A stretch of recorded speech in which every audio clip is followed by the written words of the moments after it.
Our Reincarnation of the Strongest Sword God audiobook by Kevin. Chapter 801, Mount Taming. After the female receptionist accepted the stable design, she tapped on the magic crystal ball before her. Immediately, a miniature, half-transparent building appeared before Shi Feng.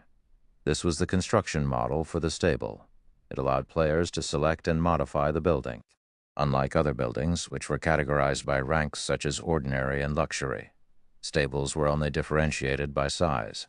There were many wild and demonic beasts in the world of God's domain, and all of these monsters came in different sizes. The larger a monster was, the larger the stable it required. Obviously, the larger the stable was, the more it would cost to construct it. Small-sized stable could cost anywhere from 2,000 to 3,000 gold. A medium-sized stable cost anywhere from 4,000 gold to 5,000 gold. A large-sized stable could cost anywhere from 8,000 gold to 10,000 gold. A super-large-sized stable could cost anywhere from 40,000 gold to 50,000 gold. For a high-ranking rare mount like the Thunderwolf, Shi Feng needed at least a medium-sized stable. Of course, the benefit of a larger-sized stable wasn't limited to additional space. A larger stable would allow a guild to tame mounts faster. Guild players would also have an easier time growing their mounts. Most importantly, one could invite a powerful tamer with a larger stable. In God's domain, mount taming was considered a field of knowledge. Tamers played an important role in harnessing the power of a mount. Half of a guild mount's growth depended on the tamer. Hence, hiring a powerful tamer was essential to a guild. I want this large-sized stable. Shi Feng chose a stable with style and clicked confirm. Sir, you have chosen stable number 059. The total cost will be 9,450 gold. In addition, you also have to provide the core materials required to construct the stable. The female receptionist smiled as she produced a bill of materials. The list stated all the necessary expenditures to construct the stable. Here are the materials and money. Shi Feng paid everything off without hesitation. He had made a huge fortune in the Dark Arena. Aside from the profits he had made from his bet with the Glorious Lions battle team, as the winning battle team of the competition, the Asura battle team also earned a small portion from the audience's winning bets. Moreover, due to the audience underestimating the strength of the Asura battle team, many people had gambled on the Glorious Lions. As a result, even after splitting half of the profits with Phoenix Rain, he still walked away with a hefty income. The battle team's shares in the Dark Arena were different from the organizers. Only the winning battle team would get a share of the audience bets. The loser received nothing. Moreover, the winning battle team would earn 3% of the shares, 2% higher than the organizer. Only, as Shi Feng did not own the Asura battle team's participation rights, he needed to split the 3% with Phoenix Rain. Among the 1.5% of winnings that Shi Feng had obtained, he had sold the materials and equipment that he did not need. Although Shi Feng had only received 1.5%, his earnings had not been meager. Every member of the Dark Arena's audience was a wealthy big shot. Their bets made involved several hundred gold of materials at the very least. Since so many people had placed generous wagers on the Glorious Lions, Shi Feng's earnings had naturally been impressive. From this single competition, he had earned over 7,000 gold. He had also obtained the stable materials from the Glorious Lions. After obtaining what he had needed, he sold excess materials to Phoenix Rain, selling each primal emerald wood for 75 gold, and each soul cultivating stone for 60 gold. Overall, he sold 20 logs of primal emerald wood and 12 soul cultivating stones, earning him another 2,220 gold, including the money he had on hand before the competition. He now had over 11,000 gold on him. He could easily afford the large-sized stable. After Shi Feng finished paying the bill, the female receptionist passed him a stable certificate. In the future, if he wanted to modify the stable, upgrading it to a super large-sized stable, he could simply present this certificate to make the necessary modifications. He would not need to obtain another stable design. After Shi Feng confirmed the stable's construction, A group of NPC architects entered Zero Wing's guild residence in White River City and began building the stable. Suddenly, a large space within Zero Wing's residence, which had been vacant, transformed into a construction site. Players were barred from the area. What's going on? We're constructing a new building. What is it going to be? Zero Wing's members grew curious upon seeing groups of NPC architects enter the construction site. They had been ecstatic when the guild had constructed a smithy. Not only could they save money on repair fees, but they could also maintain their weapons with the weapon maintenance function, extending the amount of time they could spend out in the fields. Players from other guilds were particularly envious of this benefit. Now that their guild had begun constructing a new building, how could they contain their excitement? Elsewhere, Shi Feng hailed an advanced horse carriage in front of the Adventurers Association and headed towards the Commoners' District. Based on Shi Feng's knowledge, there were a total of 3 master tamers in White River City. If he relied on a basic tamer or advanced tamer, it would take a very long time to finish taming a 5-star mount. As to how much time was needed, even Shi Feng had no idea. However, he did know how long it would take to tame a 3-star mount. A basic tamer required a month to finish taming a 3-star mount, while an advanced tamer needed 20 days. Master Tamers only needed 10 days to complete the job. Master Tamer was 3 times as efficient as a basic tamer. Moreover, basic tamers could not tame 5-star mounts. Only advanced tamers and above could do so. If even a master tamer needed 10 days to tame a 3-star mount, Shi Feng could not imagine how long it would take to tame a 5-star mount. He would be surprised if it only took double the time a 3-star mount required. If he left the task to an advanced tamer, the required wait time would be even more frightening. Hence, he needed to hire a master tamer to tame the Thunder Wolf. An hour later, Shi Feng arrived before a large courtyard in the Commoners' District. Many beasts lounged on the courtyard's lawn. The lowest level beasts were at level 100, with the more powerful ones being level 150. Shi Feng could also see a level 150 High Lord. This beast was even stronger than an ordinary level 150 Tier 2 class. This is the residence of Master Owen. Master Owen does not wish to meet with outsiders, so please leave. As soon as Shi Feng arrived before the courtyard's entrance, 2 level 150 Tier 1 guards in silver heavy armor immediately blocked his path, barring him from the residence. Although tamers were not as reputable as forgers and alchemists, after becoming a master, their statuses were slightly higher than ordinary nobles. Hence, although Owen was only a commoner, he still had 2 level 150 Tier 1 guards protecting his home. Ordinary people did not qualify for his attention. Don't tell me that even I am refused entry? Shi Feng flashed his identity as White River City's Count. Immediately, the 2 Tier 1 guards fell to one knee, kneeling before Shi Feng with respectful expressions. This scene dumbfounded passing players. Just, who is that? Amazing. He can actually force Tier 1 NPCs to kneel before him. Normally, these Tier 1 guards thought very little of players, yet now they knelt before one. How could they not be shocked? Huh? Ye Feng? Why are you here? Immediately after Shi Feng revealed his true appearance, a crisp voice sounded from beside him. Turning towards the voice, Shi Feng noticed a beautiful girl in deep purple mage robes approaching him. This girl was accompanied by a white-haired old man. Chapter 802, Silver Legend. Chapter 802, Silver Legend. Upon seeing the old man, one of the 2 level 150 guards hurriedly stood to greet the old man, while the other quickly opened the large metal gates. Master Owen, welcome back, the guard said respectfully. Shi Feng was slightly surprised by this sudden development. Of course, his surprise was not due to the old man's identity. After all, this was not the first time he had met Owen. The true source of his surprise stemmed from thoughtful Rain, the purple-robed beauty beside the old tamer. Although Owen was not a noble, he had a higher status in White River City than ordinary nobles. He was an advanced NPC that current players could not meet easily. Only a major noble like himself might be able to arrange a meeting with Owen. Thoughtful Rain, on the other hand, had yet to become a major noble in White River City. Yet she had obviously become acquainted with the old man. It seemed that the girl was more capable than he had initially thought. "I've come to make a request of Master Owen," Shi Feng explained as he watched Thoughtful Rain approach. The last time he had met Thoughtful Rain was when she had introduced him to Everlasting War.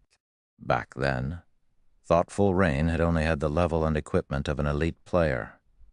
However, after this short time had passed, not only had the girl reached level 35, but she also wore equipment that elites would envy. She was almost fully geared in level 30 fine gold equipment.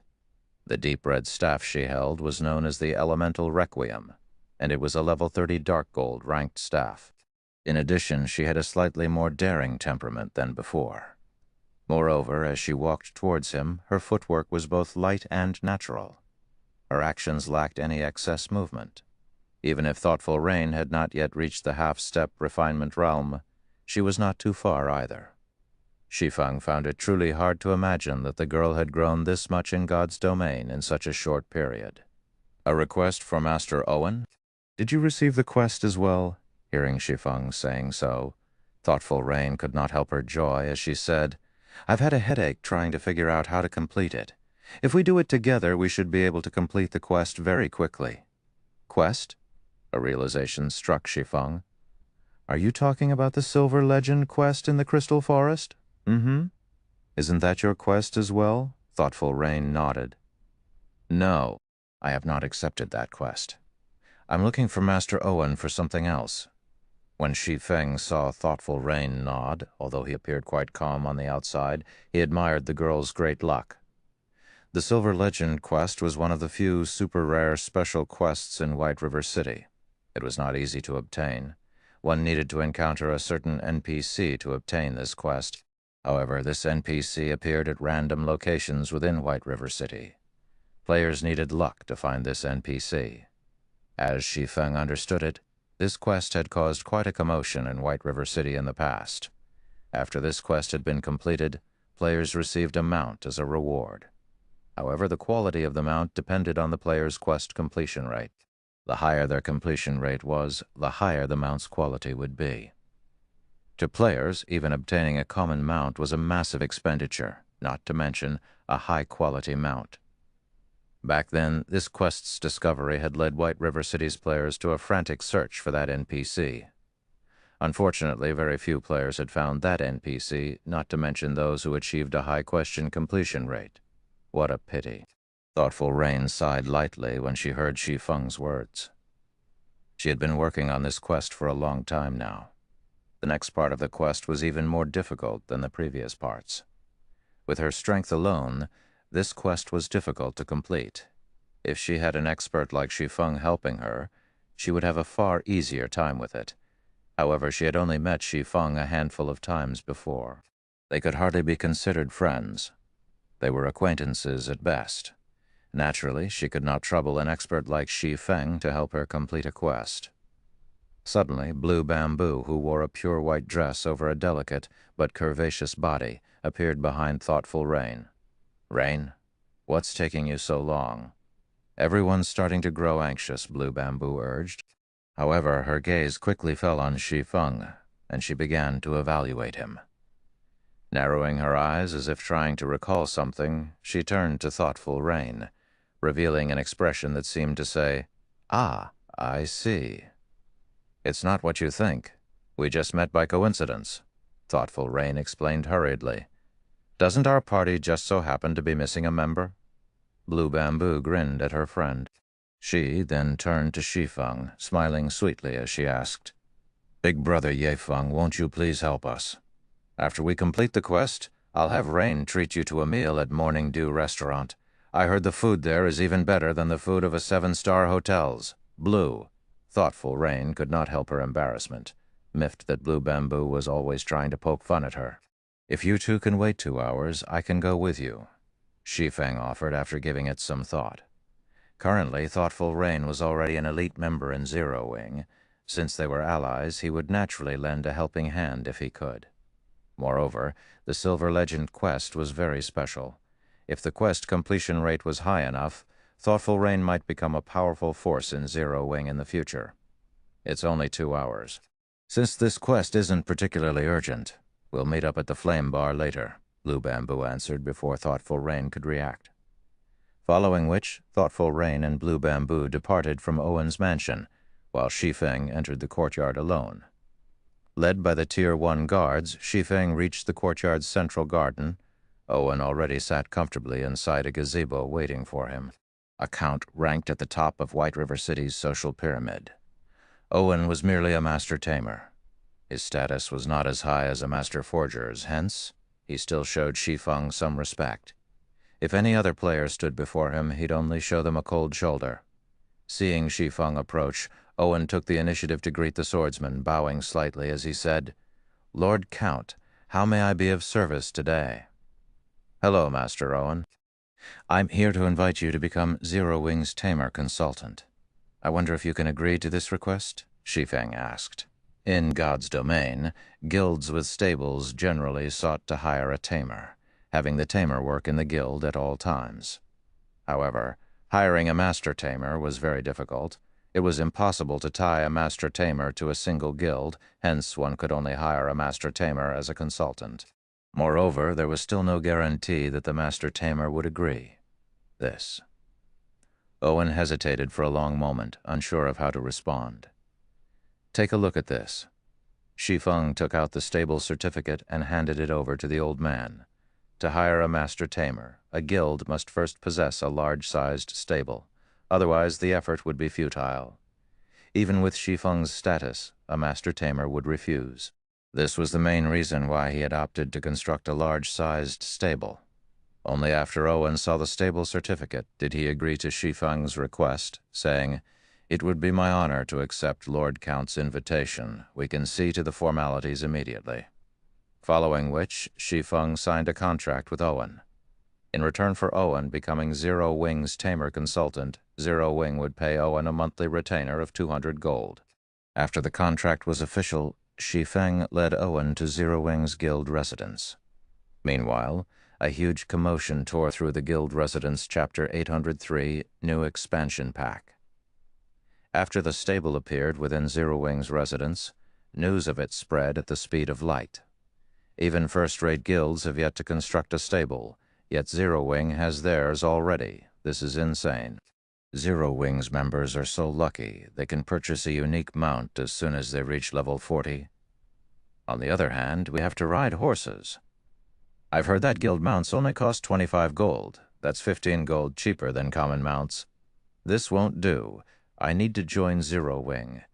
I want to buy a guild mount, too. For a time, the official forums exploded with threads about Zero Wing's latest development.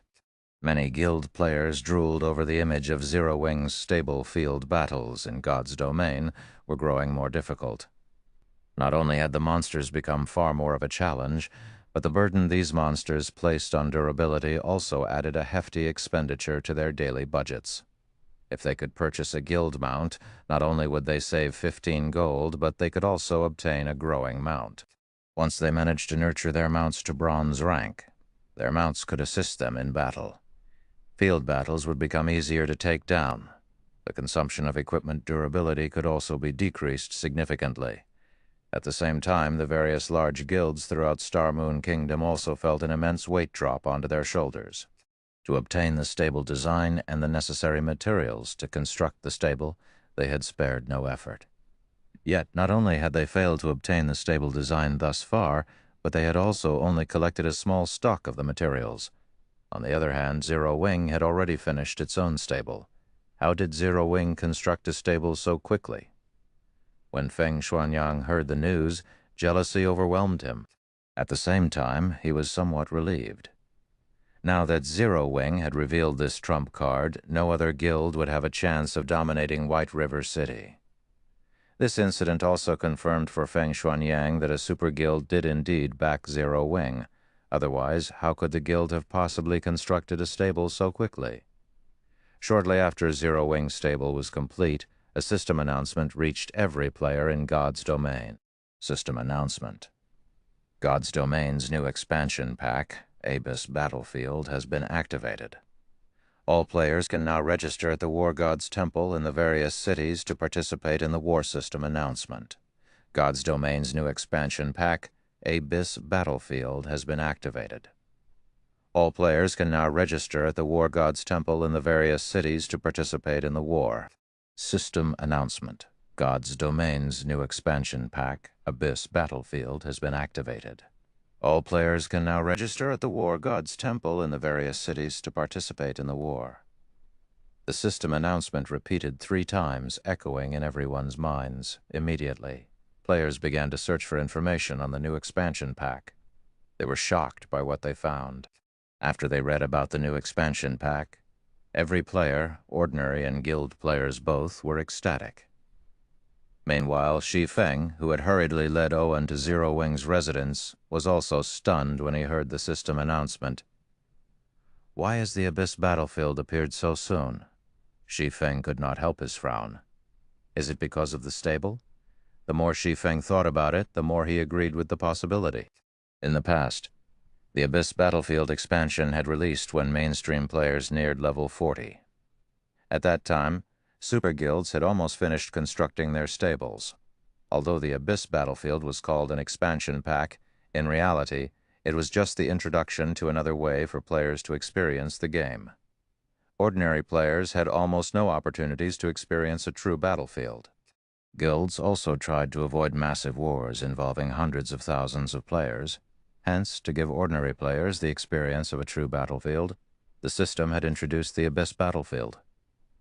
Through the War God's Temple in the various cities, players had one chance to enter the Abyss Battlefield each day. If they died, they would be returned to their respective cities. The Abyss Battlefield was a massive map. Players transferring in from different cities would appear in different towns within the Abyss Battlefield. Players were required to defend their respective towns, preventing the abyssal race's invasion. The system awarded players depending on their contributions. EXP and honor points were the usual rewards. These honor points could be exchanged for various rare potions and magic scrolls. Players could also trade the points for the double EXP buff. In the Abyss Battlefield, players received EXP from the monsters they killed. These monsters' drops were also relatively good. Moreover, even if players died in the Abyss Battlefield, they would not suffer the usual penalties. On the contrary, they would be rewarded depending on their performances. When the Abyss Battlefield had been introduced during Shi Feng's previous life, players had flooded the area. Shi Feng could only manage a bitter smile. Although constructing the guild stable had provided massive advantages, it had also hastened God's Domain's evolution, following which Shi Feng led Owen to the underground warehouse of Zero Wing's residence. Heavens! Are my eyes playing a trick on me? Owen's face lit up when he saw the Thunder Wolf inside the massive cage. I never thought I would actually meet a 5-star beast in my lifetime. Master Owen, may I know how long it will take for you to tame it? Shi Feng asked. This is my first time encountering a 5-star beast. However, based on my calculations, I will need roughly 25 days. Owen caressed his white beard before offering his answer. I'll leave the task to you, then, Shi Feng said. When he heard how long the Thunder Beast's taming would require, he was shocked. Even a master tamer required 25 days to tame the Thunder Beast. If he had hired a weaker tamer to do the job, even ordinary players would have their mounts before the Thunder Beast was ready. Please leave it to me. I will nurture the Thunder Beast into the best mount you've ever seen, Owen said, his eyes glowing with excitement. After Shi Feng finished dealing with the guild mount issue, he took a horse carriage to the Flame Bar. On his way, Shi Feng could clearly hear the fevered discussions regarding the Abyss Battlefield.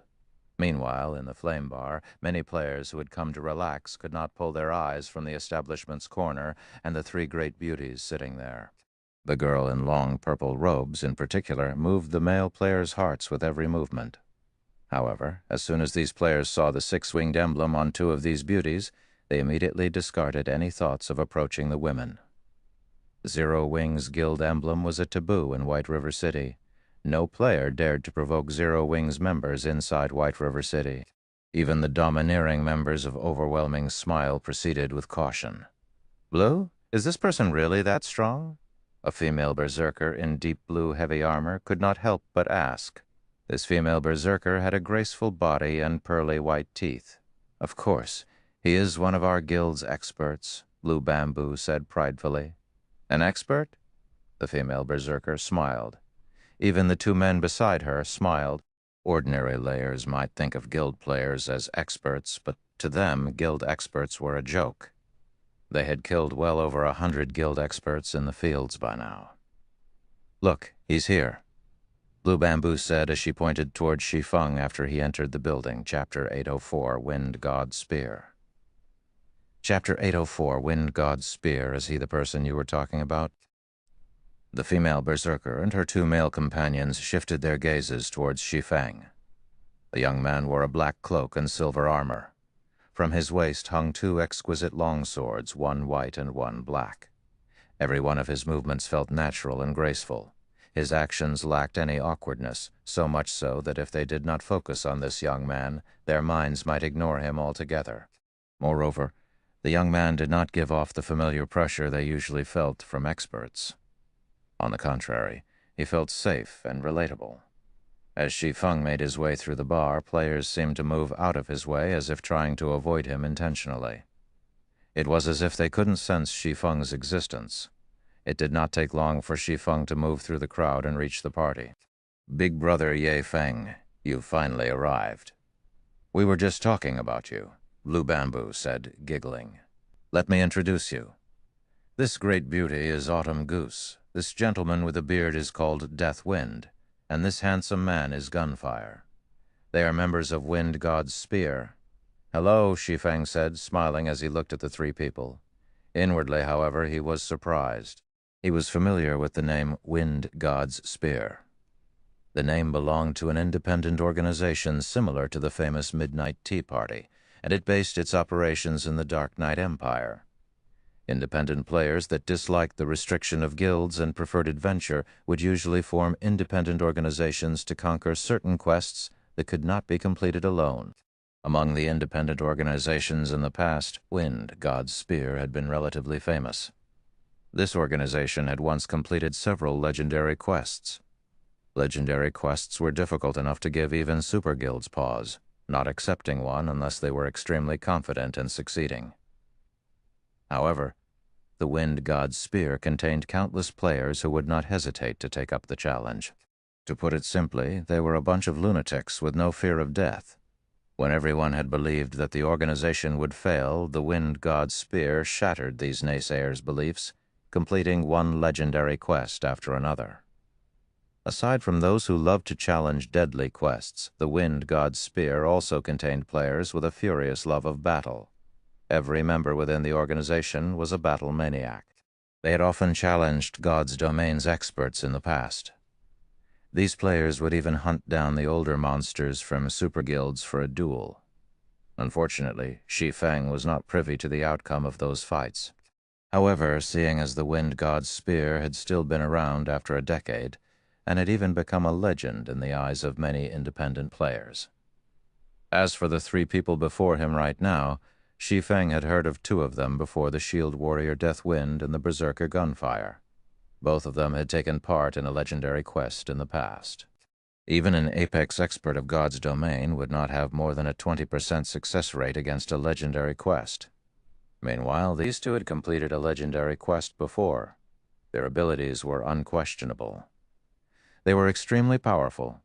Shi Feng had thought that Thoughtful Rain would at most have a few ordinary elite players accompanying her. He had never imagined she knew such experts. If an elite party tried to complete the Silver Legend quest, even if they succeeded, their completion rate would not be high. However, with this group, achieving a high completion rate would be a piece of cake. Just who is this girl? Curiosity overwhelmed Shi Feng as he shifted his gaze towards the quiet, Thoughtful Rain. The first time they met, Shi Feng felt as if he had seen Thoughtful Rain before, but he couldn't recall meeting her elsewhere. She felt both familiar and unfamiliar to him, yet he couldn't remember an expert named Thoughtful Rain in God's domain during his previous life. Meanwhile, now that he met Thoughtful Rain again, both her aura and strength had undergone a heaven-defying change. If she continued to develop at this pace, she would definitely become more than an ordinary expert. Moreover, with the fact that she knew members of the Wind God's Spear, it was even less possible that she had been an unknown entity in God's domain in the past. "Hello, Autumn Goose," and the others returned Shi Feng's greeting. It seems that Blue hadn't been exaggerating. "If we can have an expert like you with us, we should be able to complete this quest with ease." They had not expected that Zero Wing also had someone like this in its ranks. To ordinary players, Shi Feng was an ordinary young man. However, they were neither ordinary players nor ordinary experts. After hundreds of life and death battles and overcoming their limits, again and again, not only had they cultivated a beast-like intuition, but they had also gained the ability to distinguish the strong. True experts would only reveal their domineering auras when displaying their strength. Normally, their auras would remain hidden. Their auras would appear to be as calm as the great ocean, unperturbed regardless of what was thrown at them. Others would find it hard to generate hostility against someone with such an aura. Without a doubt, they noticed this about Shi Feng. Shi Feng was a true expert. He was far beyond the ordinary experts they usually encountered. "Big Brother Wind, who is this guy? Why haven't I heard of someone named Ye Feng in Zero Wing before?" Autumn Goose could not help but ask the Shield Warrior through a private chat as she evaluated Shi Feng. "I'm not sure, but based on our information on Zero Wing, aside from Black Flame, the Guild's experts are subpar at best. However, I expect no less from the upstart guild that defeated the Star Alliance. The Guild has even constructed a stable." "Zero Wing's strength is truly unfathomable," Deathwind laughed. "It is good that Rain has joined such a guild, indeed. While we still have a headache over our mounts, both Rain and Blue can obtain a guild mount of their own as soon as they reach level 40. Autumn Goose responded enviously. "What's so great about guilds?" the Berserker Gunfire snorted. "How can they compare to the freedom we enjoy?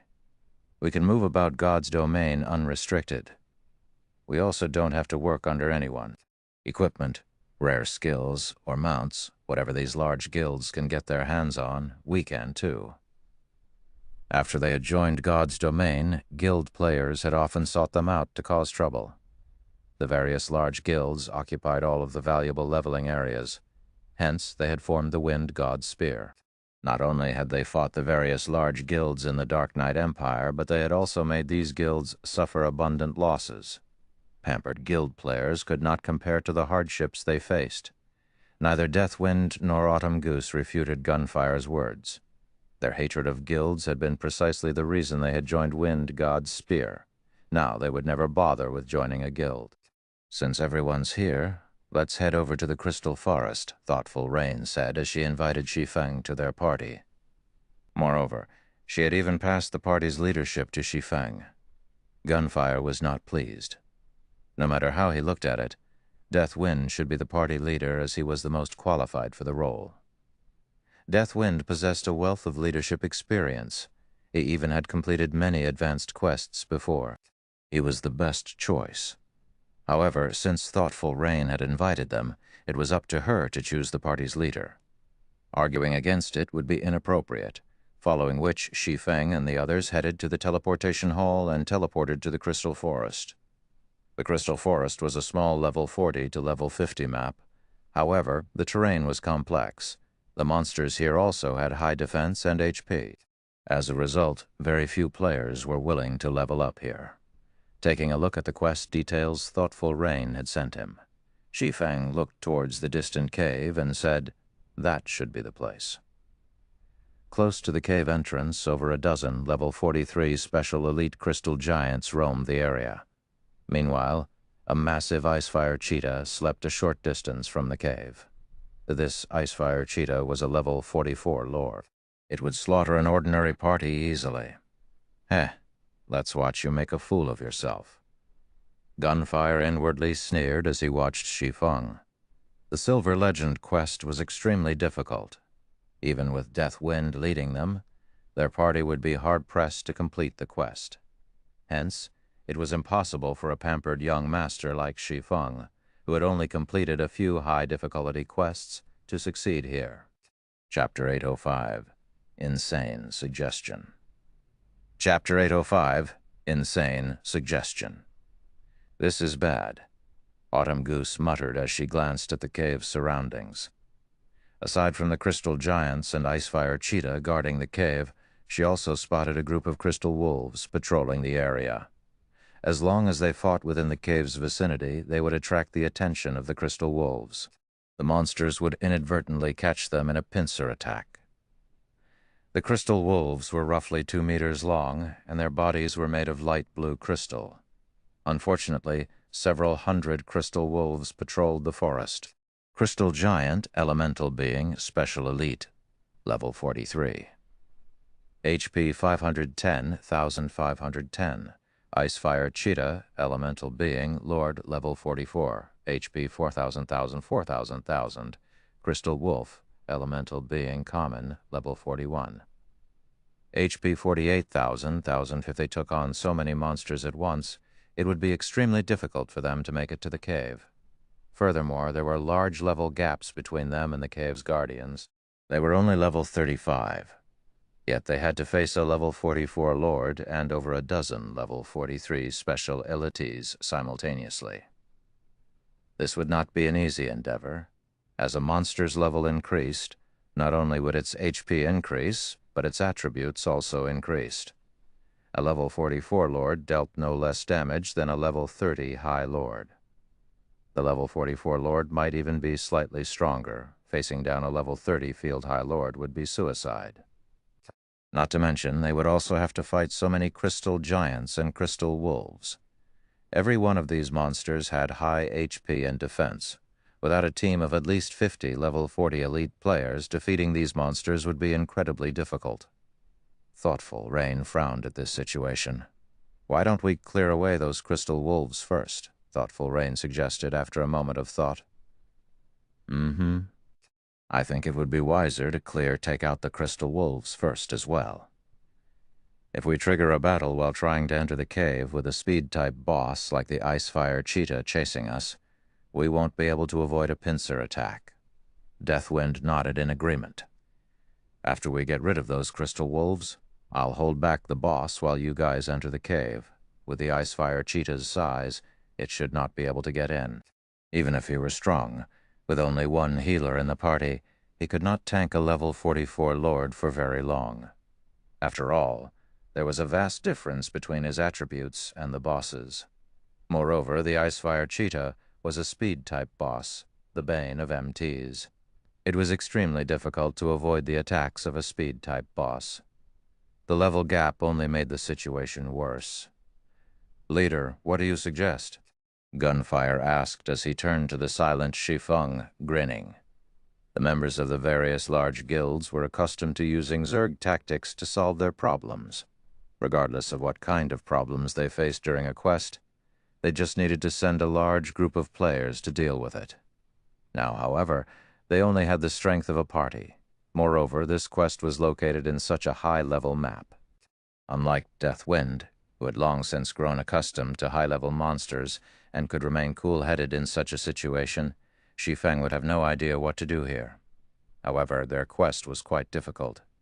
Normally, they would challenge monsters that were at most 5 levels higher than them. Even then, the fight would be risky. Now they had to face a level 44 Lord. The slightest mistake could cause a party wipe. "Me?" Shi Feng glanced at the crystal wolves before shifting his gaze back towards the Icefire Cheetah. "I suggest that we charge for the cave. There is no need to waste time on the crystal wolves. Once we enter the cave, the Icefire Cheetah won't be able to follow us. Afterward, we just need to deal with the crystal giants and crystal wolves. Moreover, the cave is cramped inside, so the crystal wolves won't be able to use their wolf pack tactics. It should be fairly easy to annihilate them." In truth, Shi Feng wasn't overly worried about the Icefire Cheetah or the crystal giants. His biggest worry was the crystal wolves. Thoughtful Rain and the others had no idea just how scary those crystal wolves were. Wolves loved to hunt in groups. Naturally, this was the case for the crystal wolves in the crystal forest, although they could only see a few hundred in the area.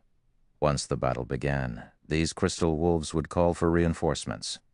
If they could not finish the crystal wolves off quickly enough and allowed the monsters to use their summon skill, they would have to fight far more than just a few hundred crystal wolves. If the Crystal Wolves summoned the Crystal Wolf King, tragedy would befall them. The Crystal Wolf King was the Crystal Forest's ruler. It was also a level 50 Great Lord. In Shi Feng's previous life, countless players who had ventured to the Crystal Forest in search of ores had died under the Wolf King's paws. Hence, after the general populace learned of this beast, many players had tried to avoid provoking the Crystal Wolves. If their party attacked the Crystal Wolves, they would find death waiting for them. Charge for the cave. Autumn Goose was dumbstruck. How are we supposed to shake off the crystal giants and enter the cave? Although Death Wind could pin down the Icefire Cheetah for a short time, if the others wanted to enter the cave, they had to deal with the crystal giants. The crystal giants were level 43 special elites, not common monsters that even noobs could defeat. They were not easy opponents. The crystal giants would flatten them under their fists if they made the slightest mistake. Meanwhile, the crystal wolves would have enough time to join the fray while they had their hands full with the special elites. In the end, they would be caught a pincer attack with no path of retreat. Leave the Icefire Cheetah to me. Death Wind will attract those crystal giants. Blue, you just need to focus on healing Death Wind. Rain, you'll assist Death Wind by restricting the crystal giants from afar. Everyone else head straight towards the cave, Shi Feng explained slowly. Death Wind was a shield warrior and had the crowd mock skill. He would have the easiest time holding the giants aggro. Without the crystal giants in their way, the crystal wolves wouldn't have time to launch a pincer attack. Once they entered the cave, without the Lord's interference, it would be easier to deal with the special elites and common monsters. Even if the crystal wolves summoned the Crystal Wolf King, with how little space the cave provided, all the Crystal Wolf King could do was wait outside with the Icefire Cheetah. You'll tank it? Thoughtful Rain and the others turned to Shi Feng as one. Shi Feng was only a swordsman. Although he had hidden his level with the black cloak, even if he were the same level as the level 44 Icefire Cheetah, its claws would rend him to death with 2 or 3 attacks. Furthermore, he wouldn't have a healer on him. At most, he could hold off the Lord for a brief moment. That certainly wasn't enough time for them to make it into the cave. Rain, are you sure that there won't be any issues? Autumn Goose quietly asked thoughtful Rain. It was not that she did not believe in Shi Feng. However, this plan was simply too dangerous. The slightest mistake could compromise their lives. If they lost a level, it would become far more difficult to complete the quest. I trust him, thoughtful Rain said with confidence as she looked at the calm, composed swordsman, although she too had her doubts. When she looked at Shi Feng's composure and confidence, she wanted to believe in the young man. She did not know why, but whenever she looked at Shi Feng's figure, she thought of Zero Wing's guild leader, Black Flame, whom she had met only a few times before. Black Flame always tried something that everyone else thought was impossible. In the end, however, he always proved everyone wrong. Black Flame had become a legend in Zero Wing. Many members in the guild admired him. Whatever. It's just one death. Autumn Goose sighed as she prepared herself to take a leap of faith. Even if the plan failed, she had a backup plan to help thoughtful Rain and the others escape. As for Deathwind and Gunfire, they also prepared to die. After Shi Feng arranged the party's positioning, he activated Windwalk and dashed towards the Icefire Cheetah. When Shi Feng was within 80 yards, the Icefire Cheetah woke, discovering the swordsman immediately. It released a vicious growl, grar, whir. With its growl, the Icefire Cheetah, which stood over 8 meters tall, spat scorching flames. Immediately, over a dozen massive fireballs bombarded Shi Feng. It's over. When thoughtful Rain and the others saw the dozen or so fireballs, their hearts sank. Shi Feng could never dodge all of those attacks. However, before they could sigh, they saw a streak of blue light cut across the space before Shi Feng, slicing the massive fireballs in half. Chapter 806, Difference in Weapons. Chapter 806, Difference in Weapons. This, surprise flashed in everyone's eyes as they watched Shi Feng. The Lord-ranked monster's fireballs were extraordinary. Even from this distance, they could feel the power contained within those massive fireballs. If they encountered one of those fireballs, the blast from the impact would definitely send them flying. Yet in front of Shi Feng, these massive fireballs were as fragile as glass. With one hit, Shi Feng sliced apart every fireball sent at him. The Icefire Cheetah's attack hadn't slowed Shi Feng in the slightest. In the blink of an eye, Shi Feng was only 30 yards away from the Icefire Cheetah. Grrr! Seeing the impudent human approach, the Icefire Cheetah released an angry, deafening roar. Rather than attacking with its fire, its paws pushed off the ground. Instantly, the level 44 Lord transformed into an afterimage as it pounced on Shi Feng. A Lord-ranked monster's attributes were frightening enough. To add to the terror, the Icefire Cheetah was a speed-type boss. It would only take the Icefire Cheetah an instant to cross the 30 yards. The Icefire Cheetah loomed like a 3-story building as it appeared before Shi Feng.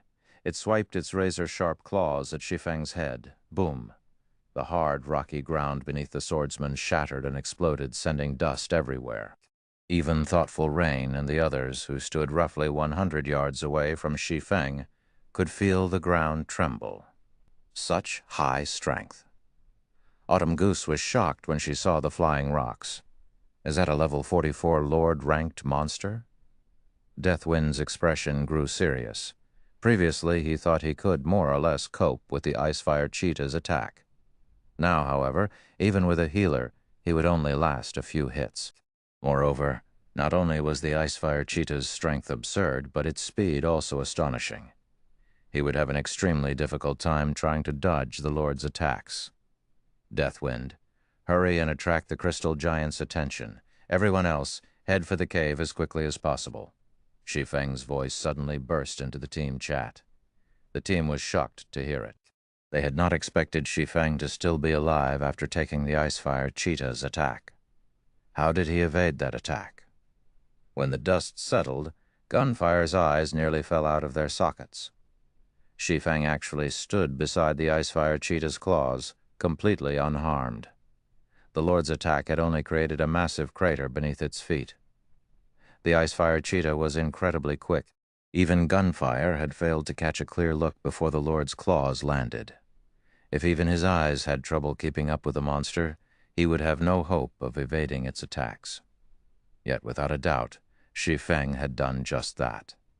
At this moment, however, everyone shoved away their shock as they charged towards the cave.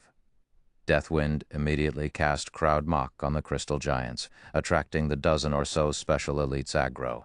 The Crystal Giants were not speed-type monsters. Rather, they relied on their strength.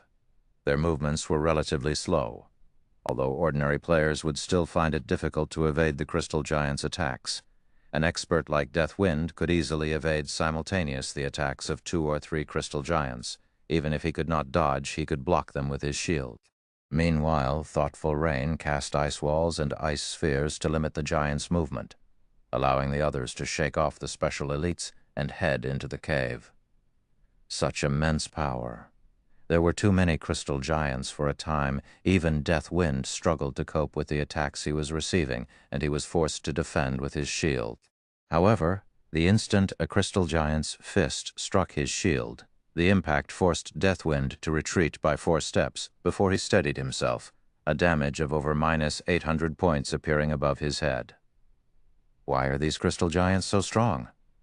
Autumn Goose wore a solemn expression when she saw the damage above Deathwind's head. Deathwind was a level 35 shield warrior with over 14,000 HP. He was also fully geared with level 30 top-tier equipment. Even his shield was a level 30 dark gold ranked shield. The shield warrior had also learned plenty of passive skills that increased his defense. Deathwind would lose around 200 HP when he blocked an attack from a level 35 Special Elite with his shield. Now, the level 43 Crystal Giant dealt over -800 damage with one punch. Its strength could rival a level 35 Chieftain. If Deathwind failed to block or dodge the attack, the shield warrior would only last 3 or 4 hits. Autumn Goose's gaze shifted towards the distant Shi Feng once more.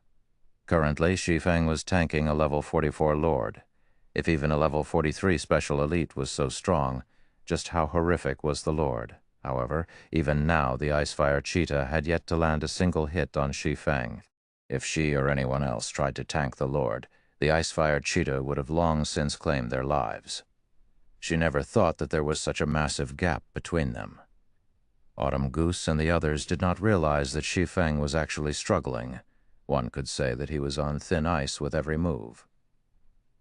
Shi Feng's attributes were very high. However, he was only level 39. The Icefire Cheetah, on the other hand, was level 44. Moreover, it was a Lord-ranked monster. Previously, when Shi Feng had faced the level 50 Special Elite Blood Warrior, he only managed to defeat it after using all of his strength.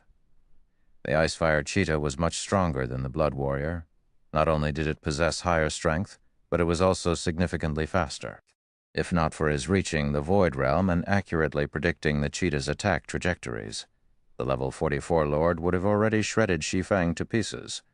Of course, Shi Feng had the ability to suppress the Icefire Cheetah. He just needed to activate his Berserk skill. Unfortunately, Berserk skill's cooldowns were too long. On the off chance that they encountered danger later on without the trump card of a Berserk skill, they would be easy prey. Aside from Berserk skills, he could also summon a Tier 2 demon with the Bible of Darkness. With a Tier 2 demon acting as a meat shield, killing the Icefire Cheetah would not be a problem. However, doing so would reveal the Bible of Darkness to outsiders. He could not use it casually. Moreover, as a veteran gamer who had adventured in God's domain for over a decade, he knew how important it was to maintain his peak state. Currently, his job was to hold the Icefire Cheetah back, not to kill it. He had no reason to go all out. This should be enough. While dodging, Shi Feng glanced towards the other party members, noticing that they had almost reached the cave. He then began to move towards the cave as well. After everyone entered the cave, and Shi Feng shook off the Icefire Cheetah, Death Wind blocked the Crystal Giants and the quickly approaching Crystal Wolves. The rest of the party members then launched their own attacks. The cave was cramped, so only 3 Crystal Giants could attack the Shield Warrior at a time. Even if Death Wind blocked the attacks with his shield, the Cleric Blue Bamboo could heal him in time and keep his HP full. So hard. Autumn Goose felt her hands numb as she hacked her greatsword at a Crystal Giant. Meanwhile, the Crystal Giant she attacked only received around mini 1,300 damage. This defense could rival a Lord-ranked monster's. As for gunfire, his damage was around the same as Autumn Goose's. His normal attacks only dealt around minus 1,200 damage. Only with his skills could he deal over minus 2,000 damage.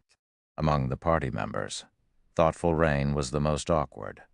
As these monsters were elemental beings, their magic resistance was quite high. Despite her top-tier equipment, her spells dealt less than minus 1,000 damage. Only Tier 1 skills were slightly more effective. Peng. The crack of crystal echoed throughout the cave, and the players shifted their gazes towards the sound's origin. A damage of minus 5,458 points appeared above the head of a Crystal Giant. A deep groove had appeared on the Special Elite's hard crystal exterior. Chapter 807. War Spirit Possession. Chapter 807, War Spirit Possession. How can his attack power be so high? Autumn Goose and the others were momentarily stunned.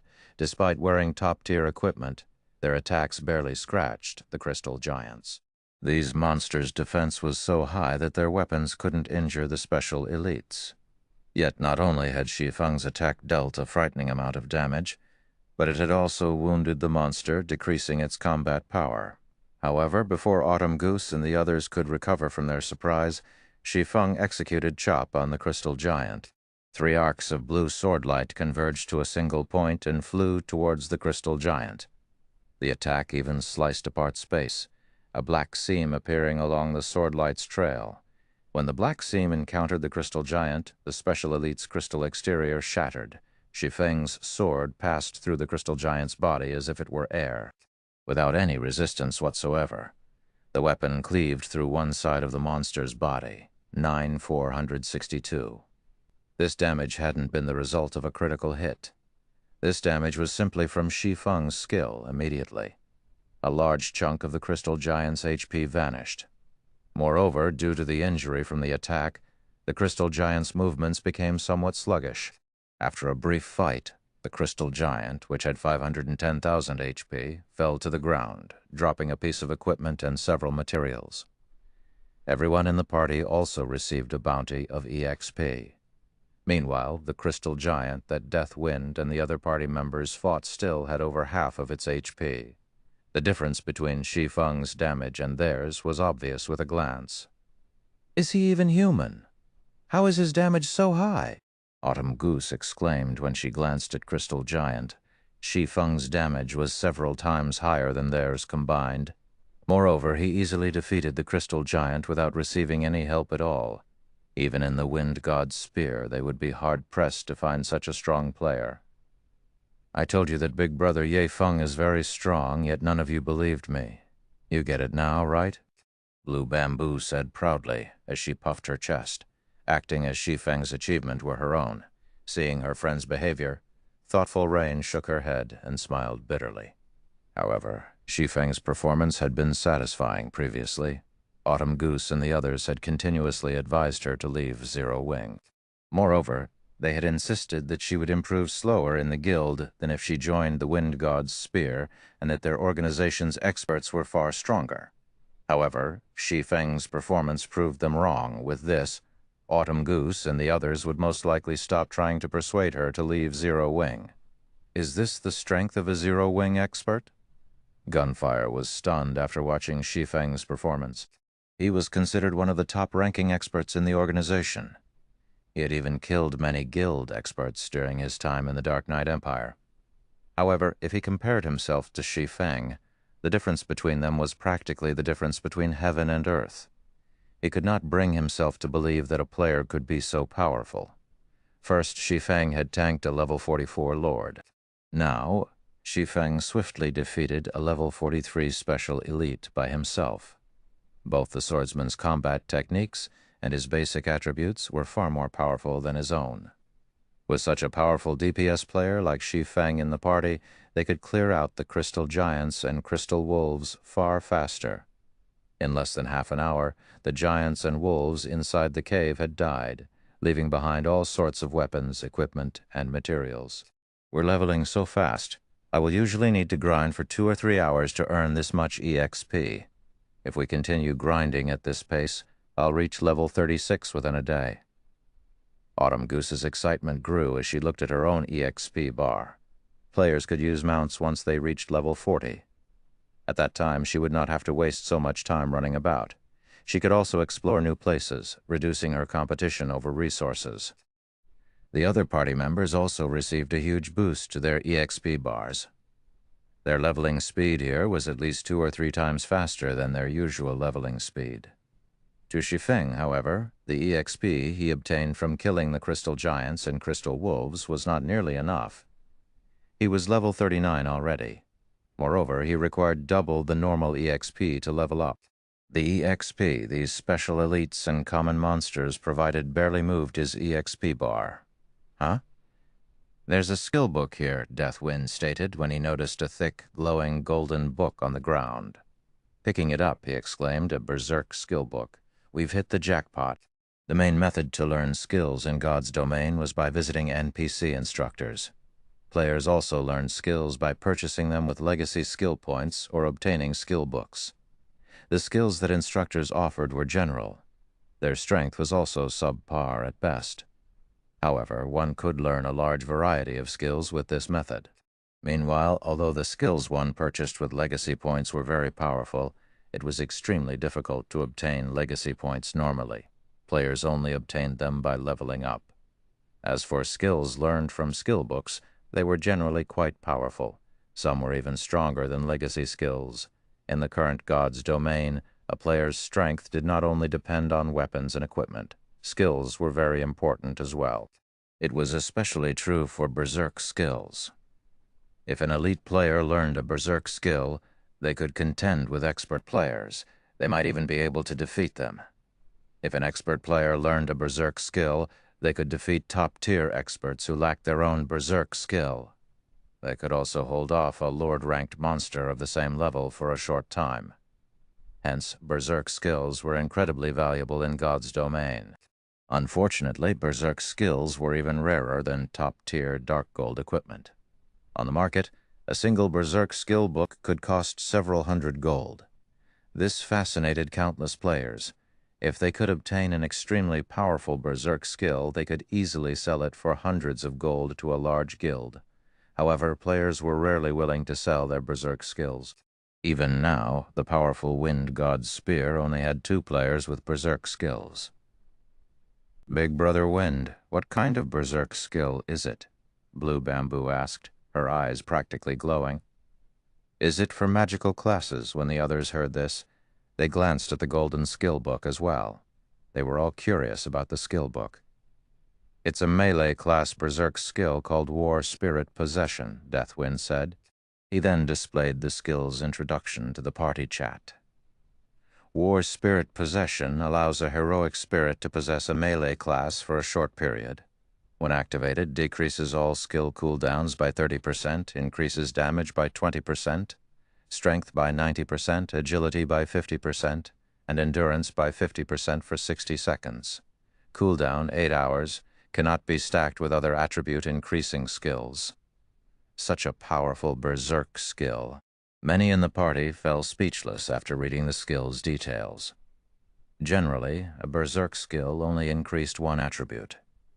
Berserk skills that covered multiple attributes were extremely rare. This skill book excited Autumn Goose, Deathwind, and Gunfire, who were all melee classes. On the other hand, Blue Bamboo and Thoughtful Rain were slightly disappointed.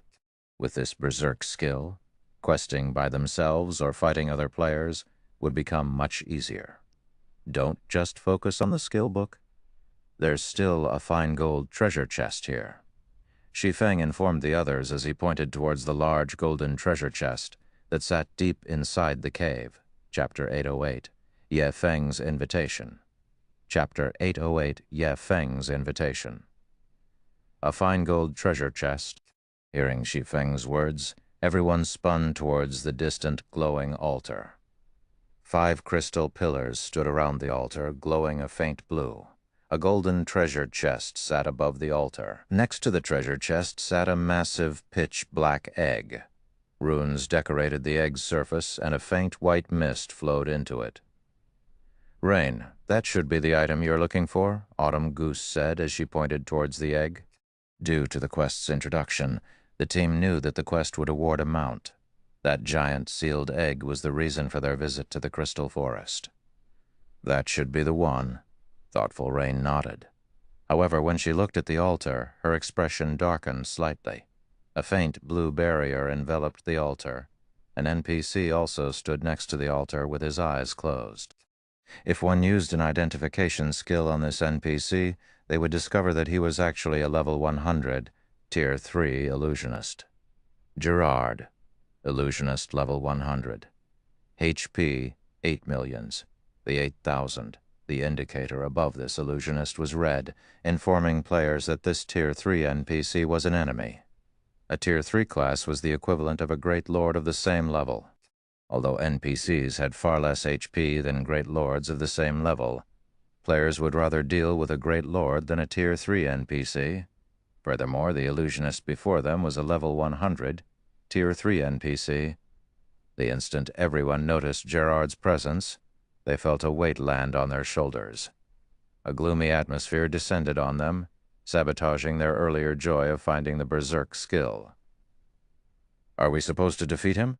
Blue Bamboo asked softly as she pointed at Gerard, worried that her voice would attract the NPC's attention. Nobody in the party had an answer to the cleric's question. If they had to defeat Gerard to complete this quest, then this trip had been in vain. Even a level 100, Tier 1 NPC could beat them black and blue, much less a level 100, Tier 3 NPC. The difference in levels and attributes was simply too massive. None of the equipment currently available in God's domain could make up for this gap. Just as everyone considered giving up. "No. There should be a way to complete this quest," Shi Feng suddenly said through the party chat. "You have a plan?" Everyone turned to Shi Feng in surprise. Surviving Gerard's attacks would be a miracle, not to mention stealing the giant egg he guarded. How could they possibly walk away with that egg? As far as they were concerned, this task was impossible. That was a level 100, Tier 3 NPC, not a common monster. Yes. That NPC is clearly maintaining the defensive magic array and injecting most of his mana into that giant egg. There are two possible outcomes if we approach him. In the first scenario, Gerard gives up maintaining the magic array and attacks us, while in the second scenario he continues to maintain the magic array but summons a beast to deal with us. If that is the case, Gerard himself will be unable to move. If we interrupt his casting, the defensive magic array will fail. In either scenario, we have a chance to steal the egg as long as we interrupt the magic array. The only problem is delaying Gerald and creating an opportunity for one of us to steal the egg. Everyone nodded, agreeing with Shi Feng's logic. But which one of us will delay the NPC? Autumn Goose asked. Even if Big Brother Wind is a shield warrior against a level 100, Tier 3 NPC, he will die instantly. And which one of us will be responsible for stealing the egg?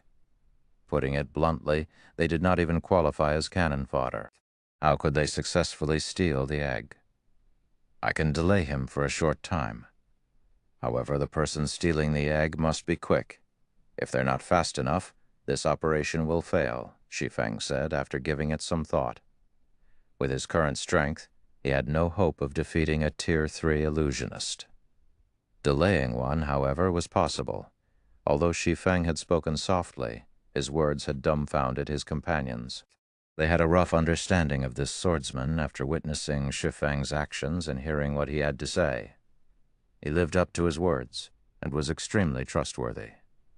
Since Shi Feng had made the claim, it meant that he was confident that he could accomplish it. Otherwise, he would not have said anything at all. But there are no speed-type classes among us. We won't make it in time, thoughtful Rain said, shaking her head. Setting aside magical classes and Shi Feng, who had to pin down the NPC, everyone else was a warrior. They would be able to steal the egg fast enough. Don't we have the War Spirit Possession? Shi Feng asked, chuckling. The War Spirit Possession skill increased a player's agility. Naturally, the player's speed would also increase. Moreover, he had speed scrolls in his bag. With these, they should be able to reach the egg in time. But this skill book is too valuable. Moreover, we have only come this far thanks to you, Ye Feng. Would you really be all right with letting outsiders learn the War Spirit Possession? Autumn Goose asked awkwardly. The Berserk skill was more valuable than top-tier equipment or weapons. It's just a skill book. If you feel so bad about it, why don't you join Zero Wing? If experts like you join Zero Wing, you will be given a set of dark gold equipment.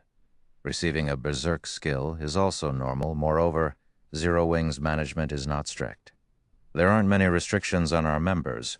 If you want to go out on an adventure or do a quest, the guild will even provide with all sorts of assistance, Shi Feng offered, grinning. All three of these players, Autumn Goose, Deathwind, and Gunfire, exhibited remarkable combat standards. They only lacked some formal guidance, otherwise they could become a force to be reckoned with.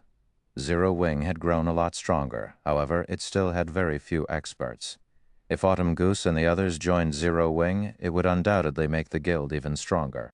Not to mention a mere Berserk skill book. Shi Feng was even willing to give each of them a Tier 1 set equipment if they joined the guild. To other expert players, the War Spirit Possession might be precious, but to Zero Wing's experts it was nothing. Shi Feng could simply give them the Power of Darkness. Although the Power of Darkness did not provide as much of a boost as the War Spirit Possession did, its duration was far longer. Overall, the Power of Darkness was stronger than the War Spirit Possession by a large margin. Moreover, compared to several Berserk skill books, Shi Feng was more interested in the fine gold treasure chest. That treasure chest was even rarer than a Berserk skill. After Shi Feng's blatant attempt to recruit them, Autumn Goose and the others pondered their options for some time.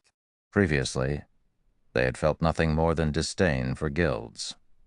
However, after seeing thoughtful Rain and Blue Bamboo's daily lifestyle in the game, in addition to the fact that Zero Wing was home to an expert like Shi Feng, their impressions of Zero Wing had changed significantly. Even an expert like Shi Feng was willing to help thoughtful Rain with her quest. It was simply unthinkable in other guilds. Moreover, Thoughtful Rain adventured with their group often. She had never been restricted. On the contrary, every time Thoughtful Rain joined them on a quest, she offered an abundance of useful information that she had obtained from her guild. The information was usually out of their reach and had been incredibly convenient when they quested. In the end, after a serious discussion between the three, Autumn Goose walked up to Shi Feng with a solemn expression. Chapter 809, Power of a Tier 3. Chapter 809, Power of a Tier 3. Although we don't think that joining Zero Wing would be a mistake, we have many friends in the Wind God's Spear. Various guilds are also targeting the Wind God's Spear in the Dark Knight Empire. It is not in a favorable position right now. We won't abandon the Wind God's Spear during such a crucial time, so please forgive us for rejecting your goodwill. Autumn Goose spoke with determination. Shi Feng could tell that the berserker loved and was devoted to the organization. After all, they were all companions who had experienced life and death with each other. How could they abandon that for personal gain? If he were in their shoes, he wouldn't do such a thing either. Moreover, Autumn Goose understood that, should they join Zero Wing, if they were seen fighting with the members of the Wind God's Spear, those guilds would turn to Zero Wing and cause trouble. Zero Wing would be dragged into the Wind God's Spear's mess. I understand if you wish to join a guild in the future, please consider Zero Wing. Shi Feng nodded. However, you cannot refuse the War Spirit Possession skill book. We cannot complete this quest without it. Shi Feng had understood that it would be very difficult to poach members from the Wind God's Spear. After all, it was an organization of players that detested guilds to begin with. However, he had still wanted to try. He would take any opportunity he was given. After all, on the off chance he succeeded, he would make a huge profit. Meanwhile, Thoughtful Rain and Blue Bamboo, who had watched this from the side, were somewhat disappointed. If Autumn Goose and the others had joined Zero Wing, they would have a much easier time questing and adventuring together, following which, after a brief discussion, it was decided that Autumn Goose would learn the War Spirit Possession. "Ah, right, take these," Shi Feng said.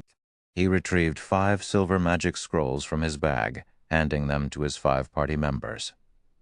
"Is this a Tier 1 instantaneous movement magic scroll?"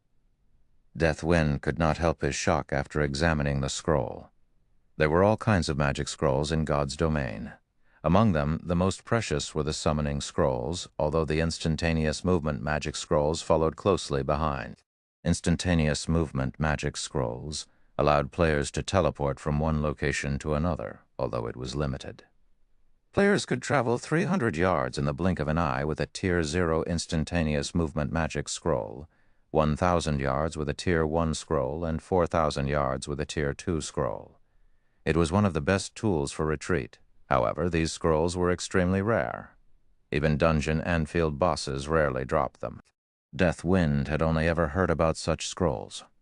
On the market, one Tier 0 instantaneous movement magic scroll sold for more than 1 gold. Not to mention a Tier 1 instantaneous movement magic scroll. Now that they had these scrolls, they could immediately escape the area once they obtained the egg. They could even avoid the Icefire cheetah that still guarded the cave's entrance. Autumn Goose and Gunfire were similarly speechless. "Big Brother Ye Feng, you're rich? Can I mooch off of you in the future?" Blue Bamboo joked as she smiled at the Tier 1 magic scroll in her hands. Blue, Thoughtful Rain immediately flicked her friend's forehead. To think that the girl was still in the mood to fool around at such a crucial time. Begin the operation. Upon seeing Autumn Goose in position, he charged towards Gerard the Illusionist. When he was 80 yards from the NPC, Gerard discovered Shi Feng's presence. "Foolish fellows, you rush to your deaths. I'll send all of you to hell." Gerard smiled disdainfully as he swung his staff. Immediately, a black magic array appeared beside Gerard. A 2-headed hellhound launched itself from the magic array. "Are you kidding me? A level 100 Lord-ranked monster. Isn't this cheating?" Blue Bamboo's jaw dropped when she saw the Crimson Hellhound. A Tier 3 NPC was already enough trouble. Now said NPC had summoned a level 100 Lord. This was absurd. Everyone else's expressions similarly darkened. Hey! Shi Feng, however, only revealed a faint smile. The Hellhound hadn't surprised him in the least. An illusionist was a Tier 3 class. It was not unusual for one to summon a Tier 2 lord. Powerful illusionists were even capable of summoning Tier 3 lords. A Tier 3 illusionist was even more effective in battle than a Tier 3 great mage. Of course, while illusionists were capable of summoning powerful monsters, they were very weak. After emerging from the magic array, the Hellhound opened its two mouths and spewed crimson flames. The fire engulfed over half of the cave, and any rock that these flames touched instantly turned into molten magma. At this time, Shi Feng activated Thunder God's Descent, increasing his movement speed and attack speed by 150%. He then transformed into a shadowy streak as he dodged the oncoming fire before continuing towards Gerard by the time the Hellhound ceased its fiery attack. Shi Feng was less than 40 yards away from the illusionist, following which Shi Feng activated Absolute Time, silencing Gerard and canceling his spell casting. Despicable ant, you dare to ruin my work. Gerard grew enraged, however. Under a silenced state, even Gerard could not cast any spells without leaving Absolute Time's effective area. Suddenly, Shi Feng threw the blazing meteor in his hand. Flame God's Fury, a streak of crimson light appeared before Gerard Peng. What? The party members exclaimed when they saw what had happened. Gerard had actually caught Shi Feng's blazing meteor between his fingers. Sure enough, the difference between our attributes is simply too massive. Shi Feng smiled bitterly. However, he had already achieved his initial goal. Gerard focused solely on him. In the next moment, both Gerard and the Hellhound charged at Shi Feng. Both the Tier 3 illusionist and the Hellhound's attributes were far higher than Shi Feng's, like a powerful gale. The two enemies closed the distance between themselves and Shi Feng. Not daring to be careless, Shi Feng immediately swapped the aura of time for the aura of wind and activated Wind Rider. His speed soaring once more, he made a mad dash for the cave's exit. Autumn Goose had also activated War Spirit Possession and dashed for the giant egg. However, Shi Feng's situation was precarious. To avoid receiving the brunt of Gerard's full strength, he had to remain inside Absolute Time's field. Unfortunately, Shi Feng was slightly slower than the Hellhound.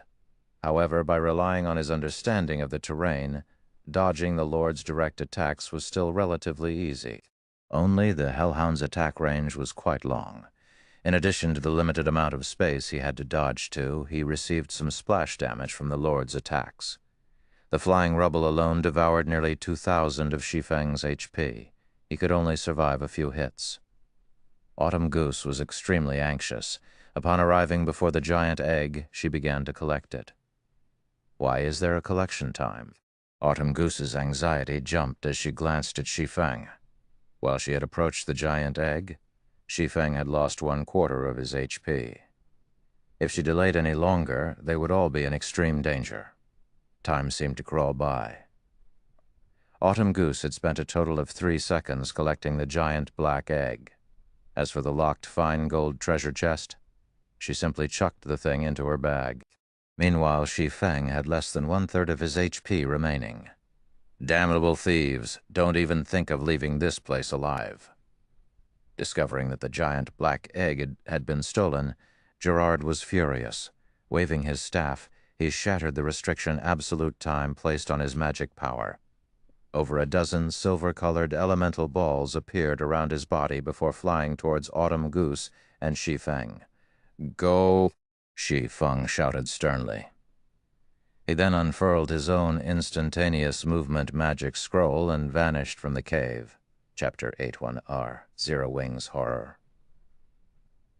Chapter 810, Zero Wings Horror. In a secluded primitive forest, several figures suddenly appeared. As these figures appeared, a distant cave crumbled as a pillar of light shot into the sky. The frightening power that radiated from the pillar of light caused the air to stagnate. A long, terrifying roar echoed throughout the forest. These players finally realized just how truly terrifying a level 100 Tier 3 NPC was. Astonishingly, Shi Feng had actually survived against the NPC for so long and escaped relatively unharmed. He was a monster. Autumn Goose, Deathwind, and Gunfire sighed. They had been given an opportunity to deepen their relationship with an expert as powerful as Shi Feng. If they had accepted his offer to join Zero Wing, the swordsman might have even offered to tutor them. However, they had rejected his offer. "Quickly, use your return scrolls," Shi Feng urged once he accounted for the whole team. Although the Tier 1 instantaneous movement magic scroll was a powerful escape tool, their pursuer was a level 100 Tier 3 NPC. Gerard would not let them get away easily. Hearing Shi Feng's reminder, everyone quickly took out their return scrolls and began to activate them. The seconds ticked by. They were all on edge. If Gerard caught up to them, they wouldn't have another chance to escape. Fortunately, the Tier 1 instantaneous movement magic scroll had put quite a bit of distance between themselves and Gerard. Even if the illusionist managed to escape the cave, he wouldn't discover their exact location immediately. Sure enough, Gerard had not found them as they finished activating their return scrolls. White River City's teleportation hall, that was close. I thought we were dead for sure, Blue Bamboo said as she patted her chest. Even though she had returned to the city, some fear still lingered in her heart. A level 100, Tier 3 NPC was practically invincible to current players. This had also been the first time she had ever seen a monster shatter a player's attack. One could imagine just how vast the gap was between either side's attributes. Fortunately, they had completed their quest. As soon as Blue Bamboo finished speaking, a sound of a system notification reached their ears. "System, you have been targeted by Gerard. If you cannot incubate and hatch the giant egg in 3 days, Gerard will discover your presence in any field map you venture to. If Gerard kills you, you will suffer a double death penalty and 3 days of a weakened state." "Why, is there another quest?" Thoughtful Rain frowned as she looked at the system notification. Her initial quest had been to retrieve the giant egg. Now, after so much trouble to accomplish that, she received another one. Moreover, the penalty for failure was considerably severe. If she failed this quest at level 100, Tier 3 NPC would hunt them down. Unfortunately, players at this stage of the game had no hope of killing this NPC. In other words, they would no longer be able to explore or level up if she failed. Autumn Goose and the others wore similarly horrified expressions. Although they had helped Thoughtful Rain, they had never expected to be held accountable for the quest as well. This was the first time they had encountered such a quest. They had experienced Gerard's power personally. If they encountered Gerard in the fields, they would only find death. "Does the egg's description include any incubation methods?" Shi Feng asked Autumn Goose. He had long since grown accustomed to such sudden developments. "Let me see." Autumn Goose hurriedly called up the giant egg's information. "It says that we'll need a large amount of life force to incubate this egg, which can only be obtained by killing great lords that are level 40 or above." "How many do we need to kill?" Shi Feng asked. 20, Autumn Goose said helplessly. 20? This is a joke, right?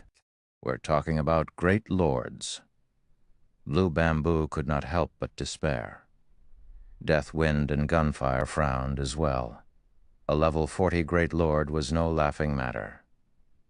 Generally, each of these monsters required a raid team of 100 level 40 players geared with top-tier equipment.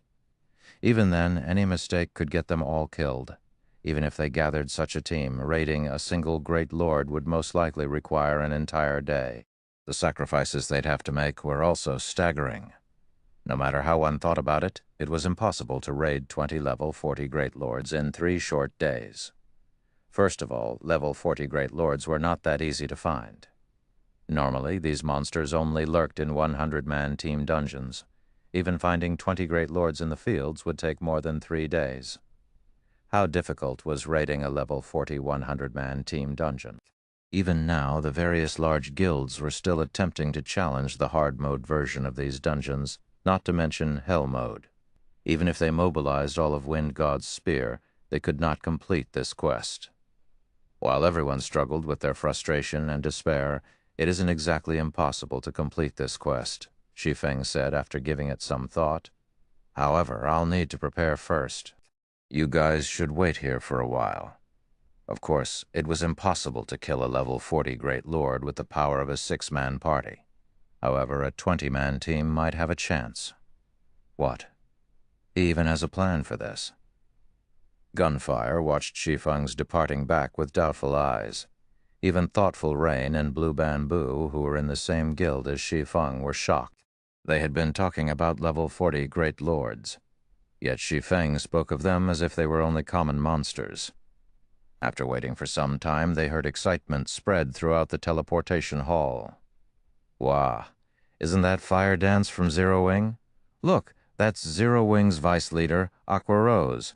The players inside the teleportation hall were stupefied when Fire Dance and the dozen or so Zero Wing core members entered the building. To ordinary players, these experts were basically legends. They lived in a completely different world. After the war in the Stoneclaw Mountains, players finally understood the power of a true expert. Zero Wing's core members had long since become idols in White River City. How could these players contain their excitement as they finally saw these stars? What? Blue Bamboo was dumbfounded when she saw Fire Dance and the others approach their party. These players were Zero Wing's upper echelons. Every one of them was a top-tier expert in Star Moon Kingdom, yet after a single call they had hurried over. Even Violet Cloud, whom she admired greatly, was here. She could not believe this was happening. Just who is Ye Feng? Autumn Goose could not help but turn to look at Shi Feng. Death Wind and Gunfire were similarly shocked. They had still felt disdain and disinterest towards guild experts. However, after seeing these experts from Zero Wing, they suddenly realized how little they knew. They could feel an intense pressure from each of these experts. Fire Dance, in particular, felt as if they stood before a humanoid lord-ranked monster. With a single glance from the assassin, they trembled with fear. Their instincts screamed for them to run as far as they could from the assassin. When these experts stood together, the combined pressure was overwhelming. The air in the teleportation hall was stifling. Even moving was a struggle. Moreover, they were not in combat. If they attempted to fight these Zero Wing experts, they were certain that they would never escape these people's grasp. All right, now that everyone has arrived, let's begin the quest, Shi Feng said, chuckling. Chapter 811, Giant Beast. Chapter 811, Giant Beast.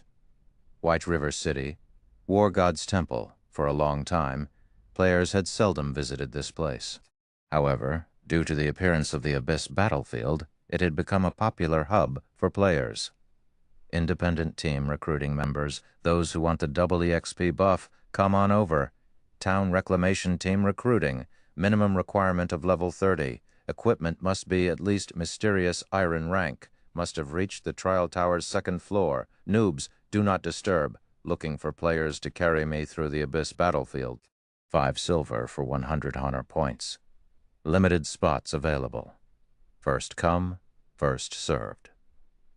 Shortly after the new expansion pack launched, everyone had adapted to the new changes.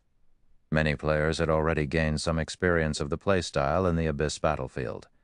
Shi Feng was very surprised when he arrived. He had not expected everyone to adapt to the Abyss battlefield so quickly. The Abyss battlefield was a paradise for experts, particularly solo experts. Due to the Abyss battlefield's appearance, many solo experts had been able to shine brilliantly in the past, creating countless legends in God's domain. The Abyss battlefield back then had also shortened the gap between independent players and guild players. One of the main reasons for this was the EXP gain. Guild members could accumulate the double EXP buff in their guild residences. Although the accumulated double EXP buff did not seem like much, ordinary players could not fight for long periods. All players needed a break at some point, whether it was to repair their weapons and equipment or to recover their concentration and stamina overall. A large part of a player's time in the game was spent resting. The difference the double EXP buff created became significant. However, it was extremely difficult for independent players to accumulate the double EXP buff. Aside from purchasing a house of their own in NPC cities, The only other option was to rest in a player-built city. This further highlighted the importance of the Abyss battlefield. Players would earn honor points corresponding to their performance on the battlefield. They could trade those honor points for the double EXP buff or potions. Powerful solo experts could easily earn a large number of honor points, and the double EXP buff they could purchase was far more than guild players. In addition, these solo experts were strong enough to kill monsters of a higher level. Overall, solo experts were able to level only slightly slower than guild experts. Aside from the EXP buff, honor points could also be traded for top-tier equipment. Although the equipment's attributes leaned more towards PvP, it was still valuable. The various large guilds also took advantage of the Abyss battlefield to grind for top-tier equipment. There were many bosses in the Abyss battlefield. Every town that monsters conquered would contain multiple bosses. The weakest among these bosses were lords, while most were great lords. Some towns were even protected by high lords or mythic monsters. Guilds didn't need to look far to find field bosses. However, although there were many advantages to the Abyss battlefield, it had its downsides as well. Every player who entered the battlefield was allotted 1 life each day. In addition, the monsters dropped neither materials nor money. They only dropped weapons and equipment. If one's goal was purely to obtain top-tier equipment, the Abyss battlefield was the perfect place for them. Shi Feng led his team into the Abyss battlefield. After entering the Abyss battlefield, players were transported to the human race's campsite. As soon as Shi Feng and the others arrived, they were greeted by a sea of players. White River City's players weren't the only ones who had gathered at this campsite. Players had arrived from every city in Star Moon Kingdom. They were all gearing up and preparing to set out. However, as this was a battlefield, one could see wandering abyssal monsters in every direction. Players generally formed 100-man groups in the Abyss battlefield. That way, they had a higher chance of survival. After all, the longer they remained alive, the more opportunities they would have to earn honor points. This run has been the best. I earned 500 points during this run. I can afford a basic double EXP potion. I'll get 10% of the double EXP buff with that. I might be able to reach level 32 by the end of the day. That's nothing. I heard that the players in Heaven's Burial's main army have conquered a town. With the honor points they earned, they can purchase 3 basic double EXP potions. For those that perform well, they might even earn enough points to buy a basic body strengthening potion. Wow, that much. One of those potions could improve my attributes by 10% and reduce my stamina consumption by 15% for 2 hours. The basic body strengthening potion costs 5 times as much as the basic double EXP potion. What did you think? They cleared out the abyssal monsters of an entire town. Naturally, they received a ton of honor points. The various guilds are dispatching their armies to clear out these monster towns. With enough basic body strengthening potions, raiding dungeons will be a breeze. It's a pity that my guild is so small. We are nowhere near strong enough to clear out a town. The players around the campsite chatted as they stood in line to repair their weapons and equipment. They envied the players who had joined large guilds. Unlike those players, they had to accumulate honor points slowly by killing wandering abyssal monsters in the Abyss battlefield's outermost regions. Let's go. Shi Feng opened the battlefield's map. After examining it for a moment, he headed towards the nearest small ruined city. Wow, those guys got guts. They are leaving the campsite with just a 20-man team. Are they tired of living? I think they're experts. So what if they're experts? Once they start fighting, they'll learn that even experts are useless here. Moreover, didn't you see which direction they went? They are heading towards South Lake City. None of the players who have gone there have returned alive. The players resting at the campsite fell into a heated discussion when they saw Shi Feng's group of cloaked figures. The Abyss battlefield was comprised of various regions. Different regions had different threat levels. The outermost region was the safest. However, there were far fewer monsters here. Players could not earn many honor points with so few targets. More monsters wandered around the outer region of towns, most being elites with a few chieftains thrown in the mix. Ordinary players who ventured into these areas quickly lost their lives. However, one could earn quite a sum of honor points if they survived. Monsters were abundant inside a town. There were also plenty of Lord-ranked monsters present. Sometimes even great lords would appear in towns. A party of players would find it very difficult to survive. As for small cities, these were considered monster nests. When players entered the city, their attributes were suppressed immediately. Generally, great lords guarded these small cities. Sometimes one even encountered a mythic monster. Even a 100-man elite team would find it very difficult to survive here. Grand lords generally ruled over medium cities, and players had a very high possibility of encountering a mythic monster. In large-sized cities, players were guaranteed to find a mythic monster waiting for them. Even a guild-organized 1,000-man army risked a one-way trip by attempting to challenge these locations. Naturally, Shi Feng understood the battlefield's layout. He was far more familiar with the battlefield's rules than any other player. To grind for great lords, towns were the safest choice. However, Shi Feng had a time limit. Hence, he had no choice but to pick a small city. After traveling for over 2 hours, Shi Feng and the others finally arrived at South Lake City. The entire city had become a nest for abyssal monsters. One could smell the rich scent of blood from the city's edge. Is that a Grand Lord?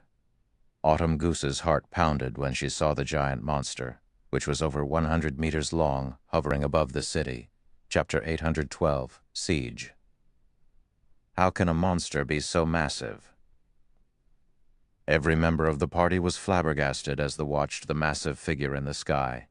This was a bone dragon with a body that stretched over 100 meters and a wingspan that covered over 200 meters. As its name suggested, its entire body was made of bone. Its massive skeletal head loomed like a small mountain. Smoldering green fire danced in its hollow eye sockets.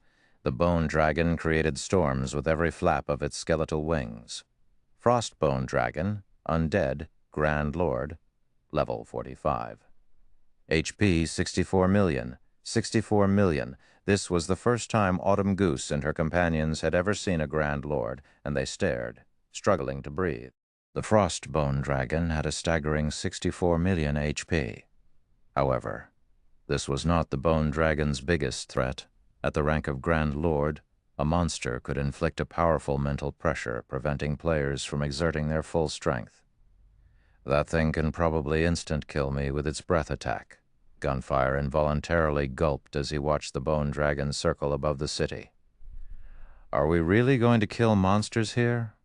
There are too many, Blue Bamboo asked worriedly, as she glanced at the sea of abyssal monsters within the city walls. Skeleton Soldier, Undead Elite, level 42, HP 140,000, 140,000. These skeleton soldiers bore a shield and weapon in each hand. They also stood together in large groups with over 100 other skeleton soldiers. If they fought one of those skeleton squads, it was highly likely that they would attract even more skeleton soldiers. Skeleton captains also roamed the city. Skeleton Captain, Undead Chieftain, level 42, HP 1,300,000, whether Levermer 300,000 or Levermer 300,000 if they fought here. An endless stream of monsters could easily surround them. Their chances of survival would plummet. Why don't we check somewhere else? Autumn Goose suggested. They could deal with these numbers if they were merely common monsters. However, the weakest monster in the city was an elite. Chieftains even called this city home. Even a 20-man team had little hope of surviving this place. Although they knew Shi Feng and the others were quite strong, the skeleton captains were not isolated. From where they stood, they could spot as many as 6 captains.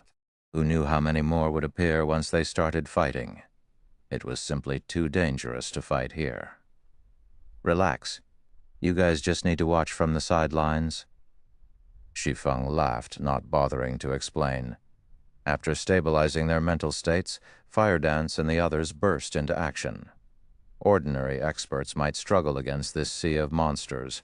To Zero Wing's core members, however, this wasn't even a challenge. This was a paradise. Fire Dance and Flying Shadow charged into the crowd of skeleton soldiers, luring the elite monsters. Meanwhile, Minor Wind and the other ranged classes launched their bombardment from a distance. Immediately, they had attracted the attention of nearly 800 skeleton soldiers and 3 skeleton captains. Autumn Goose and her friend's anxiety mounted. The army of skeleton soldiers and the 3-meter-tall skeleton captains that wore black, thorny armor seemed to have an unstoppable momentum as they charged to meet Zero Wing's group. Death Wind, who stood between his team and the monsters, felt a massive pressure weigh him down. Just as the skeleton soldiers were about to reach the team, Kola, Ye Wumian, and Turtledove made their move. Justice Roar. Angry Howl. The 3 MTs tore the aggro from the small team and forced the monsters to focus on them. Take this. Kola raised his flaming divine bluefire shield and bashed it into the approaching crowd. Boom. With one hit, the MT sent the leading skeleton soldiers into a backward tumble. Kola then used devotion, and a golden glow blossomed over an area of 15 times 15 yards, a damage of around 500 points appearing above the head of every skeleton soldier. As for Turtledove and Ye Wumian, they also dominated over their opponents. With each crash, they knocked down a group of skeleton soldiers. When they used an AoE skill, they devoured hundreds of HP from several dozen soldiers. The 3 MTs stood like an iron wall as they blocked the undead's advance. The 3 skeleton captains had just as much trouble, even against the chieftain's attacks. Kola and the others did not retreat by a single step. They dodged the majority of the attacks sent at them, launching counterattacks and dealing over -2,000 damage to each chieftain. So strong, gunfire could not help his shock. Not only could these 3 MTs hold back the hundreds of elite monsters and 3 chieftains, but they also dodged most of the incoming attacks, barely losing any HP. They should have stabilized the aggro by now. Let's start attacking as well, Blackie said excitedly. As Blackie spoke, he activated Stars of Light. Aqua Rose also used the Tier 1 spell Death and Decay. Meanwhile, Shi Feng had switched to the Aura of Fire and activated Firestorm. At this time, Kola and the others suddenly stomped the 3 skeleton captains, causing all 3 to lose their balance and fall to the ground. Immediately after, the 3 MTs retreated. In the next moment, the area before Kola and the others transformed into hell itself. Huge stars fell from the sky. Black smoke emerged from the ground, and fire erupted into the air. The ground shook as if the end of the world had arrived. Boom, boom, boom. After several seconds, most of the 800 or so skeleton soldiers had been annihilated. The 3 skeleton captains had lost close to half of their HP. Everyone's level bars exploded with EXP. Blue Bamboo even leveled up on the spot, climbing from level 34 to level 35. At this time, Kola and the others slammed their shields into the 3 skeleton captains and began building their aggro once more. Meanwhile, Shadow Sword and Rampant Blade used charge and appeared before a skeleton captain. They then swung their great swords at the chieftain's joints, momentarily freezing the captain's movement. 2 critical damages of over 5,000 points appeared above the chieftain's head. As for Fire Dance, she appeared behind another skeleton captain and used Absolute Strike, 28,467. Fire Dance immediately followed up with a backstab, her attack triggering 1,000 Transformations critical point effect. The fragmented legendary weapon then transformed into a streak of silver light as it pierced and shattered the skeleton captain's sturdy armor. Frightening damage of 19,482 points appeared above the skeleton captain's head. Is she even human? Fire Dance's damage shocked Autumn Goose and her team. Thoughtful Rain and Blue Bamboo were also shocked into silence. This was their first time they had seen their guild's upper echelons grind monsters. The difference between the way they normally grinded was like the difference between heaven and earth. In a party dungeon, a chieftain-ranked monster was a boss. In front of Fire Dance, however, it was no different than a common monster. Not a single one of Fire Dance's attacks dealt less than 10,000 damage. Under the continuous bombardment of Zero Wing's core members, the 3 skeleton captains had not even had a chance to land a finger on Kola and the other 2 MTs. Meanwhile, Violet Cloud, one of the team's healers, had become one of the main damage dealers. Each of her numerous mana balls dealt over meta 600 damage to the skeleton captains. As a result, the chieftains' HPs fell at a rate visible to the naked eye. After just 20 seconds, the 3 skeleton captains and the remaining skeleton soldiers crumbled to the ground, transforming into piles of bones and dropping several pieces of equipment. They also granted every player with a significant amount of Eek speech. Chapter 813, Frightening Leveling Speed. Chapter 813, Frightening Leveling Speed. Chapter 813, Frightening Leveling Speed. Chapter 813, Frightening Leveling Speed. Seeing the scattered bones and their rapidly rising experience bars, Autumn Goose and the others were at a loss for words. Facing hundreds of level 42 elites and 3 level 42 chieftains would be a challenge even for a 100-man team of level 40 elite players. Now, however, a dozen or so players had easily defeated these monsters. Although they had realized that there was a gap between them and Zero Wing's core members, this battle made it clear just how wide that gap was. This grinding and leveling speed is amazing. I wish we could level like this every day. Blue Bamboo sighed as she looked at her experience bar. She had gained more EXP in less than a minute than she usually obtained after 2 hours of grinding. They were leveling faster than a rocket. Moreover, the speed at which they were earning money was simply ridiculous. In less than 1 minute, they had gained 6 pieces of equipment. Nowadays, in God's domain, the higher a monster's level was, the lower its drop rate for equipment would be. They had killed many level 40 monsters before. Even when they killed level 40 elites, they rarely obtained any equipment. Only level 40 chieftains were certain to drop equipment. Even then, they usually only dropped 1 or 2 pieces. Among the 6 pieces of equipment they had obtained, 4 were level 40 bronze equipment, and 2 were level 40 mysterious iron equipment. Although they were not pieces of top-tier equipment, they could sell for quite a bit of money. Even after splitting the profits among the team, they would earn more than what an ordinary player earned in a single day. Shi Feng had intended to split the loot equally, however Autumn Goose and the others rejected the offer. After all, they had not done anything. They also were not members of Zero Wing. They already felt uncomfortable about receiving a share of such a lucrative amount of EXP despite not contributing. As for Thoughtful Rain and Blue Bamboo, the 2 girls similarly rejected the offer. In the end, Shi Feng had no choice but to pass the equipment to Aqua Rose to store in the guild warehouse. Fire Dance, Flying Shadow, Minor Wind, lure the monsters. We'll clear the city's borders before we enter the city itself, Shi Feng commanded, after he finished collecting the drops. In the Abyss battlefield, the basic strategy to capture a city was to eliminate the monsters in the outer edge. If they did not take care of the minions outside the city once they started fighting in the city, a single roar from a boss could very well attract every single minion. The monsters would surround them, greatly increasing their chances of wiping. Hence, it was important to annihilate the monsters outside the city first. Moreover, in the Abyss battlefield, monsters in towns and cities had long respawn times. They didn't have to worry about endless respawning. They also wouldn't have to waste a lot of time getting out of the city. Following which, Fire Dance, Flying Shadow, and Minor Wind lured wave after wave of monsters towards Kola and the others. After the MTs had built up their aggro with the skeleton captains, Shi Feng would use Firestorm.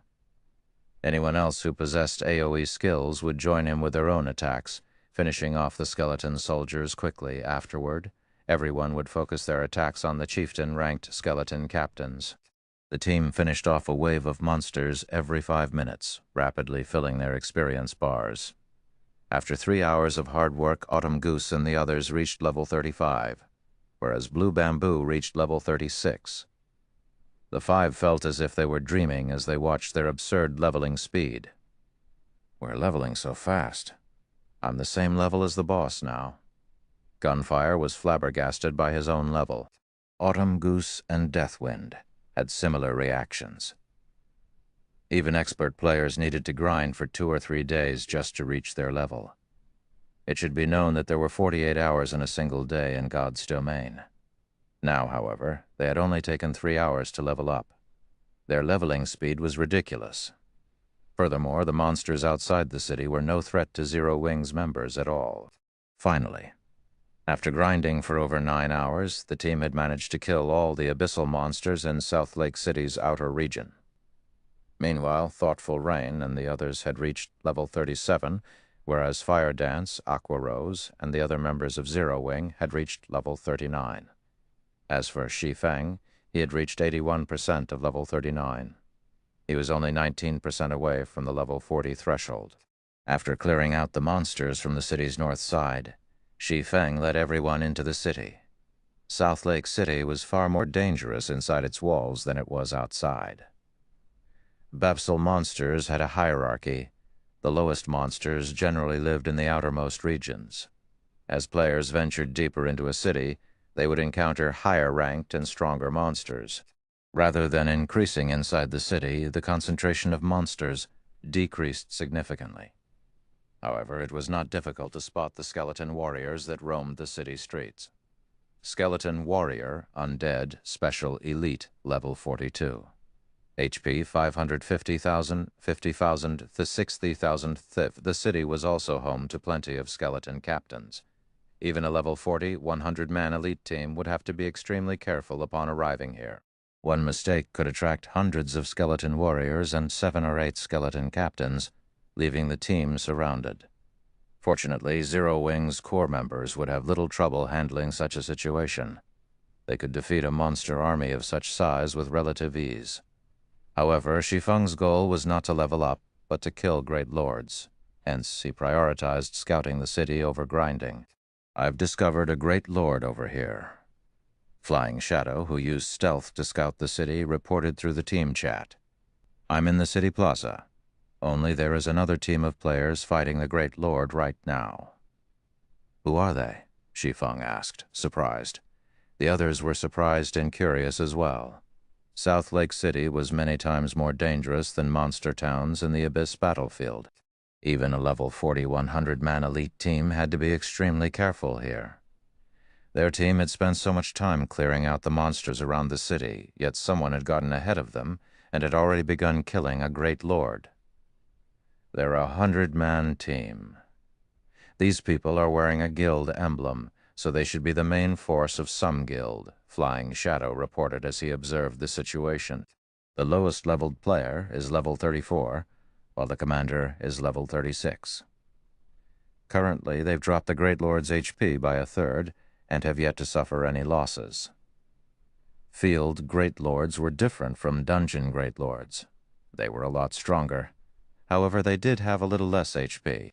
The fact that the team had taken 1/3 of a level 40-plus Great Lord's HP without losing a single member showed that the team was extraordinarily strong. "Hold on, I'll send you their battle video."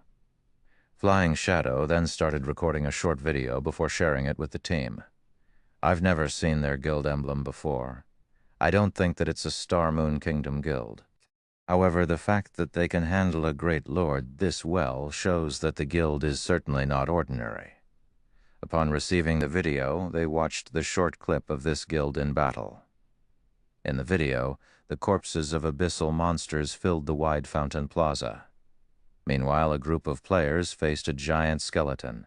The giant skeleton stood over 10 meters tall. The skeleton wore black, heavy armor and wielded 2 massive war axes. Skeleton General Undead, Great Lord. Level 43, HP million fillion. The Exmer late there 18 million fillion. The skeleton general brandished its war axes madly, each swing causing the earth to tremble. However, the players fighting the skeleton general were very coordinated. Their MTs guided the skeleton general's attacks to an area void of other people. Meanwhile, the healers and ranged damage dealers responded when and how they needed to, decreasing the Great Lord's HP continuously. Overall, the players were quite organized. This is interesting. I hadn't expected to meet them in a place like this. Shi Feng's lips curled up into a faint smile after seeing the players in the video.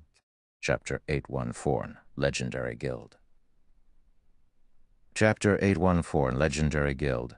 These people have relatively good combat standards and equipment, but why haven't I heard of this guild before? Even after racking her mind, Aqua Rose could not figure out which guild these players were from. The Skeleton General displayed frightening power.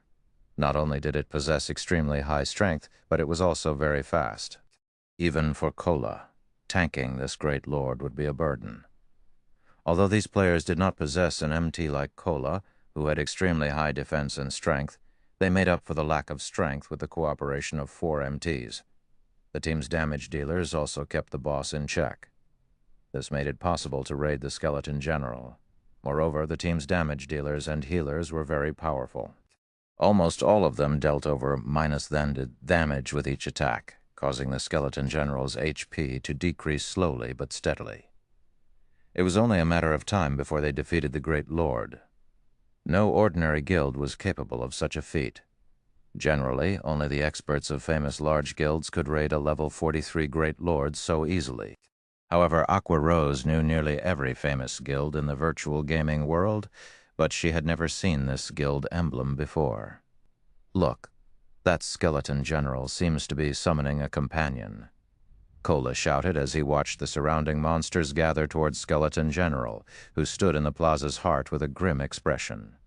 The others were also shocked.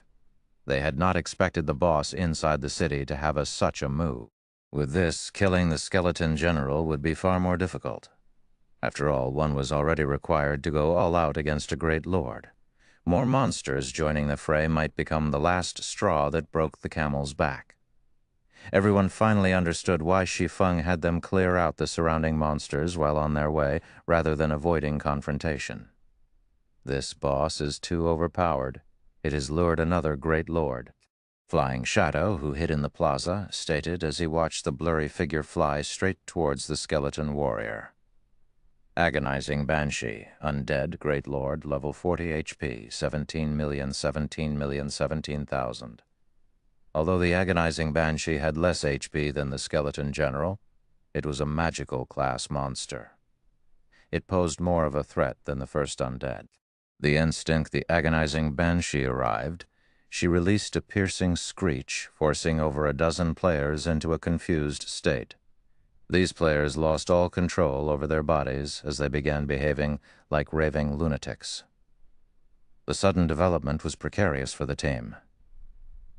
"Let's head over and take a look," Shi Feng said, laughing as he watched the Agonizing Banshee massacre the team of players. It was not unusual that Aqua Rose had not heard of this guild. After all, the guild wasn't famous. It was an upstart guild. The guild's name was Immortal Light. Immortal Light was based in the Twin Towers Kingdom. The Twin Towers Kingdom and Star Moon Kingdom were adjacent to each other. Hence, Shi Feng knew quite a bit about the Twin Towers Kingdom. Although Immortal Light was only an upstart guild, it had performed exceedingly well in the competition for dominance over the Twin Towers Kingdom. It had stolen over a dozen cities from the first-rate guild, Emperor's Light, going as far as to occupy the third-largest city in the Twin Towers Kingdom. In Shi Feng's previous life, Immortal Light had been one of Shadow's allies. However, Immortal Light was much stronger than Shadow had been. In God's domain, it was very difficult for a small guild to survive, hence these guilds needed to work together. However, Immortal Light was different from Shadow. After 10 years of development in God's domain, it had become a first-rate guild, and had occupied over half of the Twin Towers Kingdom. It had even dominated various cities in other kingdoms. Back then, it had developed into a guild that could rival even Ouroboros. Meanwhile, Immortal Light's guild leader, Sind Heart, was a very famous expert in God's domain. He had been one of God's domain's 12 sacred elementalists in the past. Immortal Light also had several other Tier 5 experts. Even Ouroboros and Emperor's Light had not dared to provoke the guild in the past. One could say that Immortal Light had been a legend in the Twin Towers Kingdom. In just a few years, a no-name guild had gone from an organization without any background or backing to a huge existence in the virtual gaming world, which even first-rate guilds feared and respected. The difficulty of such a feat was unimaginable. Shi Feng never imagined that he would actually encounter this guild so soon. "Do you know them?" Firedance asked curiously. She understood Shi Feng quite well. He would not attack someone unless they attacked him first. In addition, his pride as an expert would not allow him to steal a boss from a stranger. Even if he wanted the boss, he would simply wait for the two great lords to annihilate the other team. However, since Shi Feng chose to approach the battle, it was likely that he knew the guild. "Something like that," Shi Feng replied vaguely, not knowing how to answer this question. In the past, he had been acquainted with this group from Immortal Light. In this life, however, they did not know him. Above the wide plaza, two great lords and dozens of skeleton warriors faced down the 100-man team. "Split up the bosses." "Rangers, kite the minions," the team's leader, Sindhart, shouted. He would not let his confidence waver, even though his team now had to fight two great lords simultaneously. On the contrary, he remained extraordinarily calm as he commanded the battle. "Guild leader, that agonizing banshee's AoE spells are too powerful. We've already lost 8 people. 1,000 lasers, lead your group and follow me. We'll suppress the banshee together. Everyone else, focus on the skeleton general." Even Sindhart was helpless against the banshee's shadow sweep attack. He could only lead a contingent to distract the great lord. Immediately, with Sindhart at the lead, 10 players activated a barrier magic array around the agonizing banshee, trapping the great lord behind a purple barrier. "Narrow the magic array's area," Sindhart shouted as he watched the banshee resist. Quickly, the 10 players controlling the magic array shrank the magic array, sealing the agonizing banshee inside a small purple globe and preventing the great lord from moving. "Guild leader, someone's heading this way? How are there other people here?" At this moment, even Sindhart grew anxious. To surely kill the skeleton general. They had even used their most precious barrier magic array. They could not afford any more surprises. This guild is quite impressive. They have an intermediate magic array as well," Aqua Rose stated when she saw the hovering purple ball. She could estimate the barrier's strength with a single glance. Currently, in God's domain, being able to obtain a basic magic array was quite a feat. One could probably count the number of intermediate magic arrays players had found on one hand. Yet, now, an unknown guild employed their own. The guild clearly had an extraordinary background. "Friend, if you're interested in these two great lords, why don't we take them on together and split the loot equally?" Sindhart shouted. Although the group that had just arrived only consisted of 20 players, the fact that this small group had made it this far spoke of their extraordinary strength. Without knowing Shi Feng and his team's motives, Sindhart was unwilling to give up on the great lords. Hence, he might as well make them an offer. After all, even if Shi Feng's team were strong, they could not handle two great lords at once. "Guild leader? I think they're from Zero Wing." "What? Zero Wing? Isn't that Star Moon Kingdom's #1 guild?" The players from Immortal Light were instantly on edge, wearing grim expressions. Chapter 815, Zero Wing Takes Action. Chapter 815, Zero Wing Takes Action. Why are they here? Sindhart was shocked when he saw Shi Feng and his team. Even in the Twin Towers Kingdom, Zero Wing was resoundingly famous. Starting out as a small guild, Zero Wing had faced down the various large guilds in White River City, becoming White River City's overlord. Later on, it successfully repelled the Dragon Phoenix Pavilion, a super first-rate guild. However, this was not Zero Wing's greatest achievement. Afterwards, Zero Wing had occupied Stone Forest Town and won a war against the joint forces of the Star Alliance, a first-rate guild and their various allies, instantly becoming the most sought-after guild in Star Moon Kingdom. In addition, Zero Wing was a guild of experts. Its guild leader, Black Flame, even ranked 51st on the God's Domain experts list and had been given the title of Sword King. A recently established guild like Immortal Light could not possibly compete with a guild like Zero Wing. Those people are Zero Wing's upper echelons. "Look, that's Aqua Rose. Fire Dance is here as well. Look over there. Isn't that Violet Cloud, Cola, Turtle Dove, Minor Wind, Shadow Sword, Blackie, and Yi Wumian? Why are so many of Zero Wing's experts here?" Immortal Light's members panicked for a moment. Aqua Rose and the others were all publicly acknowledged top-tier experts. One of them could exterminate a 100-man elite team by themselves. I never thought our guild would be so famous. Even a guild from another kingdom knows us. Blue Bamboo could not help her pride as when she saw the Immortal Light's collective anxiety. I wonder when my name will be as famous as Big Sis Fires and the others. Fire Dance and her fellow echelons couldn't help but laugh when they heard Blue Bamboo's excitement. In reality, even they had never imagined that they would one day become famous experts in God's domain. Before they had met Shi Feng, they had never dreamed of such a thing. Now, however, they were targets for players' admiration. Is Zero Wing really such an amazing guild? When Autumn Goose overheard the Immortal Light's members, she was shocked. She and her companions were independent players from the faraway Dark Knight Empire. Hence, they had only heard rumors of Zero Wing's strength through the forums. They had never witnessed the guild in action. In their opinion, however, even the large guilds in the Dark Knight Empire were subpar at best. Hence, how strong could a guild from a kingdom possibly be? However, after witnessing these players' performance, they had a clearer understanding of the guild's strength. They felt that Zero Wing was different from those large guilds in the Dark Knight Empire. Yet, it would seem that Zero Wing was far more powerful than Blue Bamboo, and the official forums made it out to be. Guild leaders sinned. Rest assured, we aren't here to steal your bosses.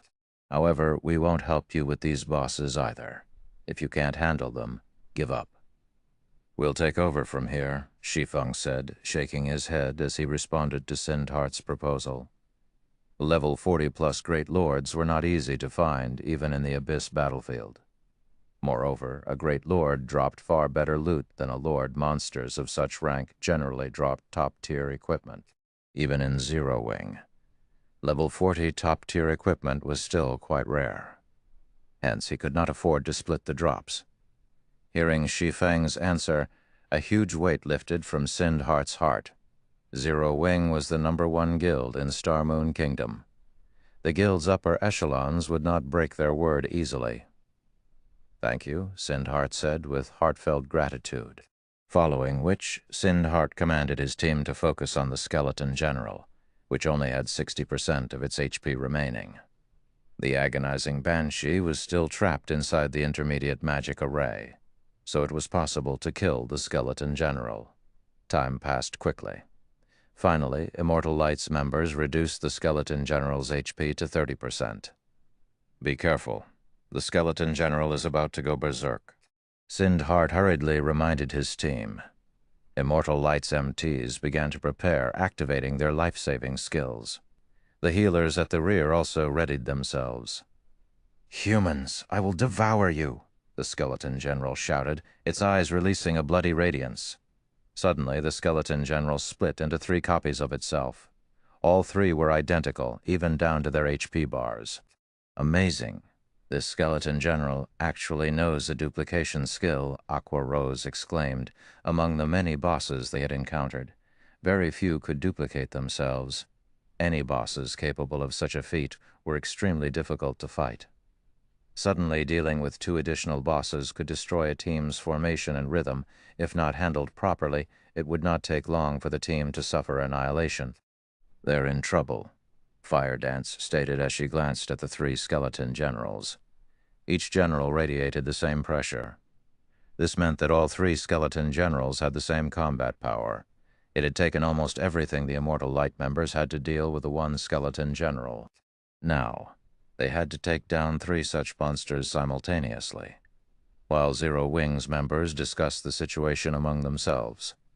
Several Immortal Light MTs were thrown into the air. Until now, the team had relied on the combined strength of 3 or 4 MTs to defend against the Skeleton General's attacks. Now that they had to fight 3 Great Lords at the same time, their MTs had to split up. As a result, they didn't have enough strength to tank the bosses. In 10 short seconds, Immortal Light lost another 8 members. Guild leader, at this rate, will most likely wipe. How did things come to this? Sindhart balled his fists, frustration filling his heart. They had already lacked enough members to deal with the Skeleton General. Furthermore, to deal with the agonizing Banshee. They had been forced to split their team and pull 10 members away from the main fight. Now that the general had split into 3, they didn't have nearly enough strength to face the boss. A single attack from one of the great lords could obliterate over 7,000 HP from one of their MTs. If the MTs did not block the attack with their shields, they might die instantly. "Retreat," Sindhart commanded, gnashing his teeth. If they wasted any more time, none of them would leave this place alive. If they retreated now, at the very least, half of their numbers might survive. "They can't hold on anymore," Blackie chuckled. "Let's go, then," Shi Feng said. Hearing Shi Feng's command, Zero Wing's members exploded into action. Kola and Yewumian charged at the fully regenerated skeleton general, whereas Turtledove made her way towards the agonizing Banshee. "We're going in now." Autumn Goose and the others were momentarily stunned, thinking that they had heard wrong. Although Immortal Light's members had already left, there were still 2 great lords in the plaza. What could they possibly do with a team of 20 players? What are they trying to do? The members of Immortal Light who had escaped were even more flabbergasted. Zero Wing's team had far too few members. Furthermore, to deal with the 2 great lords, their team of 20 had to split itself. This was insane. Just as Autumn Goose, Thoughtful Rain, and the others struggled against their days, the battle against the 2 great lords had begun. Kola sent a shield of vengeance at the skeleton general, taking more than 2,000 of the great lord's HP. He then followed up with a hammer of sanctions, eliminating another 3,000 plus HP and focusing the great lord's aggro on himself. Facing the skeleton general's quick blow, Kola raised his shield and received the attack. He was immediately forced to retreat by 6 steps, both his hands numbing slightly. Damage of over minus 3,000 points appeared above his head. However, to Kala, who had over 18,000 HP, this damage was acceptable. "That's a lot of strength. I can use this opportunity to test a move that I recently learned." Kola smiled. Seeing another of the skeleton general's battle axes swiftly approach, he lifted his shield, blocking and pushing against the attack. As the attack sent Kola backward. He only lost around 1,700 HP, far less than the previous attack. Very quickly, Violet Cloud recovered his HP to full. "Let's also begin," Aqua Rose said as she smiled at the agonizing Banshee. She then used Blue Fire Summon immediately. 3 Blue Fire Crows appeared on the battlefield and assisted Turtledove against the agonizing Banshee. Chapter 816, Bullying a Great Lord. Chapter 816, Bullying a Great Lord. What a powerful summoning skill. Autumn Goose and the others were shocked when they saw Aqua Rose's 3 level 39 elite-ranked Blue Fire Crows. Generally, summoners could only summon 1 elite or a few common monsters. Aqua Rose, however, had summoned 3 elite monsters at one time. This was the equivalent of adding 3 powerful melee fighters to their team. Turtledove threw her shield at the agonizing Banshee, slamming it into the Banshee's head. Not only did this attack interrupt the Great Lord's Tier 2 spell casting, but it also achieved a critical hit, dealing nearly minus 5,000 damage. The agonizing Banshee was enraged. She pointed a finger at Turtledove. Immediately, 8 Black Fog spears shot towards the Guardian Knight. These Black Fog spears had significantly damaged the Immortal Light members when they had faced her. As the spears were incredibly powerful, even when the Immortal Light's MTs blocked the attack with their shields, they had lost nearly 4,000 HP. Worse yet, the Banshee had launched 8 of these spears. Even an MT would lose their life if they received 4 or 5 spears. "That won't work against me," Turtledove declared. Rather than retreating, she charged towards the Black Fog spears. Just before the spears reached her, Turtledove raised her shield and leaped forward, smashing into one of the Black Fog spears. The remaining spears simply flew past Turtledove's body, missing her completely. Boom. Upon collision, Turtledove was forced back by 2 steps. She lost nearly 8,800 HP. In the next moment, however, a healing light touched the Guardian Knight, returning her HP to full status immediately. "That is an MT from Zero Wing?" Sindhart was astonished as he watched Turtledove handle the agonizing Banshee's attacks so gracefully. When their strongest MT blocked one of the Black Fog spears, he had lost over 3,400 HP instantly. In addition, due to the incredible speed of the spears, he hadn't been able to avoid the following attacks in time. Generally, he would receive roughly 3 spears, destroying more than half of his HP. On the other hand, Turtledove had neutralized the Black Fog spears with such ease. The other Immortal Light members were similarly stupefied when they saw Turtledove tank a Great Lord by herself. None of them could believe their eyes. Normally, they needed at least 4 or 5 MTs to rotate tanking a single Great Lord. Even so, there were times when they failed to hold the boss. Turtledove was definitely stronger than they were. However, the members of Immortal Light did not know that Turtledove currently wore a Tier 1 set equipment. Her plate armor was even epic rank. Although equipping the Divine Frost armor had caused Turtledove to lose the final set effect of the Yin-Yang Walker set equipment, the former not only reduced the damage she took, but one of its passive skills also reduced the agonizing Banshee's movement speed and attack speed. Although the Black Fog spears were quite fast, Turtledove could easily determine the best evasion route with the speed reduction effect. Moreover, Turtledove was a Guardian Knight. Her magic resistance was very high. With over 18,000 HP, she could even survive a direct hit from a Tier 2 spell. Very quickly, Kulla and Turtledove had pinned down the 2 Great Lords. Now everyone just needed to focus everything they had on 2 bosses. Are those monsters really Great Lords? Blue Bamboo felt as if she were dreaming as she watched Turtledove tank the agonizing Banshee without assistance. Even now, she alone had maintained Turtledove's HP at full.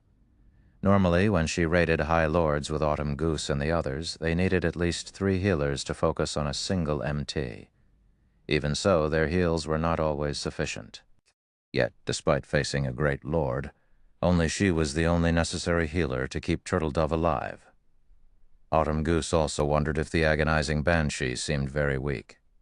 She even doubted that the MT needed her assistance as she focused solely on damage. However, Autumn Goose was very aware.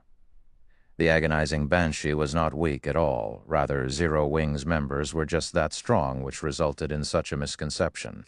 Only now did she understand why Shi Feng had been so confident, why all of these experts from Zero Wing were so confident. Now that the MTs had solidified their hold on the bosses, Zero Wing's members had no issue dealing sufficient damage. The assassin class relied on speed to deal massive amounts of damage over time. Fire Dance, however, played the class differently.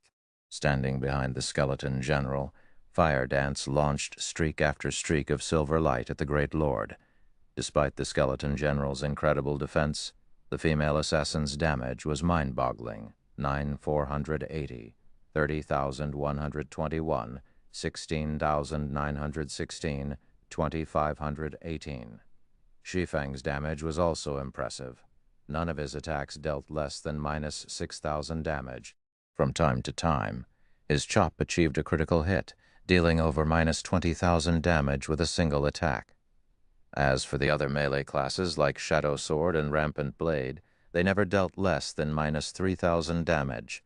With their powers combined, these several players devoured the skeleton general's HP of 18 million at a rate visible to the naked eye. Are they even human? The Immortal Light members were astonished. The total damage Shi Feng, Fire Dance, Shadow Sword, Rampant Blade, Blackie, and a few other core members of Zero Wing dealt was higher than their 100-man team's total damage. Previously, their attacks had only dealt over minus 1,000 damage to the Great Lord. Even Sind Hart, the most powerful player on the team, had only dealt over minus 2,000 damage to the skeleton general. Shi Feng and Fire Dance, however, easily managed tens of thousands of damage. From time to time, they even dealt over minus 30,000 damage. Despite the skeleton general and agonizing Banshee being 2 daunting Great Lords against Zero Wing, they were no different than helpless common monsters. The 2 bosses could only struggle against the small team of players. Even with its prided speed and strength, the skeleton general in particular rarely landed a hit on the Guardian Knight Kulla due to Fire Dance and Shi Feng's coordinated attacks. Even when the Great Lord used a Tier 2 skill, Kola easily took the hit with a life-saving skill. As for the team's healers, aside from the slight pressure they felt when the skeleton general used a powerful skill, they needed to do so little to keep their companions alive that they had time to join the attack on the Great Lords. In just 5 minutes, the skeleton general's HP fell to 30%. Wumian, pin one of them down and leave the other to me. Everyone else, focus on the skeleton general. Kola is tanking. Shi Feng shouted after seeing the skeleton general begin to split itself into 3 clones. Although this move was quite powerful, all 3 copies shared the same HP. As long as they had enough players to tank the 3 skeleton generals, they could cope. As soon as the skeleton general had completed its cloning, Ye Wumian lured one away. As for Shi Feng, he activated Heavenly Dragon's power. After all was said and done, a great lord was still a great lord. Unlike MTs, Shi Feng did not possess any damage reduction skills or very high defense. He didn't have a shield either. If he wanted to withstand the boss's attacks, he had to rely on his own strength. Unfortunately, he could not contend with a level 43 Great Lord with his normal strength attribute. Only by activating a Berserk skill could he pin a skeleton general down by himself. Among the many Berserk skills Shi Feng possessed, Heavenly Dragon's power had the shortest cooldown, which was 3 hours. The Power of Darkness had a 6-hour cooldown, whereas Blade Liberation had a 10-hour cooldown. The last one also had side effects he needed to worry about. Hence, Dragon's Power was Shi Feng's best option. Moreover, Heavenly Dragon's Power was his best-suited Berserk skill for head-on confrontations. It was the best option against bosses. Chapter 817, Suffocatingly Explosive Power. Chapter 817, Suffocatingly Explosive Power. What is he trying to do? Sindhart and the others were confused as they watched Shi Feng charge towards a skeleton general. No swordsman could solo a great lord.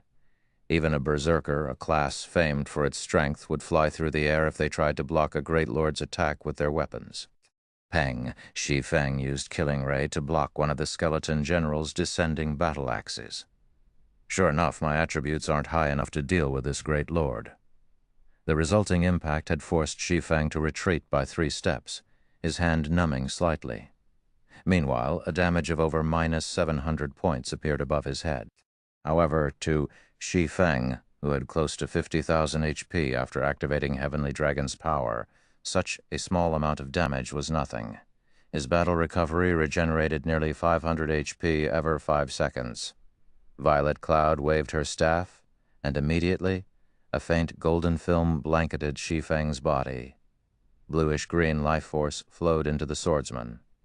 Suddenly, a recovering status appeared over Shi Feng's status bar, recovering over 1,600 HP every 5 seconds for 15 seconds. In the blink of an eye, Shi Feng's HP was full. Seeing that its first attack had failed, the skeleton general swung its other battle axe at Shi Feng violently. Having predicted the skeleton general's attacks, Shi Feng sidestepped abruptly, using the abyssal blade to receive the descending battle axe while thrusting Killing Ray towards the skeleton general's armor. A streak of blue light flashed. Although Killing Ray could not compare to the fragmented legendary-ranked 1,000 transformations, after equipping a magic device, its sharpness was only slightly weaker than the 1,000 transformations. As a result, it easily pierced the skeleton general's robust armor. A critical damage of 15,824 points appeared above the skeleton general's head. The great lord bellowed, angry with the damage it had received. Suddenly, its battle axes released a strange, smoldering green flame as it swung the weapons at the ground. The ground instantly shattered, flames surging into the sky and covering a radius of 15 yards. Shi Feng had long since prepared for this moment. He jumped up and passed the skeleton general's head. He then used one of Killing Ray's skills, Summon Lightning. Arcs of blue lightning descended and struck the skeleton general's battle axes. The collision's impact was massive. Shi Feng then utilized the force of the impact to avoid the smoldering flames. He then activated Silent Steps and appeared behind the skeleton general, the sacred sword in his hand releasing a dazzling, flaming glow. Flame burst. 15 brilliant explosions discharged behind the skeleton general, one after another. 48,177, 117,954, 49,715. 15 damages appeared above the general's head, one after another. Killing ray had a 50% critical rate.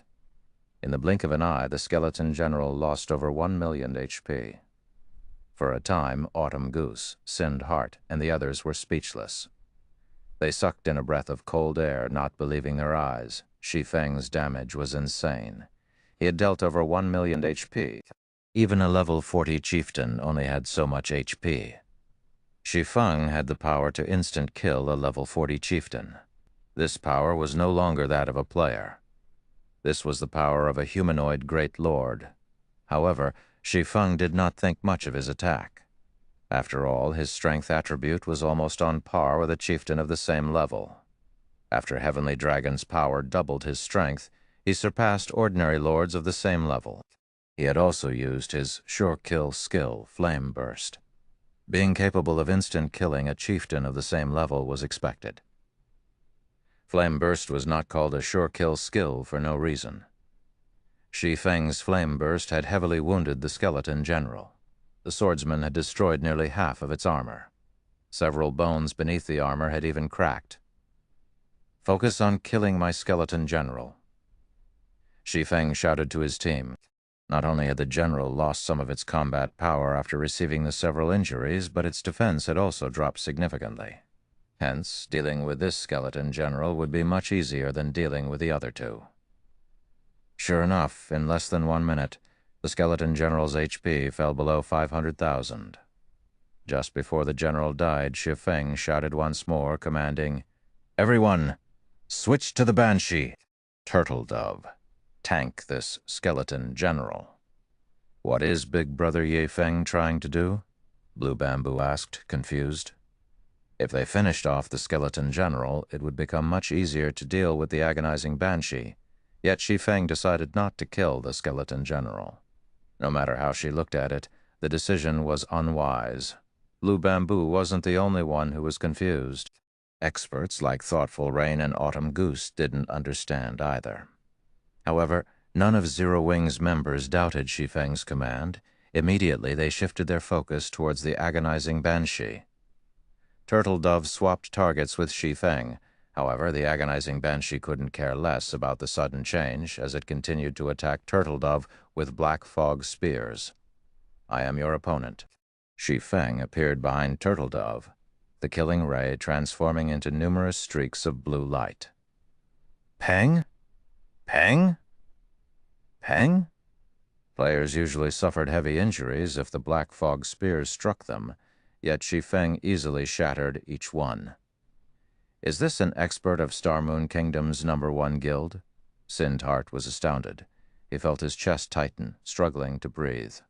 Zero Wing was far more frightening than the rumors make the guild out to be. It was no wonder why even Emperor's Light, a first-rate guild in the Twin Towers Kingdom, feared Zero Wing, choosing to give up in Star Moon Kingdom entirely.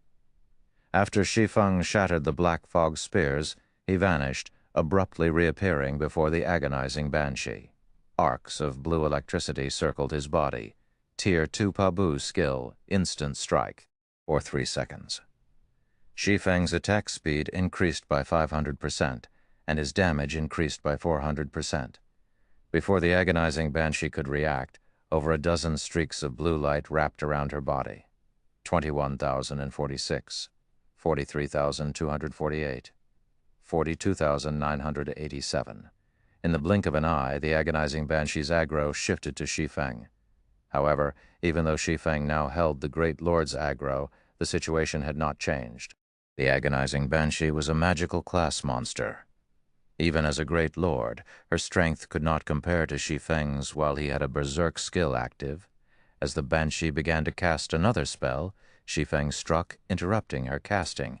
For 3 whole seconds, the agonizing Banshee could not use a single spell. Instead, she lost more than 1,000,000 HP.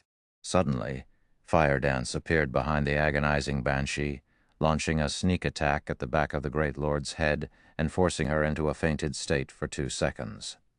She then used the Tier 1 skill, 5-star burst, 16,718, 34,297. 5 numbers appeared above the agonizing Banshee's head in quick succession, only slightly lower than the damage of Shi Feng's normal attacks while in a berserk state, following which the agonizing Banshee received a one-sided beating, her HP draining like flowing water. When her HP reached 30%, the Great Lord was thoroughly enraged. As the agonizing Banshee released a piercing scream, a massive black magic array appeared in the sky. Everyone immediately felt their strength leave their bodies. Crap. This spell absorbs players' stamina. Fire Dance immediately noticed the abnormality. If players ran out of stamina, even with godlike combat power, they were helpless. At this rate, they'd run out of stamina in 30 seconds. After that, they would be sheep for the slaughter. Not today. Shi Feng, who had long since prepared for such a situation, switched to the aura of time and activated absolute time, freezing the mana fluctuations in the surrounding area. Although absolute time's duration on a Great Lord was less than 10 seconds, interrupting the agonizing Banshee's mana channeling was enough. After losing its supply of mana, the gigantic magic array in the sky gradually dissipated. Seeing this, the members of Immortal Light finally understood how presumptuous they had been. Thinking that they could raid South Lake City's Great Lords, seconds flew by. Finally, both the agonizing Banshee and Skeleton General's HPs were below 100,000. Shi Feng activated Divine Providence, significantly increasing his luck attribute. He then used Thundering Flash to finish off the agonizing Banshee, before following up with a Thunder Flame explosion on the Skeleton General. After a momentary struggle, the agonizing Banshee and the Skeleton General fell to the ground, one after the other, dropping several items around their bodies. Chapter 818, Abyss Set. Translator 818, Abyss Set. Translator Hell Scythe, Editor Fluffy Goblin. Chapter 818, Abyss Set. It's over? Autumn Goose wondered if she were dreaming as she stared at the 2 fallen Great Lords before her. In the current God's domain, Great Lords struck fear into every player's heart. Even a 100-man elite team, led by an expert, would find it extremely difficult to defeat one. They might even be annihilated. Yet now this team of 20 players had defeated 2 Great Lords simultaneously. Moreover, a few of the team members had held back. No matter how she looked at this situation, it simply could not be real. Looking at it now, Autumn Goose found that the Wind God's spear simply could not compare to Zero Wing in terms of strength. They lived in entirely different worlds. If not for Thoughtful Rain, they probably would never have met Shi Feng and the other core members of Zero Wing. When she thought back to how they had tried to persuade Thoughtful Rain and Blue Bamboo to leave Zero Wing and join the Wind God's spear, she could not help her embarrassment. Rain, hurry up and collect their life force. If you do not collect them within 5 minutes after the Great Lords die, you will lose your chance, Shi Feng hurriedly reminded his companion. Thoughtful Rain finally woke from her daze as she retrieved the giant, pitch-black egg and collected the life force of the 2 Great Lords.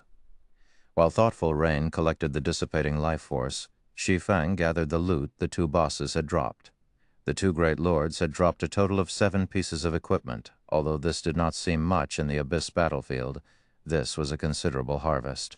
It was easier to find high-ranking monsters in the Abyss battlefield than it was elsewhere. Hence, the drop rate of the top-ranking monsters had been reduced. With the increase in levels, monsters' drop rate for weapons and equipment also decreased. The drops this time are fairly nice. Joy surfaced on Shi Feng's face after he finished appraising the items with his omniscient eyes. Among the 7 pieces of equipment, 5 were level 40 fine gold equipment. They had even obtained a piece of level 40 dark gold weapon, Ice Spirit Staff. Staff, dark gold rank. Level 40. Attack power plus 1045. Strength plus 51, agility plus 47, intelligence plus 92, vitality plus 87, endurance plus 66. Casting speed increased by 15%. Magic damage increased by 20%. Casting range plus 5. When casting, 20% chance to obtain the power of frost, causing 220% frost damage and reducing target's movement speed by 30% for 5 seconds. Additional passive skill, Frost Blessing, increases ice-type spell effects by 30%. Additional active skill, Waterfall, causes 300% frost damage every second in a radius of 20 yards for 8 seconds, freezing everyone within range for 10 seconds. Effective radius increases by 10 yards every second. Cooldown, 3 hours. Once Shi Feng shared the Ice Spirit staff's information in the team chat, everyone fell speechless.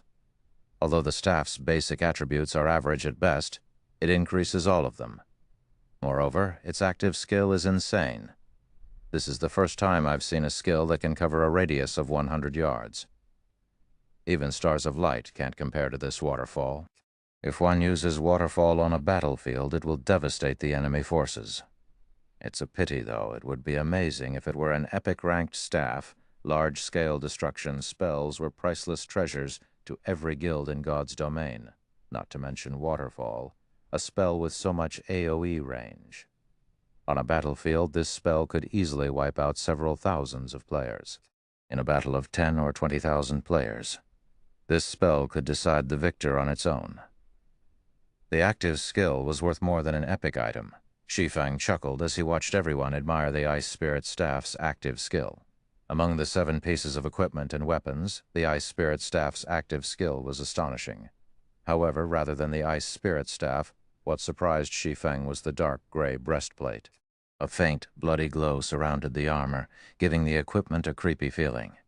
Sure enough, Divine Providence is a godly skill. Shi Feng could not help but sigh. He then shared the statistics of this item through the team chat. Upon seeing the breastplate's attributes, even the excellently jeered core members gasped. Abyss Armor Breastplate. Level 40, Level 60. Equipment requirement: Strength 700. Defense plus 1,240, Level 40. Magic Resistance plus 10. Strength plus 42. Endurance plus 40. Agility plus 35. Abyss Set Equipment, Level 40, Level 60. Equipment requirement: Berserker. Set consists of 8 parts: head, shoulders, chest, hands, wrists, waist, legs, and feet. Set effect, 2-piece effect, increases all attributes by 10%. 4-piece effect. All skill damage increased by 20%. Attack speed increased by 20%. And movement speed increased by 15%. 6-piece effect.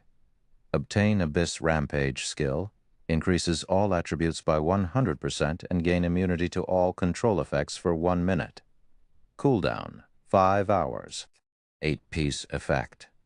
Obtain Blade of Abyss skill, transforms equipped weapon into the Blade of Abyss, increasing strength attribute by 300%, attack speed by 100%, and attack range by 10 yards for 15 seconds.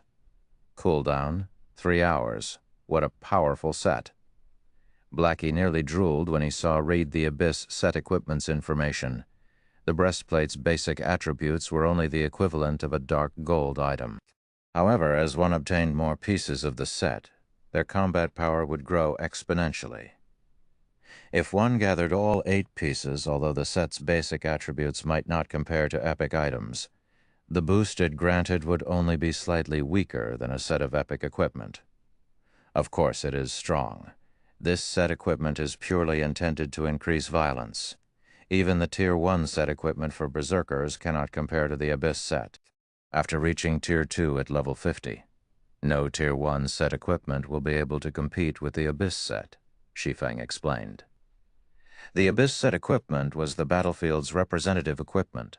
Moreover, it was not exclusively for Berserkers.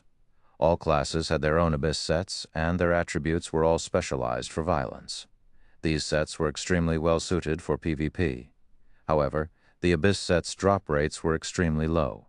It was practically impossible to collect all 8 set pieces for a single class. If one could collect 6 pieces of a set, they could increase their prowess in combat far more than with a Tier 1 set equipment. After all, the Tier 1 set equipment only consisted of 5 pieces. If one gathered all 8 pieces of an Abyss set, They would be practically invincible in PvP fights. I wonder if we'll gather a complete set. Aqua Rose was eager to find out. If they gathered all 8 pieces and let either Rampant Blade or Shadow Sword equip the set, the Berserker's abilities would soar, becoming one of the guild's top fighters. Most likely, aside from Shi Feng and Fire Dance, nobody in the guild would be able to match them. All right, rest up. We're going to look for the next Great Lord soon, Shi Feng commanded as he stored the equipment. Meanwhile, Immortal Light's members who had watched from a distance had not recovered from their shock after watching Zero Wing easily defeat the 2 Great Lords.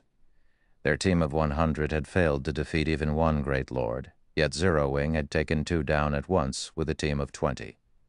The difference between their guilds was like the difference between heaven and earth. Sind Hart suddenly said, "Follow me." Chapter 819, City Deed. Chapter 819, City Deed. Translator, Hellscythe. Editor, Fluffy Goblin. Chapter 819, City Deed. Huh? Why are they heading our way? Aqua Rose asked when she saw the members of Immortal Light approach their team. Jokingly, she said, "Are they going to try to plunder our loot? If they try to rob us, I won't mind giving them a final send-off." Fire Dance laughed as she unsheathed her 1,000 transformations that hung from her waist. Although the Immortal Light players were relatively strong, she was more than enough to annihilate their team. Moreover, she looked forward to the day someone tried to rob them. Previously, she had found plenty of inspiration during her time in the Dark Arena. This was the perfect opportunity to test some of her ideas. They shouldn't be that stupid. They should be able to tell the difference between our strength and theirs.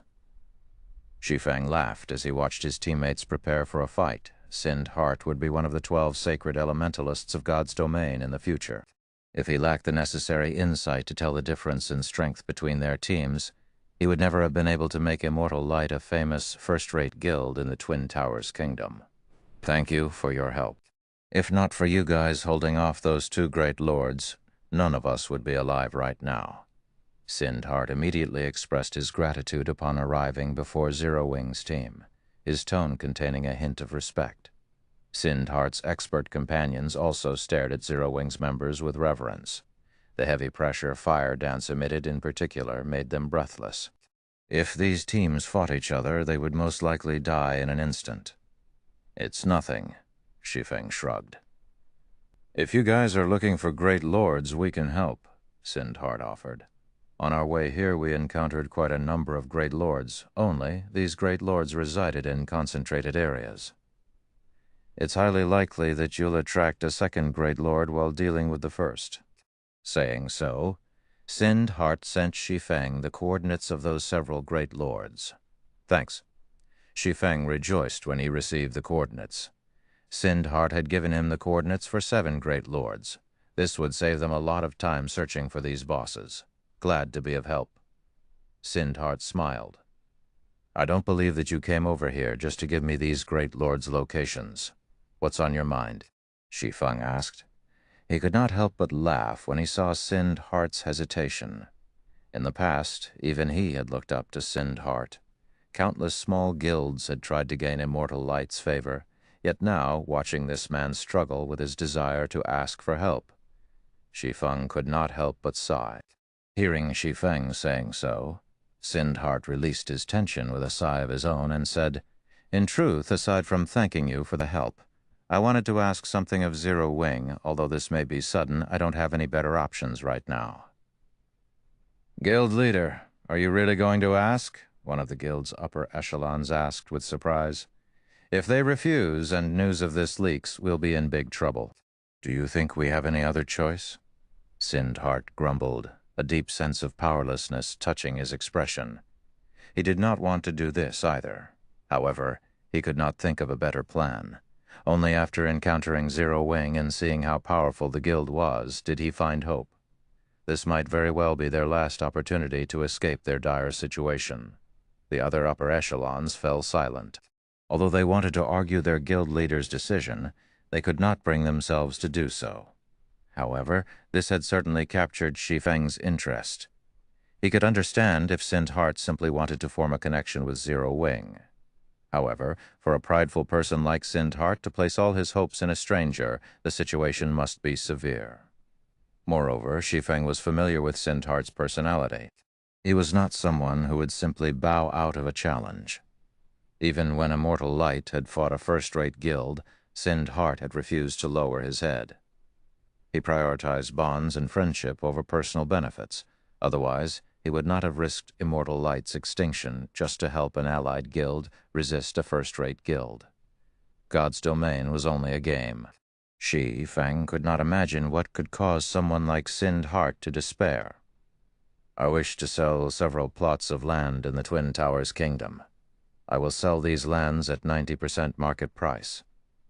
I'd like to offer them to Zero Wing in exchange for coins or top-tier equipment of the same value, Sindhart finally said after a long moment of silence. Sell land? Shi Feng was curious.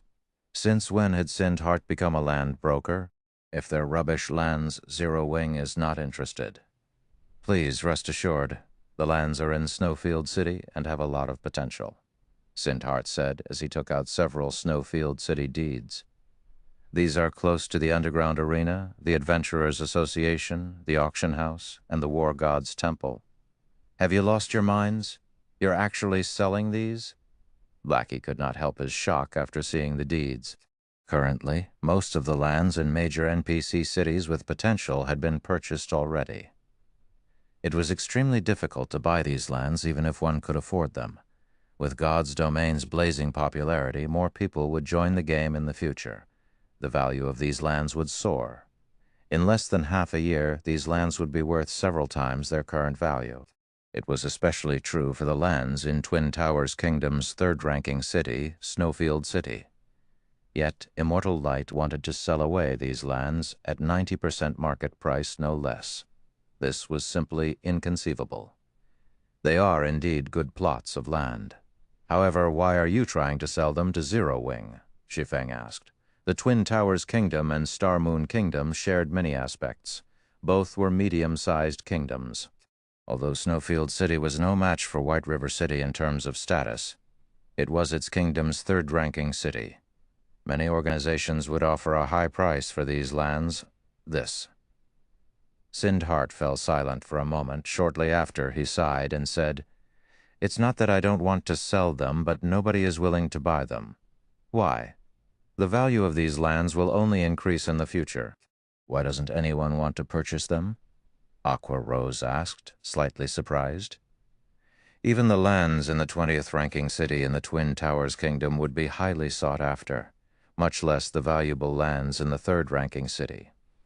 Aqua Rose had personally ventured to other kingdoms to purchase several plots of land for the Candlelight trading firm, so she understood how popular these lands were. Because none of them wished to earn the ire of the Super Guild King's return, Sindhart said helplessly. When Zero Wing's members heard Sindhart's words, they were dumbfounded.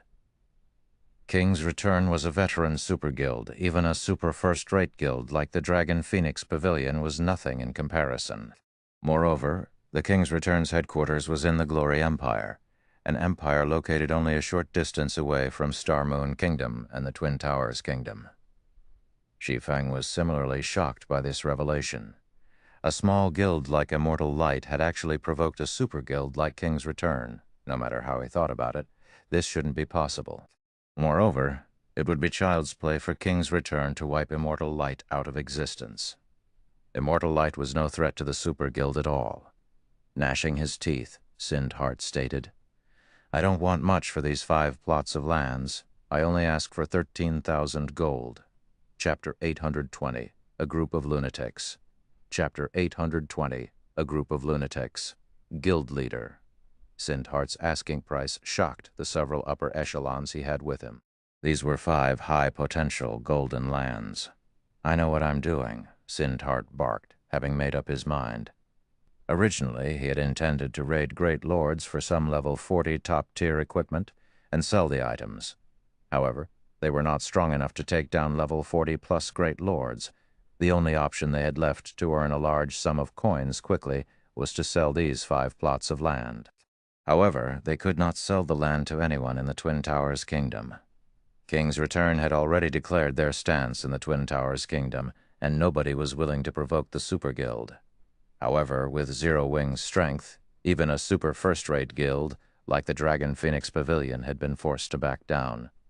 Hence, Zero Wing should not fear King's Return at all. Moreover, only a large guild like Zero Wing had the financial strength to spend 13,000 gold. Zero Wing occupied a treasured land like the Stone Forest town. The magic crystals and coins the town generated could tempt even first-rate guilds. Although there were guilds in their kingdom that did not fear King's Return, these guilds would need a relatively long time to gather the required money. Unfortunately, Sind Heart could not afford to wait. 13,000 gold? Shi Feng had never expected Sind Heart to sell these lands for so little based on the current market. These lands were roughly worth 20,000 gold. Even at that price, many people would fight over them. Now, however, Sind Heart wanted to sell them for 13,000 gold. Shi Feng could profit greatly if he bought them. Not to mention, Star Moon Kingdom and the Twin Towers Kingdom were neighbors.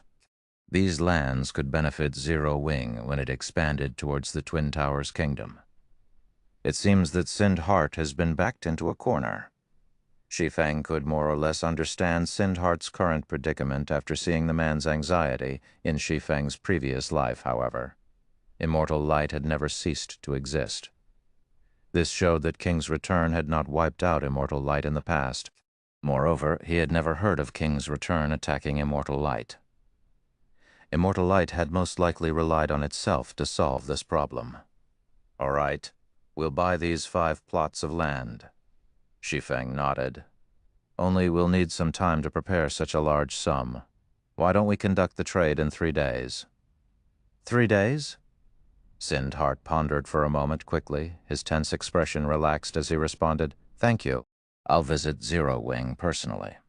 Following which, Sind Heart led his guild members away from South Lake City. "Guild leader, are we really going to oppose King's Return?" Aqua Rose asked Shi Feng through a private message. The Dragon Phoenix Pavilion could not compare to King's Return. Moreover, Glory Empire was not far from Star Moon Kingdom. Once mounts were available in God's domain, the Super Guild's threat to Zero Wing would not be a laughing matter. "Don't worry. We're just conducting business. If we stop doing business just because a Super Guild demanded it, we might as well give up competing for dominance over God's domain," Shi Feng said, shaking his head. "Moreover, this isn't a major issue. If King's Return were truly angry, it would have annihilated Immortal Light already.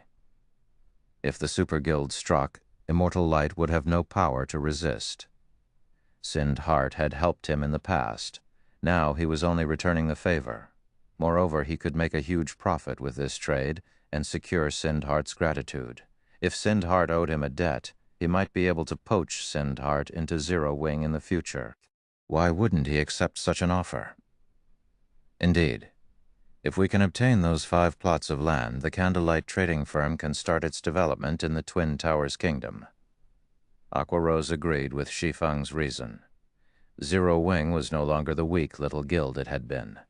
If they cowered from such a small issue, developing the guild in the future would be a problem.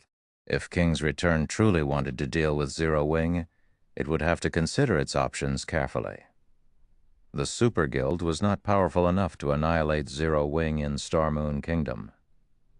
Zero Wing really is amazing. They're not even afraid of King's Return. Deathwind had never imagined that Shi Feng would agree to Sind Heart's offer so decisively. For a moment, he was at a loss for words. The Wind God's spear was already impressive for standing up against the first-rate guilds in the Dark Knight Empire. However, Zero Wing was far more amazing. The guild was not even afraid of the titans of the virtual gaming world. I wonder when the Wind God's spear will conduct itself like Zero Wing. Deathwind's mind wandered. Maybe joining a guild like Zero Wing isn't a bad idea. At this moment, Autumn Goose envied Thoughtful Rain and Blue Bamboo. After Immortal Light departed, Shi Feng led the team on a hunt for more Great Lords. With the coordinates Sind Heart had provided, the team quickly cleared a path towards these Great Lords. The Great Lords behind city walls were no challenge for Zero Wing's core members. The only issue they encountered was their berserk skills' cooldowns. Fortunately, however, not every Great Lord required their berserk skills. For 2 days, Shi Feng and the others spent their time either killing Great Lords or clearing a path through random monsters towards Great Lords. Time passed leisurely as they learned more about each other. Over these 2 days, their experience bars had risen rapidly due to the large mobs of monsters they killed. Not only had Shi Feng reached level 40, but Aqua Rose and the others had also hit level 40. This is the last one. Thoughtful Rain looked at the fallen Great Lord as she collected her 20th Great Lord's life force. "Oh, not bad. We actually got another Abyss set piece," Shi Feng said after appraising the 3 pieces of equipment he had picked up. Smiling, he said, "Now, we only need 2 more to complete the Abyss set for Berserkers."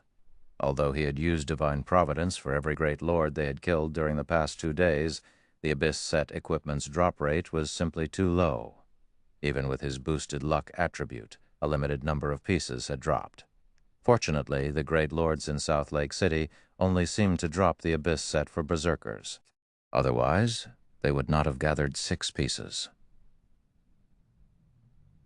Our job is finally done here. Autumn Goose released a sigh of relief after watching Thoughtful Rain collect the final life force. If not for Zero Wing's help, they would never have killed 20 level 40 Great Lords in 3 days. In the end, the level 100, Tier 3 NPC would have hunted them down until they quit God's domain. However, after realizing that they had completed their quest, Autumn Goose was slightly disappointed. While grinding monsters and raiding bosses with Shi Feng and his team, not only had they enjoyed chatting with each other, but she had also learned several techniques from Zero Wing's core members. Now that their quest was complete, they would have to go their separate ways, and she could not help her slight reluctance. "Leader, since we have completed the quest, it's time to deal with the other issue, right?" Firedance asked as she turned to the gigantic bone dragon in the sky, a glint of excitement flashing in her eyes. The rest of the team laughed at Firedance's jubilance. It was definitely not their style to leave a Grand Lord alone. To avoid any unnecessary risks, they had avoided challenging the Frost Bone Dragon. Now that they had finished their main objective, however, they had to kill the Grand Lord. That's a level 45 Grand Lord you're talking about. Autumn Goose could not believe that these members from Zero Wing actually considered raiding the dragon. They were insane. How can we possibly win against that with so few people? "It might have been impossible before, but it is definitely possible now," Shi Feng said, laughing. He then retrieved a dark gold flute from his bag. Complex runes decorated the flute, and it emitted a faint pressure. Thank you for listening to the story on KevinAudio.com, Chapter 821, Demonic Flame Tiger. Is it really possible? Autumn Goose muttered doubtfully. Chills crawled down her spine despite the frost bone dragon being so far away, her instincts constantly warning her of the danger. Every time the bone dragon flapped its massive wings, the sounds of explosions rang through the air. Even a fool could see the difference between the Grand Lord and a mere Great Lord. The two were on entirely different levels. Shi Feng understood this fact as well. The frost bone dragon was South Lake City's final boss. Of course, it wouldn't be an easy opponent. Fortunately, however, he had 2 powerful trump cards. They still had a chance of victory. Moreover, it wouldn't be a major issue if they died. At worst, they would be teleported out of the Abyss battlefield. They would not suffer the usual death penalties. Following which, Shi Feng played the dark gold flute, the sweet sound echoing throughout South Lake City. Roar. With a roar, a golden magic array appeared before Shi Feng. Suddenly, a massive black tiger leaped out of the array. The massive tiger stood over 4 meters tall. Black flames covered its razor-sharp claws. Exquisite black armor wrapped around its body. Just by standing there, the tiger's flames increased the surrounding temperature significantly. The ground beneath its feet melted under the scorching heat. The tiger was too hot to approach. What's that? Everyone was stunned by the sudden appearance of the black, flaming beast. Its a mount, of course. Shi Feng walked up to the giant tiger and rubbed the soft fur on its head. He was quite satisfied with his mount, Demonic Flame Tiger, Dark Gold Mount. Level 40, HP 1,020,000, 1,020,000. In the past, the best mount Shi Feng had ridden was only fine gold rank. In this life, however, he had obtained a dark gold mount after killing Noya, a guardian boss in the Dark Den. Mounts were extremely useful to players in field battles, especially a dark gold mount. Even a bronze mount already possessed certain combat capabilities, assisting players in battle. After reaching dark gold rank, the mount was the equivalent of a chieftain of the same level. Although a chieftain might not be anything to a top-tier expert, a dark gold mount's true power did not lie in its damage-dealing abilities. Such a thing was only useful to ordinary players. The true value of a dark gold mount lay in its support skills. Having a dark gold mount was the equivalent of having a player with support skills by one's side. Sure enough, a dark gold mount's skills are very powerful. Shi Feng was slightly surprised after he examined the Demonic Flame Tiger's skill menu. A level 40 fine gold mount only had 2 support skills. One was single target skill, while the other was an AoE skill. However, a level 40 dark gold mount had 3 support skills, with one being a single target skill and the other 2 being AoE skills, synergy, passive skill. While within 100 yards of the Demonic Flame Tiger, all attributes of owner increase by 10%. Battle Roar. The Demonic Flame Tiger releases a deafening roar. All allies within 20 yards experience a 20% damage increase, movement speed increased by 20%, and attack speed increased by 30% for 10 minutes. Cooldown, 30 minutes. Dark Blessing. All allies within 20 yards gain 100 points of magic resistance. 20% damage reduction, and all attributes increased by 10% for 30 minutes. Cooldown, 10 hours. These 3 skills alone could raise the strength of the entire team by a huge margin. This was the value of dark gold mounts. A mount? Everyone's jaws dropped when they heard Shi Feng's explanation. This can't be true, right? The Demonic Flame Tiger before them looked absolutely stunning. Moreover, they felt a heavy pressure from it. Based on its HP, it should be at least as powerful as a chieftain. A monster like the Demonic Flame Tiger could even serve as the boss in a party dungeon. Yet such a powerful monster was actually a mount. This shattered any knowledge they had about mounts. What rank is this mount? Secret Silver? Fine Gold. Everyone nearly drooled as they stared at the Demonic Flame Tiger. With its imposing might and its majestic appearance, the Demonic Tiger would be the center of attention regardless of where it was. "It's just dark gold rank," Shi Feng said as he tapped the Demonic Flame Tiger's front paw. The Demonic Tiger obediently bent down before Shi Feng, its dignified behavior vanishing. Shi Feng's team members shot him a disdainful glare. "It's just dark gold rank?" Even though they had already reached level 40, none of them even had a common mount. They just hoped to obtain a bronze or mysterious iron mount. They wouldn't even dare dream of owning a secret silver mount, let alone a fine gold mount. They had never even expected to see a dark gold mount. "After we leave the battlefield, I must find my own dark gold mount to show off," Blackie declared as he drooled over the Demonic Flame Tiger that was the size of a small house.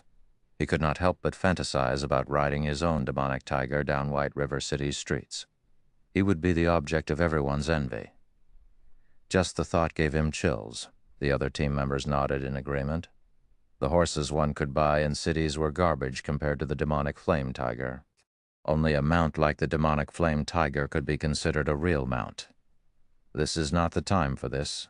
Everyone head to your appointed locations, Aqua. Cast Song of Sprites on me," Shi Feng commanded. The epic-ranked staff, Song of Beatrice, he had previously given Aqua Rose, had a very powerful skill, the Song of Sprites. It could amplify the effects of a specific spell. When used on large-scale destruction, spells, and summoning skills, this skill was incredibly powerful. Shi Feng had long since used up his magic amplification scroll. The Song of Sprites was the perfect skill to replace it, following which Shi Feng summoned the Demon Gate. Aqua Rose used Song of Sprites on Shi Feng instantly buffing the demon's summoning by 300%. In the next moment, a Tier 3 battle demon wielding a two-handed sword in one hand emerged from the demon gate. Battle Demon. Demon level 55. HP 14,000,000. It was a success. Seeing the Tier 3 battle demon step away from the demon gate, Shi Feng used the Bible of Darkness's ability to rob the battle demon of its will, turning it into a puppet. Is this Ye Feng and these core members' true strength? The instant the battle demon appeared, Autumn Goose, Thoughtful Rain, and the others were stunned. A Tier 3 demon was the equivalent of a Great Lord-ranked monster. It was also level 55. That monster could kill them instantly. Just how powerful is Zero Wing? Autumn Goose and the others struggled with their shock. Only now did they finally understand why Zero Wing's members had been so calm against all of those great lords. They even wanted to take on the Frostbone Dragon. With such a powerful summoned monster, even with so few members, it was not entirely impossible to defeat the level 45 Grand Lord, Chapter 822, Adjudicator. Chapter 822, Adjudicator. Glory Empire, Imperial Capital, Light City. As the main headquarters of the Super Guild King's Return, Light City's prosperity surpassed even that of the Black Dragon Empire's imperial capital. The player population alone exceeded the capital's by 15 million. The player population wasn't the only indicator of Light City's prosperity. Players' levels also displayed the city's success. Currently, God's Domain's mainstream players were around level 32, while some of the more powerful elite players had reached level 35. However, if one wandered the streets of Light City, they would easily spot level 35 elite players. From time to time, one would also notice level 36 or level 37 independent players. The capital cities of various kingdoms and ordinary empires could not hold a candle to Light City. The reason behind the high levels of Light City's players was none other than the Super Guild King's return. Super Guilds had very long histories in the virtual gaming world. Normally, these super guilds had their own means of nurturing experts, and they had no need to recruit powerful players from elsewhere. Moreover, the experts who enjoyed super guilds' nurturing would always rank as the top rookies of the year in the virtual gaming world, instantly becoming well-known experts. Their personal value would soar by several times. Countless players held this long-cherished dream of gaining overnight fame and riches. Hence, every year, swarms of young players would take part in the internal exam of super guilds, fighting to gain membership and participate in the guild's expert training programs. Aside from nurturing its own experts from scratch, King's Return, a super guild that had already existed for a long time, did recruit some experts from elsewhere as well. These experts would become internal members and receive a multitude of resources. If any of these experts became one of the year's top newcomers, they might even earn the privilege of becoming one of the guild's upper echelons. If that happened, they would not have to worry about a lack of money for the rest of their lives. Aqua Rose and Purple Eye were both such players. However, they had chosen their own paths. After finishing their training and paying a certain price, they left their super guild. Meanwhile, King's Return was once again recruiting experts. Hence, many players throughout God's Domain had come to Light City, hoping to join King's Return. There was no lack of expert players among the crowd. Currently, many players were lined up inside King's Return's guild residence, giving the place a lively atmosphere. However, when two men entered the guild residence's main hall, the room fell silent, every gaze shifting towards these two people. Of these two, one was a middle-aged man wearing black armor. He also carried a greatsword with inscribed runes, a chill radiating from the weapon. This man was a level 38 berserker. A handsome younger man stood beside the berserker with an unruly temperament. The young man carried a staff made of sapphire crystal and wore a set of gray mage robes. Faint arcs of gray electricity surrounded his body. This man was a level 38 elementalist. Even in the entire Glory Empire, these people's level could rank at the very top. Isn't that the Thunder Sword, Broken City? I actually get to meet one of King's Return's upper echelons. I'm so lucky today. The person beside Broken City seems to be the newly promoted adjudicator of King's Return, Hell Fiend. I never thought that he would be so handsome. I wonder if he has a girlfriend? Immediately. The various players in the main hall fell into heated discussions among themselves, reverence filling their eyes as they gazed at the two latest arrivals. Every one of these players dreamed of joining the ranks of King's Return's upper echelons or obtaining the title of the guild's adjudicator one day. Hell Fiend, in particular, had obtained the position of King's Return's adjudicator at such a young age. This had been unheard of in the Super Guild's long history. Generally, experts could become an adjudicator only after many years of arduous training. The title should be out of the reach of a rookie like Hell Fiend, yet the youth had managed to obtain it. Under the crowd's watchful eye, Broken City and Hell Fiend walked into a small meeting room. A man in a black cloak had been waiting in the meeting room for quite some time. When this man noticed the two people enter the room, he immediately stood to welcome them. "Hand me the files and items. Also, give me a summary of the situation," Broken City commanded gruffly. "Understood." The cloaked man nodded. He then handed over a box and a folder before saying, originally, the plan had proceeded quite smoothly. However, Sindhart encountered Zero Wing's upper echelons. Moreover, Zero Wing's people agreed to Sindhart's offer, and they are willing to purchase the 5 plots of land. Sindhart will be to Zero Wing to complete the trade today. Do those people from Zero Wing not know about our warning? Hell Fiend asked coldly, frowning. Sindhart had taken the initiative to reveal the situation to them. However, Zero Wing agreed to the purchase on the spot, as if King's Return means nothing to them. The cloaked man reported anxiously, sweat beading on his forehead as he felt the weight of Hell Fiend's gaze. Ping. Zero Wing is taking us too lightly. Rage flashed in Hell Fiend's eyes as he slammed his staff into the ground, cracking it. There is no reason to be anxious. They have yet to conduct the trade, so we still have time to do something about it. I'll have someone send Zero Wing's guild leader a light warning. I believe Zero Wing will make the right choice, Broken City said, chuckling. If Zero Wing truly refuses to listen, it won't be too late for us to act. I understand, Uncle Broken, Hell Fiend said, as he suppressed the rage in his heart. To him, this matter was of utmost importance.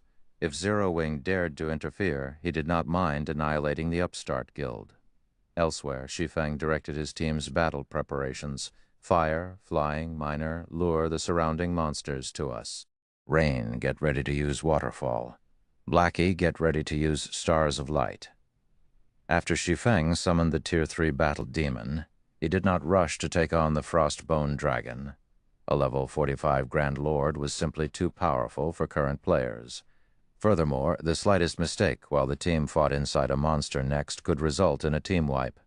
Clearing the surrounding monsters was a must, particularly when facing a guardian boss like the Frostbone Dragon. All guardian bosses possessed a similar ability, Life Devour. If a team did not respond to this passive skill appropriately, it would not matter how many players charged at a guardian boss. Everyone would simply charge towards their graves. Life Devour allowed guardian bosses to absorb all life force within a radius of 1,000 yards. Be they players or monsters, all those in range would lose 1% of their HPs every 3 seconds. Meanwhile, the guardian boss would absorb this HP. Hence, when going up against a guardian boss, too many people was not always a good thing. Guardian bosses usually had very high HP.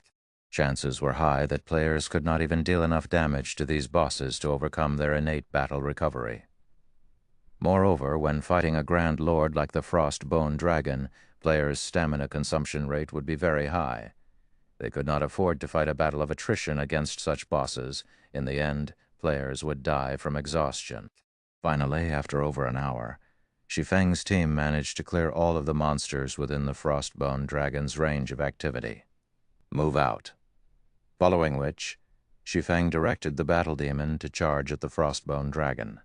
He also activated the Demonic Flame Tiger's Battle Roar and Dark Blessing. Immediately, the entire team's attributes and magic resistance rose by a large margin. Chapter 823, Monster Level Battle. Chapter 823, Monster Level Battle. Grar. When the battle demon was within 200 yards of the boss, the frost bone dragon sensed the demon's presence. As it released a furious roar, the Grand Lord flapped its massive bone wings. The generated gust prevented the battle demon from approaching. Before the wind came to an end, the frost bone dragon stretched open its jaws. Suddenly, a storm broke out, covering a 200-yard radius, and a seemingly endless amount of mana gathered in the bone dragon's mouth. "Damn it! It's using dragon breath!" Realizing what he was seeing, Shi Feng hurriedly shouted, "Everyone get away from the bone dragon's front!" Shi Feng's command confused Aqua Rose and the others.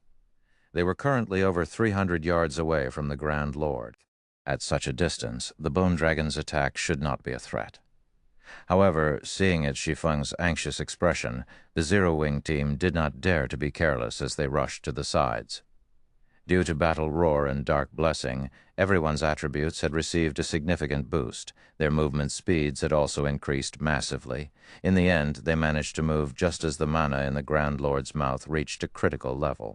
Before the team could relax, however, they suddenly felt a chill from behind them, and they could not help their shivers instantly. A beam of white light devoured the buildings behind them. How is this possible? Aqua Rose could not believe her eyes. The 600-yard stretch before the Frostbone Dragon had transformed into a frozen tundra. Had they not dodged the breath attack in time, they would have lost their lives. How can a Grand Lord be so powerful? The crowd gasped collectively. With such a wide and long-ranged AoE attack, even an army of 10,000 players would die instantly. All right, snap out of it. Let the battle demon pin the Frostbone Dragon down. Everyone else attack from the dragon's sides. Absolutely do not stand in front of it. Shi Feng immediately commanded, not finding the Grand Lord's powerful attack one bit surprising. The Frostbone Dragon ruled over a city. Zerg tactics would never be enough for players to kill it. If not for his ability to summon a Tier 3 demon, he would not risk everyone's lives by provoking such a boss. Although the Frostbone Dragon was more powerful than their team, it was only a level 45 Grand Lord. However, the Tier 3 demon he had summoned was level 55. The difference of 10 levels could, mostly, make up for the difference in rank. Even if he could not exert the Tier 3 demon's full strength, he could use it to pin the boss down, as the breath attack ended. The battle demon, which Shi Feng had previously moved out of the breath attack's range, arrived before the Grand Lord and used a Tier 3 skill, Round Flash.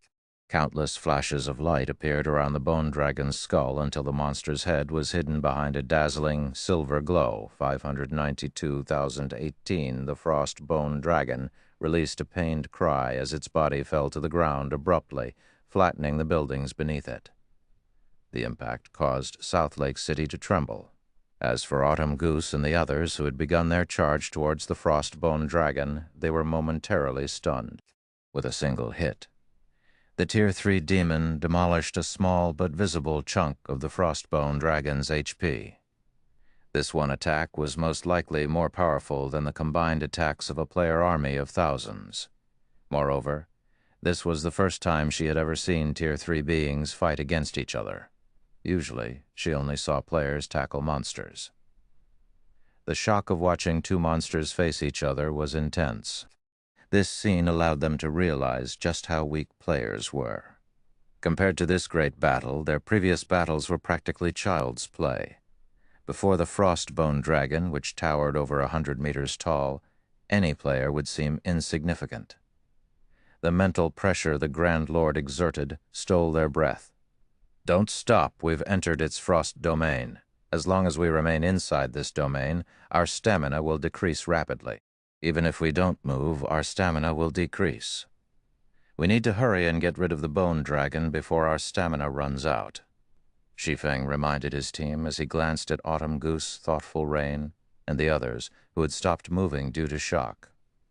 Notify me immediately if any of you run out of stamina during the battle. Yes. Everyone nodded as they regained their focus. Against such a boss, Aqua Rose and the other core members of Zero Wing fared relatively well. After all, they had raided a Grand Lord before. Only the Frostbone Dragon was significantly more powerful than that Grand Lord. However, this was the first time Autumn Goose, Deathwind, Gunfire, Thoughtful Rain, and Blue Bamboo had faced a Grand Lord. Fighting against such an oppressive pressure and bathing in such frigid killing intent, even moving became a struggle for them. It would be a miracle if they could even exert 50% or 60% of their usual strength. How can a Grand Lord be so terrifying? Autumn Goose's heart pounded as she watched the bone dragon's mountain-like body. She then looked at Fire Dance and the others, who appeared almost unfazed and were still charging towards the Grand Lord, and she smiled bitterly. Back in the Wind God's spear, she had always pursued adventure and excitement. However, compared to the Frost Bone Dragon, those adventures had been a walk in the park. This Grand Lord's might was overpowering enough that she felt incredibly powerless. In contrast, despite such an oppressive pressure, Zero Wing's members did not show any signs of slowing. With this, one could easily tell that Zero Wing's members had long since become accustomed to such battles. For some reason, a random thought invoked a strange feeling within Autumn Goose. This was what she has searched for all this time. While Autumn Goose was caught up in her daze, the Frostbone Dragon slammed its massive claws down onto the battle demon. Unable to dodge the attack in time, Shi Feng could only direct the battle demon to defend itself with its weapon. Boom. 95,164. The ground beneath the battle demon's feet shattered as the demon became embedded into the ground. The surrounding land shook from the impact, a deep fissure forming and spreading towards Autumn Goose. Autumn Goose was momentarily taken aback, compared to the Frostbone Dragon's destructive power. The great lords they had defeated earlier were nothing more than harmless kittens. However, Autumn Goose still reacted. Although her movements were sluggish due to the Guardian Boss's pressure, she had managed to pull her weapon up before her, Peng. The incoming shockwave struck and threw Autumn Goose, a damage of 867 appearing above her head. A gasp tore through the watching players. Despite standing so far away, Autumn Goose still received nearly 900 damage after defending herself successfully. If she had failed to lift her weapon in time, she probably would have lost over 4,000 HP in an instant. As for the Frostbone Dragon's claws, even Kola might die instantly if he received a direct hit. Even after activating his Berserk skill and all of his life-saving skills, he would only survive one attack at most. Fortunately, however, they had a Tier 3 demon to take the Bone Dragon's hits for them. Otherwise, they wouldn't have any chance of surviving against the Grand Lord. Shi Feng simply smiled at everyone's reaction. Ordinary bosses could not compare to a Guardian boss. Furthermore, the Frostbone Dragon was a member of the dragon race. It was much stronger than ordinary bosses. Even if Kola reached level 45, he could not tank this boss by himself. At the very least, they needed 3 MTs of equal caliber to handle the Frostbone Dragon. This should be far enough. Shi Feng arrived beside the Bone Dragon and raised the Abyssal Blade. He swung the magic weapon down on the Grand Lord. Abyssal Curse, Chapter 824, Super Large Scale Destruction Spell. Translator 24, Super Large Scale Destruction Spell. Translator, Hell's Scythe. Editor, Fluffy Goblin. Seal. Shi Feng shouted low. Suddenly, a massive black magic array appeared beneath the Frostbone Dragon's feet. Even with its gigantic body, the magic array enveloped the Grand Lord, and an endless stream of black fog penetrated the Bone Dragon's body, slowly corroding it. Roar! The Frostbone Dragon struggled, trying to break free from the array's bindings, but no matter how hard it fought, it could not expel the black fog from its body. Everyone on the team immediately used their most powerful skills against the Frostbone Dragon. Lifting his spear, Gunfire leaped into the air and used Beheaded. Peng. Although the Frostbone Dragon had received the attack without any resistance when Gunfire's attack struck the Grand Lord's white bone, it felt as if he had just hit a solid wall. Not only did the attack fail to cause any external damage, but the resulting vibration also inflicted pain to his own hand. His attack had only caused slightly over 700 damage. What kind of defense is this? Horror filled Autumn Goose as she stared at the damage, no matter what was said or done. Gunfire was one of the top-ranking experts in the Wind God's spear. He was very well equipped. Even against all those great lords prior to this fight, his beheaded skill always dealt around minus 2,000 damage. Now, however, even after receiving a significant boost to his attributes, his beheaded had only caused around minus 700 damage. The Frostbone Dragon's defense had to be more than double that of the previous great lords. Meanwhile, the Frostbone Dragon had 64 million HP. With its battle recovery alone, it could regenerate 640,000 HP every second. Not to mention, since the battle had begun, the Grand Lord had been absorbing 1% of their HP every 3 seconds. With such a powerful recovery, even 100 continuously attacking gunfires would barely scratch the Frostbone Dragon. They would be no threat to the Grand Lord at all. Fire Dance then jumped up from the Frostbone Dragon's right, landing on the Grand Lord's spine, instantly executing Absolute Strike. However, 1,000 transformations, which was even sharper than the Sacred Sword-killing ray cut at the pearly white bone, the short sword only dug 3 centimeters deep into the bone before coming to a halt. By Throuth, 14,489. Why is there such a huge difference in defense? Fire Dance frowned. Absolute Strike was her most powerful burst skill. Yet even after a critical hit, the skill only dealt over minus 10,000 damage. At this rate, they would die from exhaustion before they could kill the Frostbone Dragon. If this was already the case for Fire Dance, there was no need to mention how little the others could do against the Frostbone Dragon.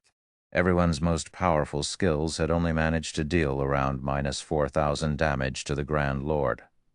Only after including Shi Feng's damage did the team barely deal enough to overcome the Frostbone Dragon's recovery. At this rate, they would need to fight for 5 or 6 hours to kill the Grand Lord. Unfortunately, it would be a miracle if everyone's stamina lasted for 10 minutes. As for the Battle Demon, although it was very strong, the Frostbone Dragon easily blocked the majority of its attacks. It had barely any opportunities to damage the Grand Lord. 2 seconds after Shi Feng activated Abyssal Curse, the Frostbone Dragon's wings shuddered as it broke free from the magic array. Immediately, it swiped its tail at the Battle Demon, launching a more violent attack than before. In the next moment, an afterimage briefly appeared. Before the Battle Demon under Shi Feng's control could react, the Bone Dragon had sent it flying. Everyone had expected the Battle Demon to suffer an intense amount of damage. However, the Battle Demon only lost around 70,000 HP. That was even less than the damage it had received before. The Bone Dragon's attributes have decreased, Aqua Rose stated as she looked at the Frostbone Dragon's HP. Currently, the Grand Lord only had a maximum HP of 57,600,000. Its attributes had been decreased by 10%. The players felt joy bloom in their chests. Their will to fight soared. Even to ordinary players, a 10% attribute drop would significantly affect their combat power, much less for a guardian boss like the Frostbone Dragon. Everyone, activate your Berserk skills. Use this opportunity to slay this boss. Shi Feng hurriedly reminded. Abyssal Curse could reduce the Frostbone Dragon's attributes for 10 minutes. So if they could not finish the Grand Lord off in these 10 minutes, it would become much harder to defeat later. They needed to exert all of their strength now, following Shi Feng's command. Everyone activated their Berserk skills at full strength. As for Shi Feng, he activated Heavenly Dragon's Power. Among the several Berserk skills Shi Feng had, Dragon's Power increased his strength attribute the most. With the Tier 3 Battle Demon acting as a meat shield, Shi Feng used Silent Steps and appeared directly behind the Frostbone Dragon, Phantom Kill, Flame Burst. Shi Feng and his doppelganger released a series of 30 dazzling explosions on the Bone Dragon's weakened ribcage. 20,484, 28,597, 41,054. 57,149. 30 consecutive hits struck the Frostbone Dragon, instantly stealing a small chunk of the Grand Lord's HP. Aqua Rose used Song of Sprites and cast the Tier 1 spell Soul Cloud. In the next moment, several dozen damages appeared above the Frostbone Dragon's head, each one devouring over 1,000 HP. In addition, Aqua Rose summoned 3 Blue Fire Crows and 3 Forest Sprites. Although each summoned creature could only deal around -1,000 damage, with the 6 attacking together, they instantly destroyed over 6,000 of the Grand Lord's HP. In terms of damage output, Aqua Rose was only inferior to Shi Feng and Fire Dance besides. The Blue Fire Crows were slightly different from the Forest Sprites. The Blue Fire Crows possessed the growth skill. As time passed, they would increase in rank. From elite monsters, the Blue Fire Crow could grow to become lords. At that point, Aqua Rose's damage could even surpass Fire Dance's. Seconds and minutes passed quickly. Under Shi Feng and his team's all-out assault, the Frostbone Dragon's HP quickly fell to 30%. Finally, the Tier 3 Battle Demon was in an extremely miserable state. It currently had less than 20% of its HP remaining. Foolish humans feel the wrath of the abyss. The Frostbone Dragon bellowed as it suddenly flapped its wings. Shoo! The Frostbone Dragon instantly appeared above South Lake City. In the next moment, an endless amount of elemental mana surged towards the Frostbone Dragon's body from all directions. At the same time, a deep blue, twofold magic array appeared above South Lake City as well, enveloping the entire space above the city. The violent power radiating from the magic array threw everyone to the ground as if the end of the world had arrived. It's over. How does the Bone Dragon know such a spell? Shock filled Aqua Rose's eyes as she stared at the magic array above South Lake City. With her understanding of magic arrays, she knew that they had absolutely no chance of defending against the Frostbone Dragon's spell. They could only wait for death to claim their lives. With spells like this, how can anybody defeat the Frostbone Dragon? The other team members felt similarly powerless as they watched. It was technically not impossible to deal with a super large-scale destruction spell like this. However, with the magic array covering the entire South Lake City, how could they escape the spell's range in time? Go on, Flea. Let's see if you can escape the wrath of the abyss. The Frostbone Dragon laughed. I've been waiting for this. Shi Feng's lips curled into a smile. He had been waiting for this moment for a long time. Immediately, he activated Wind Rider. He then switched the aura of wind to the aura of time before looking at Aqua Rose, saying, "Use Song of Sprites on me." It had already been 5 minutes since Aqua Rose last used Song of Sprites.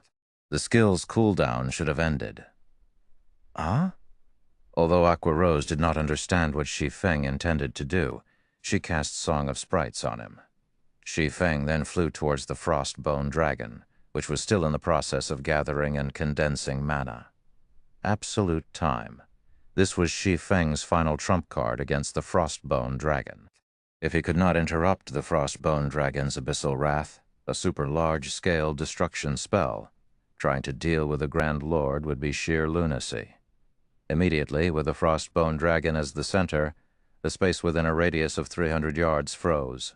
All mana in the area scattered and vanished immediately. No. Due to the sudden loss of mana, the Frostbone Dragon released a pained cry as it suffered a backlash from its spell. Its massive body, which had been over 100 meters in height, suddenly shrunk to only 60 meters or so. Its attributes also fell by 40% as it entered a weakened state for 3 minutes. The Frostbone Dragon's body then crashed to the ground, with its combat power greatly reduced. How could the Frostbone Dragon be a challenge for the team from Zero Wing? Even without the Tier 3 Battle Demon, the Frostbone Dragon was no longer a threat. At this time, Shi Feng activated the power of darkness, his attributes soaring once more.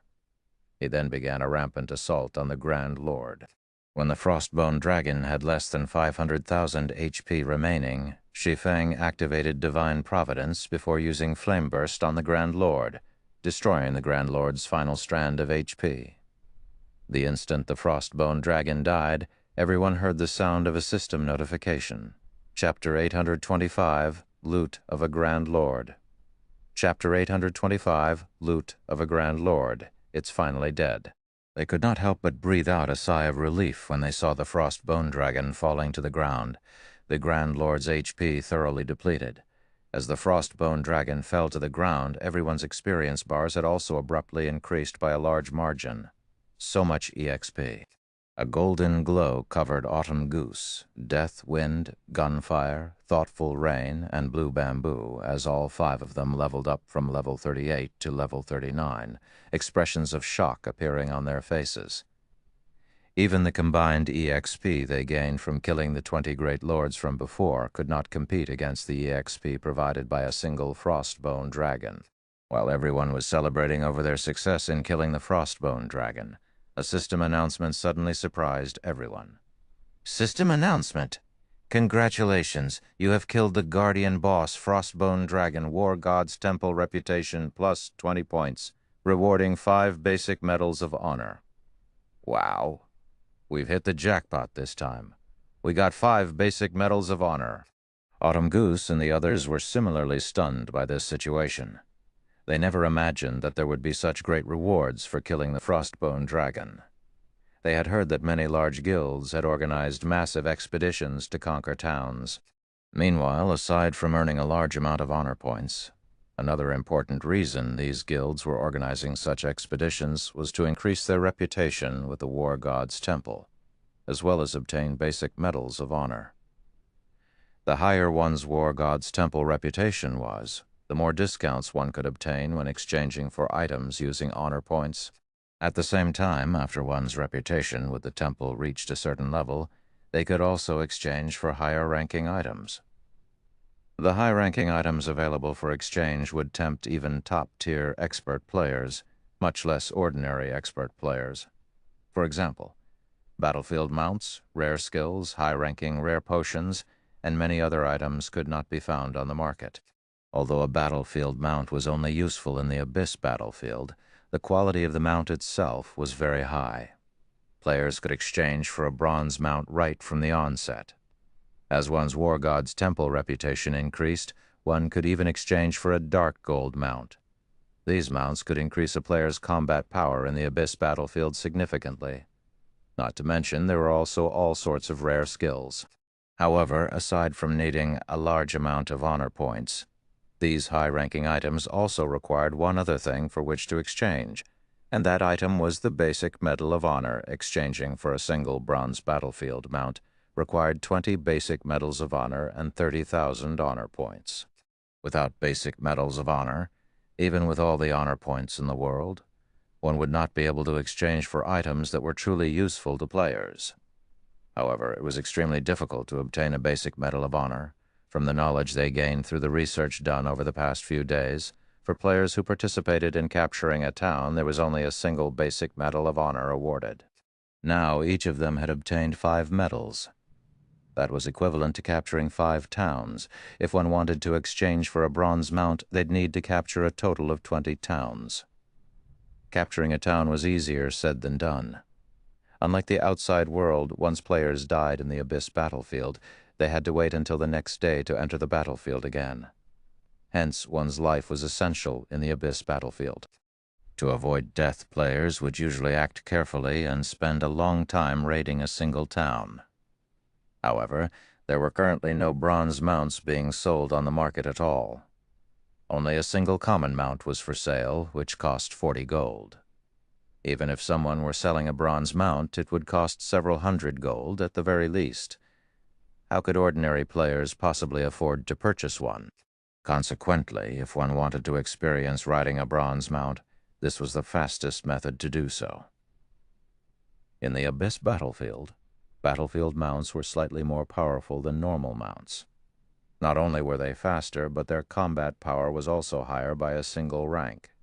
Just a fine gold battlefield mount could already rival a chieftain of the same level, while dark gold battlefield mounts could rival a lord of the same level. With such a mount, players could obtain honor points in the Abyss battlefield more easily in the future. While everyone was feeling ecstatic over their unexpected harvest, Shi Feng had appraised all the items dropped by the Frostbone Dragon. Although the Frostbone Dragon had only dropped 5 items, every piece was either a top-tier weapon or equipment. Big Brother Ye Feng, looking at how happy you are, just what kind of items did the boss drop? Hurry up and share them with us. Don't just keep them to yourself. Blue Bamboo became exceedingly curious when she saw the smile on Shi Feng's face. This was the first time she had raided a Grand Lord. Moreover, there was also a rumor going around in the outside world saying that Grand Lords had a chance of dropping epic items. Nothing much. I'm just happy because we managed to complete the Abyss set. Aside from that, the boss has also dropped a level 40 Dark Gold ranked shield, a level 40 Dark Gold ranked ring, and a pair of growth-type gloves, Shi Feng said, laughing. He then shared the details of the shield and ring through the team chat. Frostbone shield, Dark Gold rank, level 40, level 45. Equipment requirement, strength 500. Defense plus 2,720, level 40. Block rate, 37%. Strength plus 43. Endurance plus 51. Ice resistance plus 10. Evasion plus 10. Weakens damage, received from the front by 20%. Every time shield is struck, 10% of damage will be converted into user's defense. Up to a maximum of 2,000 defense can be converted. Maximum HP increased by 10%. Additional skill, Frost Body. Becomes immune to all damage coming from the front for 4 seconds. Cooldown, 5 minutes. The defense on this shield is especially high. Just the defense on this shield alone is already a match for my total defense. Aqua Rose was dumbstruck after seeing the attributes of the Frostbone shield. The Divine Bluefire Shield Cola was currently using only had 1,950 defense. However, the total defense the Frostbone shield could provide was 4,720 points.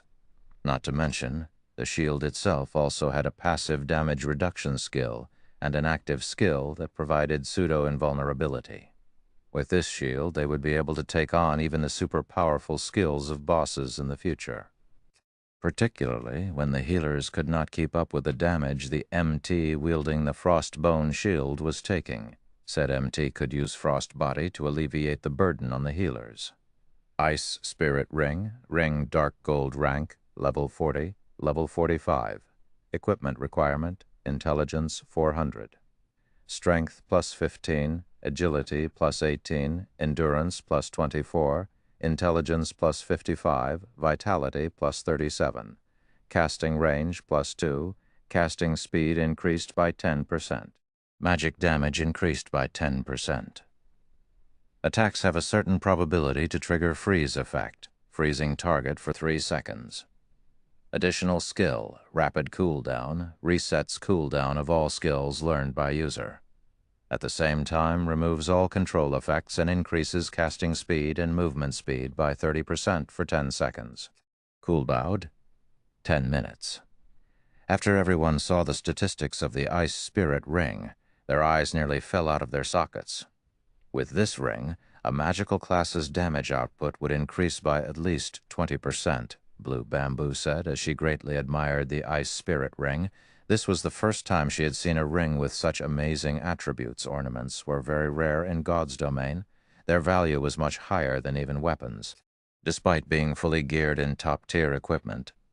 The ring she currently wore was only a level 20 mysterious iron ring. However, she was very well off already. Many players were still wearing level 10 bronze-ranked rings. However, compared to the Ice Spirit Ring, her level 20 ring was practically trash. Don't get too excited. Whether it is the shield or the ring, the value of these 2 items most likely cannot be compared to this pair of gloves. Shi Feng then shared the stats for the gloves with everyone. Chapter 826, Background of the Number 1 Guild. Chapter 826, Background of the Number 1 Guild, Droth-type equipment. Everyone looked at the image that was releasing a faint white glow. There were many divine runes carved on the pair of gloves. There was also a small dark blue magic array etched on the back of the gloves, with a light blue bead embedded in the middle of the magic array. Frost gloves, cloth armor, bronze rank, level 40, level 90, defense plus 348, level 40, intelligence plus 26, vitality plus 22. Endurance plus 21. Additional passive skill, Force Chant. While casting, there is a 5% chance to cast Tier 1 or below spells instantly. Additional active skill. Frost Breath. Deals 500% magic damage in a cone to enemies within 30 yards and freezes all targets hit for 5 seconds, and then reduces their movement speed and attack speed by 40% for 15 seconds. Cooldown, 1 hour gloves that had once been worn by the Frost King with frost beads embedded on the gloves, which were sealed by the Frost King, and are unable to display their full power. To lift the Frost King's 5-layered seal, a large amount of EXP is needed to be absorbed. Removing the first seal requires 300 million EXP. The upgrade requirement of this equipment sure is rough. Just the first seal requires 300 million EXP. Lackey raised his brows. This much EXP was enough to allow current ordinary players to level up once. Moreover, this was only the first seal. There would still be 4 more seals after this one. Needless to say, the following seals would surely have higher requirements. But the skills of this piece of equipment are amazing. It is capable of instant casting Tier 1 spells. Only the chances are a little too low. The AoE control skill, on the other hand, is quite good. With these 2 skills together, this pair of gloves would not lose out to any dark gold equipment. Aqua Rose commented. When Shi Feng heard everyone's unbiased evaluations, he could not help but shake his head and laugh, saying, "Do you guys think that removing the seals will only improve the equipment's basic attributes? This is growth-type equipment. It can be upgraded into epic rank if you remove all of the seals. Whether it is the basic attributes of the gloves or its skills, both will gradually improve along with the undoing of the seals. Dark gold equipment definitely cannot compare to something like this. This is epic equipment." Everyone was surprised. Zero Wing's core members had a profound understanding of just how powerful epic items were. Compared to epic equipment, dark gold equipment was practically garbage. The two were on entirely different levels. Even just equipping a single epic weapon or equipment could instantly increase a player's combat power by a large margin, unlike dark gold equipment, where multiple pieces were required to display their advantages. So this is epic equipment? Autumn Goose and the others were momentarily at a loss for words when they looked at the frost gloves. While they were still at the stage of being joyful over getting a piece of dark gold equipment after defeating a great lord, Zero Wing had already set its sights on epic equipment. Over time, the gap between them and Thoughtful Rain would unquestionably grow increasingly larger, following which Shi Feng held an internal auction between the members of Zero Wing. This scene caused Autumn Goose, Deathwind, and Gunfire to grow exceedingly envious. They never imagined that, even for such powerful equipment, Zero Wing was willing to distribute them through an internal auction. In other guilds, such equipment was usually distributed based on the team leader's designation. In the end, the Frostbone Shield was won by Yewumian, while Thoughtful Rain obtained the Frost Ring. This outcome greatly surprised Thoughtful Rain. Of course, part of the reason for such a result was because the other magical class members of the team had all set their sights on the frost gloves. Unfortunately, the gloves were still won by Aqua Rose in the end. After completing the equipment distribution, everyone teleported out of the Abyss battlefield together. As soon as the team appeared at the teleportation array inside the War God's Temple, a wide array of noises immediately entered their ears. Players recruiting for team members filled the War God's Temple. After just being away for a few days, the War God's Temple had undergone tremendous changes. Currently, players crowded the main hall of the War God's Temple. The levels of the players here as well had undergone significant changes. Originally, Level 30 players were considered mainstream. Now, however, the majority of the players present in the main hall were around level 32. Among them, there was no lack of level 34 or 35 independent players. Also, these players were all relatively well equipped. However, shortly after Shi Feng and the others appeared, the entire main hall went silent. Practically everyone within the building had shifted their gazes towards Shi Feng's group. Aren't they Zero Wing's upper echelons? Damn, they're the real deal. As expected of the top-tier experts of Star Moon Kingdom, Even though I'm standing so far away from them, I still can't help but shiver at the pressure they give off. Who are those 3 independent players beside them? All 3 of them are level 39. What? Level 39? The number 1 player on Star Moon Kingdom's ranking list just reached level 38 not long ago. Did they hide their levels on the ranking list? Just how did they manage to level up so quickly?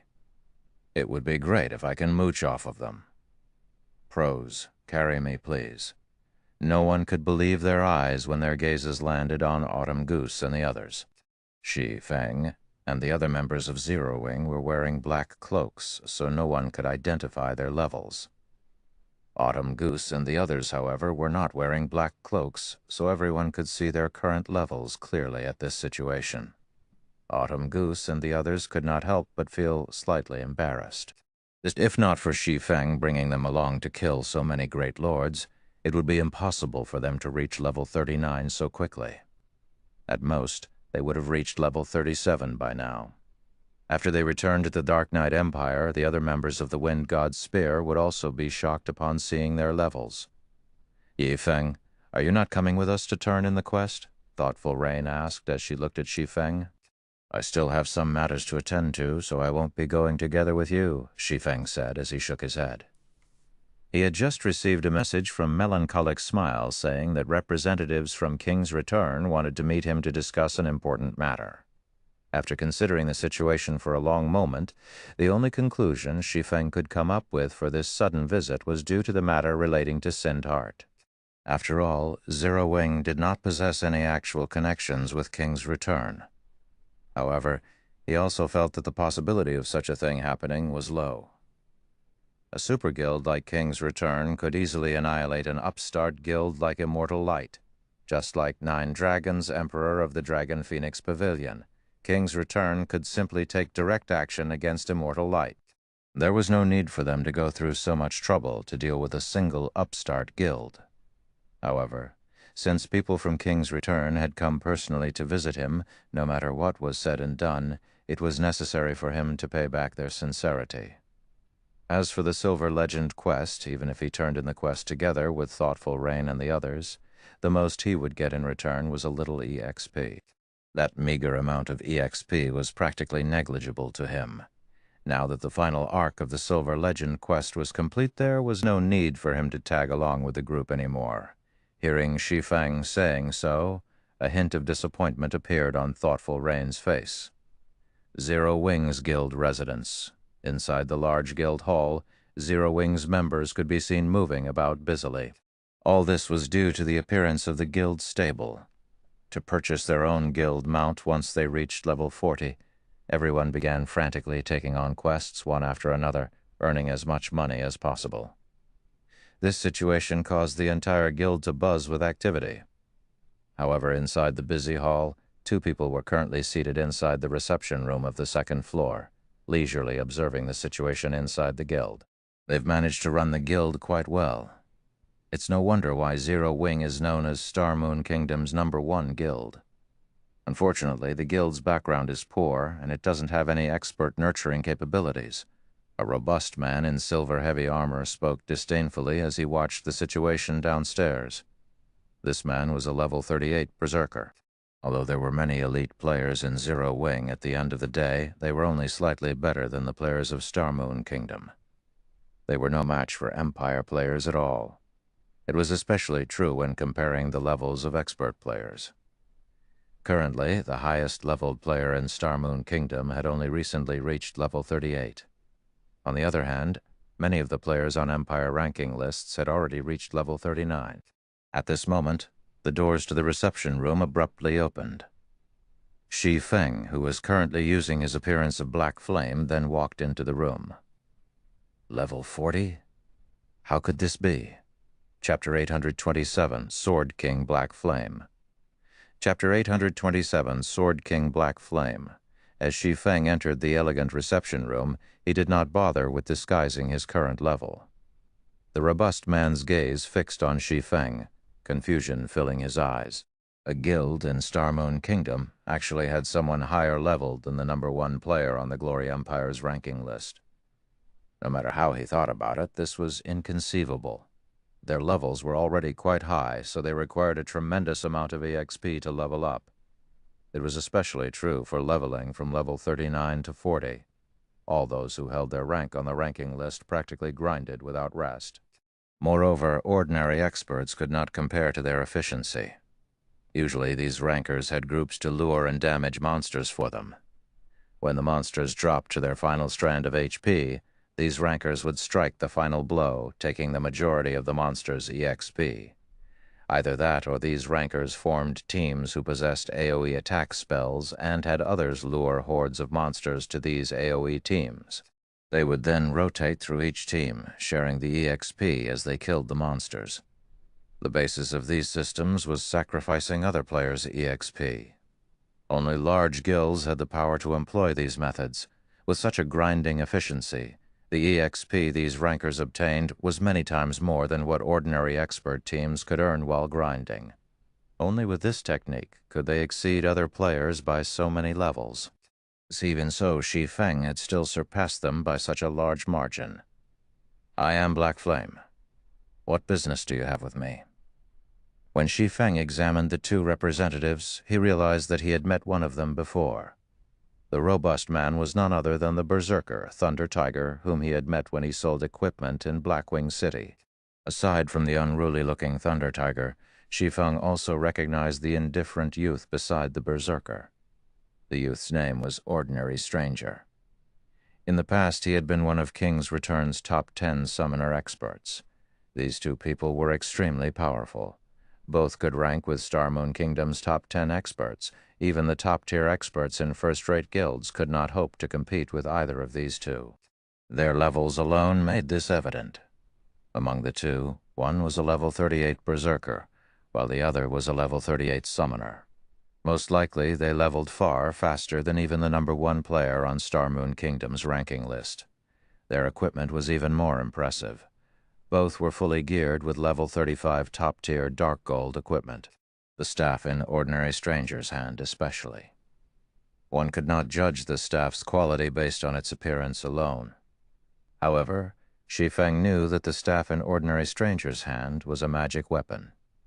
In God's domain, although there were far fewer magic weapons than epic weapons, they were significantly less difficult to obtain. One did not need to kill some kind of super-powerful boss to obtain a magic weapon. Players also did not need to complete an epic quest. Instead, a magic weapon's procurement depended on luck. Players might unexpectedly obtain a magic weapon by completing a hidden quest. They might even find a magic weapon when they opened a high-ranking treasure chest. Although magic weapons had helped many players become experts, they had ruined far more. Ordinary Stranger was one of those people who had managed to control a magic weapon in the past. Hence, he had become one of King's Return's top-ranking experts. Otherwise, he would never have become one of the Super Guild's top 10 summoners. "Hello, Guild Leader Black Flame. I am Ordinary Stranger of King's Return. My companion here is Thunder Tiger," Ordinary Stranger stated, a smile suddenly lighting his indifferent face. Although his smile contained no ill will, it looked horrifyingly forced. "In truth, we have come to speak with you about a small matter. We hope that you can help us with this." Although he looked down on Zero Wing, he would show respect to a true expert. This was the 51st ranking expert on the God's Domain experts list, the Sword King, Black Flame. Ordinary experts might not realize what such a rank implied, but as an expert from a super guild, Ordinary Stranger understood what it meant. The fact that Shi Feng had earned the 51st rank told him that the man had already reached the Void Realm. He was many times stronger than either of them. If a fight broke out, even if they worked together, they would not be a match for Shi Feng. After meeting Shi Feng personally, Ordinary Stranger felt that the man had grown a lot stronger. He was particularly convinced when he saw the exquisite mold and intricate runes of the weapons hanging from Shi Feng's waist. Although their special effects were hidden, he was certain that dark gold weapons could not compare to those two blades. Based on the rumors floating around, these two weapons could very well be epic weapons. Epic weapons. Even experts like themselves only obtained weapons like those in their dreams. Currently, only the guild's monster-level characters possessed epic items. As to whether or not those items were weapons, that was one of the guild's absolute secrets. Even they had no clue. Even a super guild like King's Return had gone to great lengths to obtain these epic items. It was truly hard to imagine that the guild leader of an upstart guild actually wielded two epic weapons. "You're looking for my help? Interesting. King's Return is a super guild. Is there truly anything your guild can't do in God's domain?" Shi Feng said, laughing. "Guild leader Black Flame, you jest," Ordinary Stranger said hurriedly. "We really need your help with this situation. All right, tell me, what business do you have with me?" Shi Feng waved his hand dismissively. "Recently, we've heard that Zero Wing plans to buy some of Snowfield City's lands. We would like to dissuade you. In return, King's Return will provide Zero Wing with a plot of Light City's land, allowing the Candlelight trading firm to develop there," Ordinary Stranger explained. Although Snowfield City was the third largest city in the Twin Towers Kingdom, its player population could not compete with Light City's.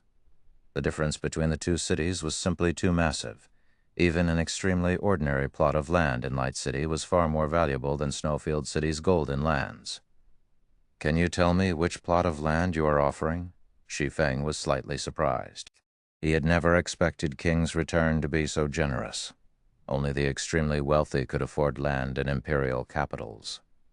Moreover, even if one managed to purchase one or two plots without the endorsement from the city's ruling guild, one's business would fail.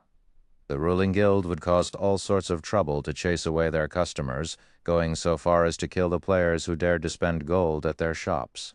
This was especially true for imperial capitals in which super guilds had set up their headquarters. In a few years, the players within these imperial capitals would either become members of the guild, guests who had business with these super guilds, or players who supported these super guilds. It would be practically impossible these guilds' foundations in their home cities. Even if one could afford the land in an imperial capital, most guilds usually avoided them. After all, these lands would only become expensive paperweights, of course. It was a different story if one obtained the permission of the ruling guild.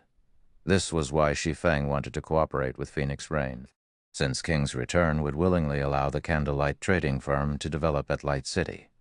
Once the trading firm set up a shop, that shop would most likely earn more money than 5 or 6 kingdom cities combined. After all, the player population in Light City was that massive. Here it is. Ordinary Stranger took out a drawing. This was none other than the map of Light City.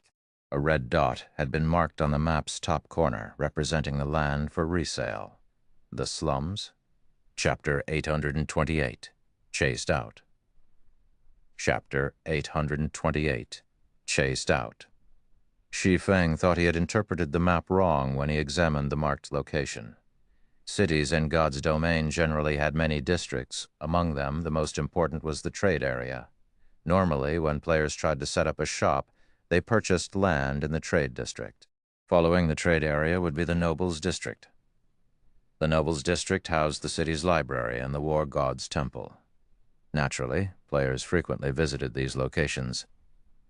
The commoners' district followed the nobles' district. The Commoners' District contained the Adventurers' Association and the Underground Arena, hence that district enjoyed quite a bit of player traffic as well. The district with the worst traffic was the slums. There were practically no establishments in the slums that could attract players to the area. Very few players were willing to visit. Hence, in every city in God's domain, the lands in the slums there were the cheapest. Opening a shop there was no different than throwing money into the furnace. "This is your offer?" Shi Feng asked, laughing. After all that talk, King's Return wanted to trade a worthless location for 5 valuable plots of land, guild leader Black Flame. "Don't be in such a rush. Many of Light City's lands have already been distributed. We cannot procure good plots of land with so little time. These are the only ones left. However, our superiors have stated that King's Return will allow the Candlelight trading firm to enter Light City to conduct business. If you are in a hurry to develop the Candlelight trading firm in Light City, you can purchase land with potential from others," Ordinary Stranger explained. In Ordinary Stranger's opinion, this offer was a powerful show of faith towards Zero Wing. Light City was King's Return's main headquarters. The city was home to more than 10 million players. In the future, that number could definitely climb to 20 million or even 30 million. It was not an exaggeration to say that every inch of land in Light City was worth its weight in gold. To obtain a share of this golden pie, all Zero Wing needed to do was to turn away from those 5 plots of land in Snowfield City. There were lots of guilds that hoped to set up a shop in Light City. The fact that King's Return had agreed to let the Candlelight trading firm set foot in Light City was an opportunity that many guilds dreamed of, but could not obtain. "What if I refuse?" Shi Feng asked. Although Ordinary Stranger's offer sounded nice, what fool would actually sell the high-potential land they had only obtained after so much trouble? In the end, Zero Wing had nothing more than an empty promise of the loss of 5 very high-potential lands. Wasn't King's Return being a little too arrogant, this? Ordinary Stranger was taken aback. He had never dreamed that Shi Feng would actually consider turning his offer down. Coldly, he replied, "I hope that Guild Leader Black Flame will rethink this carefully. King's Return is a super guild. Is it really worth offending us over a few plots of land?" "All right, enough. You two can leave now," Shi Feng said as he gestured towards the door. "Are you doing this because of Immortal Light?" Ordinary Stranger suddenly said coldly. "Guild Leader Black Flame, think this over. I can tell you that Immortal Light is a sworn enemy of King's Return. We must annihilate this pest. Zero Wing helps Immortal Light. You will incur King's Return's wrath as well." "Now that is interesting," Shi Feng said, his lips hooking up into a grin. He then continued, saying, "Do you think that Zero Wing is afraid of King's Return?" Hearing Shi Feng's bold question, both Ordinary Stranger and Thunder Tiger were stupefied. They had not expected Shi Feng to brush the Super Guild off like that. Super Guilds were different from other guilds. They were the true overlords of the virtual gaming world. In the virtual gaming world, aside from the few transcendent powers and other super guilds, nobody would dare disregard a super guild. However, when they thought back to how Zero Wing treated the Dragon Phoenix Pavilion, it was possible that the guild would ignore King's Return's threat. Both of you can get lost this instant. Oh, and go back and tell your superiors this. What Zero Wing does is of no concern of King's Return. I will buy those plots of land, you can be certain of that, Shi Feng declared, a frosty glint flashing in his eyes. Sinned Heart had helped him many times in his previous life. Moreover, since he had already promised Sinned Heart to buy those lands, he would not go back on his word. He had only wasted so much time talking to these two representatives to gauge what King's Return's stance was towards Immortal Light. Although Zero Wing could not defeat a super guild in Star Moon Kingdom, it had no reason to fear them either. As soon as Shi Feng finished speaking, the temperature in the room dropped by several degrees. Both Ordinary Stranger and Thunder Tiger suddenly felt their bodies grow cold. Their instincts shouted warnings, reminding them that they were in an extremely dangerous situation and that they could lose their lives at any moment. Both Ordinary Stranger and Thunder Tiger knew that they were not a match for Shi Feng. Helpless, they could only leave Zero Wing's residence without accomplishing their objective. "What are we supposed to do now?" Thunder Tiger asked as he looked back towards the guild residence. "Are we just going to return and report this? What else can we do?" Ordinary Stranger had not expected Shi Feng to be this insane. He was actually willing to offend King's Return for a meager guild like Immortal Light. "Let's find a quiet location and report to Elder Broken City. We'll let the Elder decide how we should proceed." The two experts immediately ran to a high-class restaurant and rented a VIP room. They intended to report Shi Feng's reply, word for word, to Broken City. Meanwhile, Shi Feng arrived at the Candlelight trading firm. "Melancholic, how many strengthening devices has your team completed?" Shi Feng no longer carried a fortune. Although he had earned quite a bit through Stone Forest Town and the Candlelight trading firm while he had been gone after deducting the guild expenses and the magic crystals, which could not be sold, he only had roughly 4,000 gold on hand. Of course, to any first-rate guild in God's domain, having 4,000 gold of liquid funds after deducting guild expenses was practically a dream. However, if Shi Feng wanted to purchase those 5 plots from Sinned Heart, he did not have nearly enough money. He also had a city waiting for him to build. inside a VIP room in a high-class restaurant. "Is that all?" Broken City asked with gravelly tone through the video chat. "Yes, that is all after that. Black Flame chased us out," Ordinary Stranger explained softly, "since Zero Wing is adamant about poking its nose into our business. We should teach the guild a small lesson. I'll have Hellfiend lead the Falcon Legion over. Find out where Zero Wing's core members are right now. When the time comes, we won't let any of them survive," Broken City declared before disconnecting the call. Both Ordinary Stranger and Thunder Tiger were stunned. Although they did not know why Broken City focused so heavily on a small guild like Immortal Light, sending the Falcon Legion to deal with Zero Wing was no more than making a big fuss over a small issue. The Falcon Legion was King's Return's Ace Legion. The Legion was comprised of the young experts the guild had nurtured and had been specifically formed to deal with other Super Guild's legions. Moreover, Broken City was actually sending the adjudicator Hellfiend. One could just imagine how furious the old man was. Chapter 829, Fifth Floor Master. Chapter 829, Fifth Floor Master, Blackwing City. Many players hawked their wares on the wide, flourishing streets of the city. Shi Feng had already reverted to his original appearance and made his way towards the Blackwing auction house. It had only been a short time since Shi Feng last visited the city. The street the Blackwing auction house resided on had become a player market. It was even more lively than an empire's imperial capital. However, unlike other cities, one only needed an entry pass to enter Blackwing City as players' levels continued to increase. More entry passes dropped. Hence, Blackwing City's traffic had increased by several times. At this point, Blackwing City had become the largest trade hub in God's domain.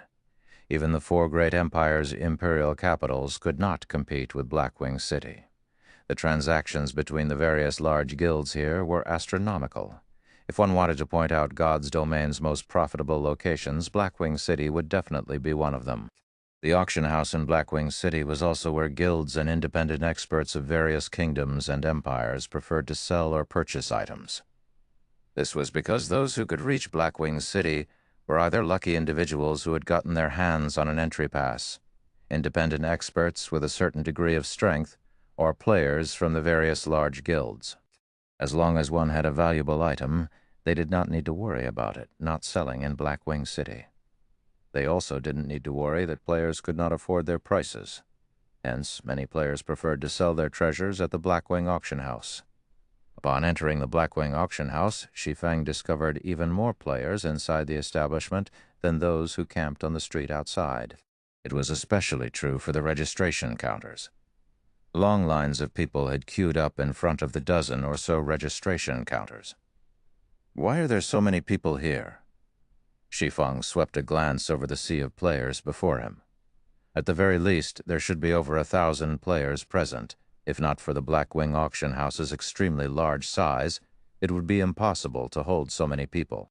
While Shi Feng tried to figure out why there were so many players lining up to get into the Blackwing auction house, he suddenly heard a crisp, pleasant voice from behind him. "Ye Feng, so you've received the news as well." Turning to the source of the voice, Shi Feng discovered none other than Gentle Snow, whom he had not seen for quite some time. Currently, Gentle Snow wore a set of silver sacred armor. On her back, she carried a silver greatsword engraved with golden divine runes. A hint of bloodlust radiated from the greatsword. This faint bloodlust wrapped around Gentle Snow's body, making the woman seem like a goddess of the battlefield. Walking through the building, Gentle Snow attracted the passionate, watchful gazes of many male players. However, nobody in the room dared to approach Gentle Snow casually. Though her status as Ouroboros's guild leader was part of the reason, the main deterrent was the group of players accompanying Gentle Snow. Among this group, the lowest player was level 37, while the highest was level 39. In a kingdom, these players would rank at the very top of the kingdom's ranking list. Furthermore, every one of these players had an extraordinary origin. This was particularly the case for Hidden Cloud, the level 39 assassin leading the group. Hidden Cloud was a famous character that belonged to the Super Guild 9 Heavens Pavilion. He had been one of the talented newcomers that had entered the virtual gaming world 10 years ago. He had risen to prominence like a comet when he had joined. Through a relatively popular virtual reality game, he had earned numerous achievements. Afterward, the Nine Heavens Pavilion had paid an astronomical price to recruit him. Back then, his appearance had shaken the virtual gaming world. Moreover, after joining the Nine Heavens Pavilion, he had become the 9th floor master in just 3 years. His growth had left other super guilds speechless. There were a total of 9 floor masters in the Nine Heavens Pavilion. Each of them enjoyed an even higher status than the guild elders. They were the guild's absolute core members. The first floor master was the Nine Heavens Pavilion's guild leader. Hidden Cloud had become the spearhead of the Nine Heavens Pavilion, leading the guild through one conquest after another. By the time he joined God's domain, he had been promoted to the rank of 5th floor master, with a super guild's high-profile individual present who would dare try to flirt with Gentle Snow. Only those who wished to quit God's domain or wished to start a new account would be so bold. Not only was Hidden Cloud inhumanely strong, but he was also incomparably vicious. There was once the upper echelon of a large guild who had tried to compete with a good friend of Hidden Cloud's over a woman. In the end, Hidden Cloud had wiped his guild out of existence, removing the guild from the virtual gaming world permanently. From then on, nobody ever dared to offend anyone close to Hidden Cloud.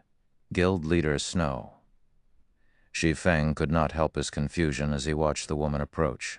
He had not come here due to any particular news. He had only come here to earn money. Is something going on here? You don't know?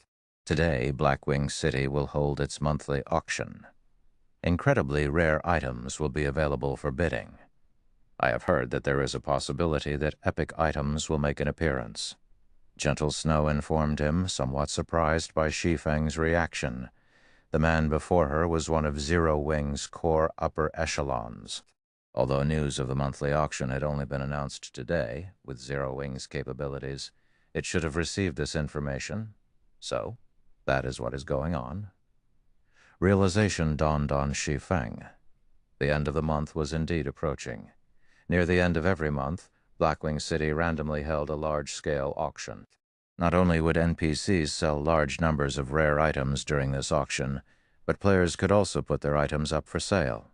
However, the handling fees were slightly higher. If one sold ordinary rare items during this auction, they would not walk away with any profit. On the other hand, if one sold extremely rare items, they could make a fortune. Shi Feng was ecstatic about this discovery. He never expected this coincidence. Before teleporting to Blackwing City, Shi Feng had retrieved 5,000 strengthening devices from Melancholic Smile. These strengthening devices were the culmination of several days of Melancholic Smile and her team's hard work. The magic crystals, the few of them had spent during this period, would even astound a first-rate guild. The current market value for magic crystals was 24 silver each. However, that was only true if one purchased them in bulk. Purchased individually, one would have to spend at least 25 or 26 silver. Unfortunately, magic crystals were the main material needed to manufacture strengthening devices. The other materials were very cheap. Fortunately, magic crystals were not a problem for Zero Wing right now. The magic crystals Shi Feng had won from the Glorious Lions battle team alone were enough to supply Zero Wing's needs for a relatively long time. They also had the magic crystals earned from Stone Forest Town. "Snow, is this person your friend?" Hidden Cloud asked, his expression darkening as he examined Shi Feng. "Mm-hmm. Let me introduce you. This is Ye Feng from Zero Wing." Gentle Snow nodded. She then looked towards Shi Feng and introduced Hidden Cloud, saying, "This is Hidden Cloud from the Nine Heavens Pavilion. He is also a good friend of my elder brother." Before Shi Feng could offer a greeting, he felt a very clear hint of killing intent from Hidden Cloud. Although Hidden Cloud had hidden it very well, once one reached Shi Feng's standard, hiding killing intent was impossible unless one held absolutely no ill will. However, this killing intent vanished as suddenly as it had appeared. It was as if this killing intent had never existed. Was I mistaken? Shi Feng could not help but turn to the smiling hidden cloud. Chapter 830, Beginning of Fame. Chapter 830, Beginning of Fame. So you are the rumored Ye Feng. Hidden Cloud, with his tanned skin, a robust body, and a slightly evil air about him, wore a slightly surprised expression as he looked at Shi Feng. The majority of God's Domain's players were completely clueless about what had happened in the Dark Arena. Not to mention, matches were held in the Dark Arena every day, making it even more difficult for people to follow a single battle team to a super guild upper echelon like Hidden Cloud. However, there was no need to pay attention to the Dark Arena's ordinary experts. He was only interested in those who could leave an impression. Someone like Shi Feng in particular, who had defeated a famous old monster like Sirius, would catch his attention even if he wanted to avoid information on this expert. After all, his guild would remind him about such existences. Experts at Shi Feng's standard could not be ignored. Even in super guilds, he would be a member of the top fighting force. He would be an apex expert the guild would use against its competition. They're just rumors. Shi Feng shrugged, chuckling. Hidden Cloud was an extremely powerful expert. His history was almost considered a legend. He had debuted into the virtual gaming world at the young age of 17. He was currently 27 years old, and already he had become the Nine Heavens Pavilion's fifth-floor master. He was the target of admiration for countless young players. In the past, Hidden Cloud's achievements in God's Domain had even pushed him to his peak. After spending 5 years in God's Domain, he had gained the position of second-floor master. In the Nine Heavens Pavilion, he had been the most likely candidate to become the next first-floor master, however. Hidden Cloud's position in the Nine Heavens Pavilion had been secondary. The man himself was far more impressive. In the past, he had been one of the 10 great God-ranked assassins in God's Domain. No one throughout God's Domain had been able to stop any of his assassination attempts. Hidden Cloud's most impressive assassination had the death of a powerful upper echelon of the Flower of Seven Sins, which he had completed without any assistance. This incident had struck fear into the assassin organization and boosted the Nine Heavens Pavilion's prestige. After all, even super guilds did not dare offend a transcendental power like the Flower of Seven Sins. Many of these super guilds had suffered multiple losses at the hand of the organization. Super guilds had always suffered the Flower of Seven Sins' wrath. Never once had the organization suffered a loss of its own. The fact that Hidden Cloud had managed to defeat one of the organization's upper echelons had significantly boosted the Nine Heavens Pavilion's reputation. This incident had shocked the upper echelons of the various large guilds in God's Domain. Shi Feng had been no exception. I had never thought that Gentle Snow knew Hidden Cloud. It seems she has a few of her own secrets. Shi Feng glanced at the 4 people behind Hidden Cloud. These 4 were Hidden Cloud's brothers in arms. Every one of them was extraordinary. Even in the Dark Arena, they would be considered first-class experts. It was also thanks to these 4 people that Hidden Cloud had reached his current position so quickly. However, one thing confused Shi Feng. If Gentle Snow was acquainted with such a powerful existence, it should have been quite easy to secure the position of Ouroboros's guild leader during the previous mutiny, so much so that if Hidden Cloud had made an appearance, Cao Chenghua and the elders backing him would have surrendered. After all, it was well known that Hidden Cloud greatly valued his relationships. He had even extinguished a large guild just to help a brother earn a woman's affections. Judging by Gentle Snow's tone and expression when she spoke to Hidden Cloud, her brother should have a very close relationship with this man. Yet, in the past, Gentle Snow had still left the virtual gaming world eventually. This was truly a mystery. While Shi Feng pondered this riddle, Gentle Snow turned Shi Feng and smiled, saying, "Since you've only just learned about this, you most likely haven't purchased an entry ticket, right? If you line up now, the tickets will probably sell out before you get one. Why don't you join us? You will regret it if you miss out on the auction." The Blackwing Auction House had organized the auction suddenly this time, and many guilds had rushed to purchase entry tickets the moment they heard the news. Now that the auction would begin soon, it was most likely be impossible for Shi Feng to get his hands on a ticket. Shi Feng had helped her earn a fortune in the Dark Arena. she had significantly increased Ouroboros's liquid assets because of it. Although Shi Feng did not know that, Gentle Snow still thought that she should return the favor. After all, aside from helping her earn money, Shi Feng had also helped her secure Ouroboros. As soon as Gentle Snow extended the offer, Hidden Cloud's expression darkened slightly, his gaze sharpening as he turned to Shi Feng. "Thank you for your kind offer. However, I have another matter that I need to deal with first, so it is best if I don't disturb you."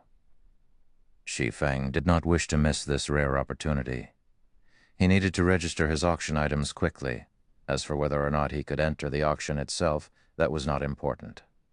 After all, his goal was to make money. "How much time do you need?" Gentle Snow prodded. "Roughly half an hour." Shi Feng said as he glanced at the long queue, although there were a lot of people at the registration counters. The registration process was simple and did not take very long. He should be able to finish what he needed in half an hour. That won't be an issue. In any case, there is still some time before the auction officially begins. "I can wait here for you in the meantime," Gentle Snow offered after a moment of consideration. "All right, I'll try to finish as quickly as possible." Shi Feng nodded. Since Gentle Snow was willing to accommodate him, it would be rude to continue rejecting her offer. There would certainly be many valuable items for sale at Blackwing City's monthly auction. He might be able to purchase something good if he participated. If an epic item were available, he would hit the jackpot. "It sure is difficult to invite this man," Gentle Snow sighed as she watched Shi Feng's departing figure. This was the first time inviting someone had been so difficult. However, shortly after Shi Feng left, Hidden Cloud secretly messaged one of his brothers, whispering, "Blaster research that man called Ye Feng. Find out his origin. I want to know everything about him. Boss, rest assured, I'll get it done quickly." The berserker named Blaster smiled confidently. He then began rapidly searching through the forums for all information relating to Shi Feng. At the same time, he contacted a number of people to help him with the search. At the registration counter, after waiting for over 20 minutes, it was finally Shi Feng's turn. "Sir, how may I be of service to you today?" the NPC female receptionist asked, smiling. "I wish to sell these items at this month's auction," Shi Feng said as he revealed a strengthening device.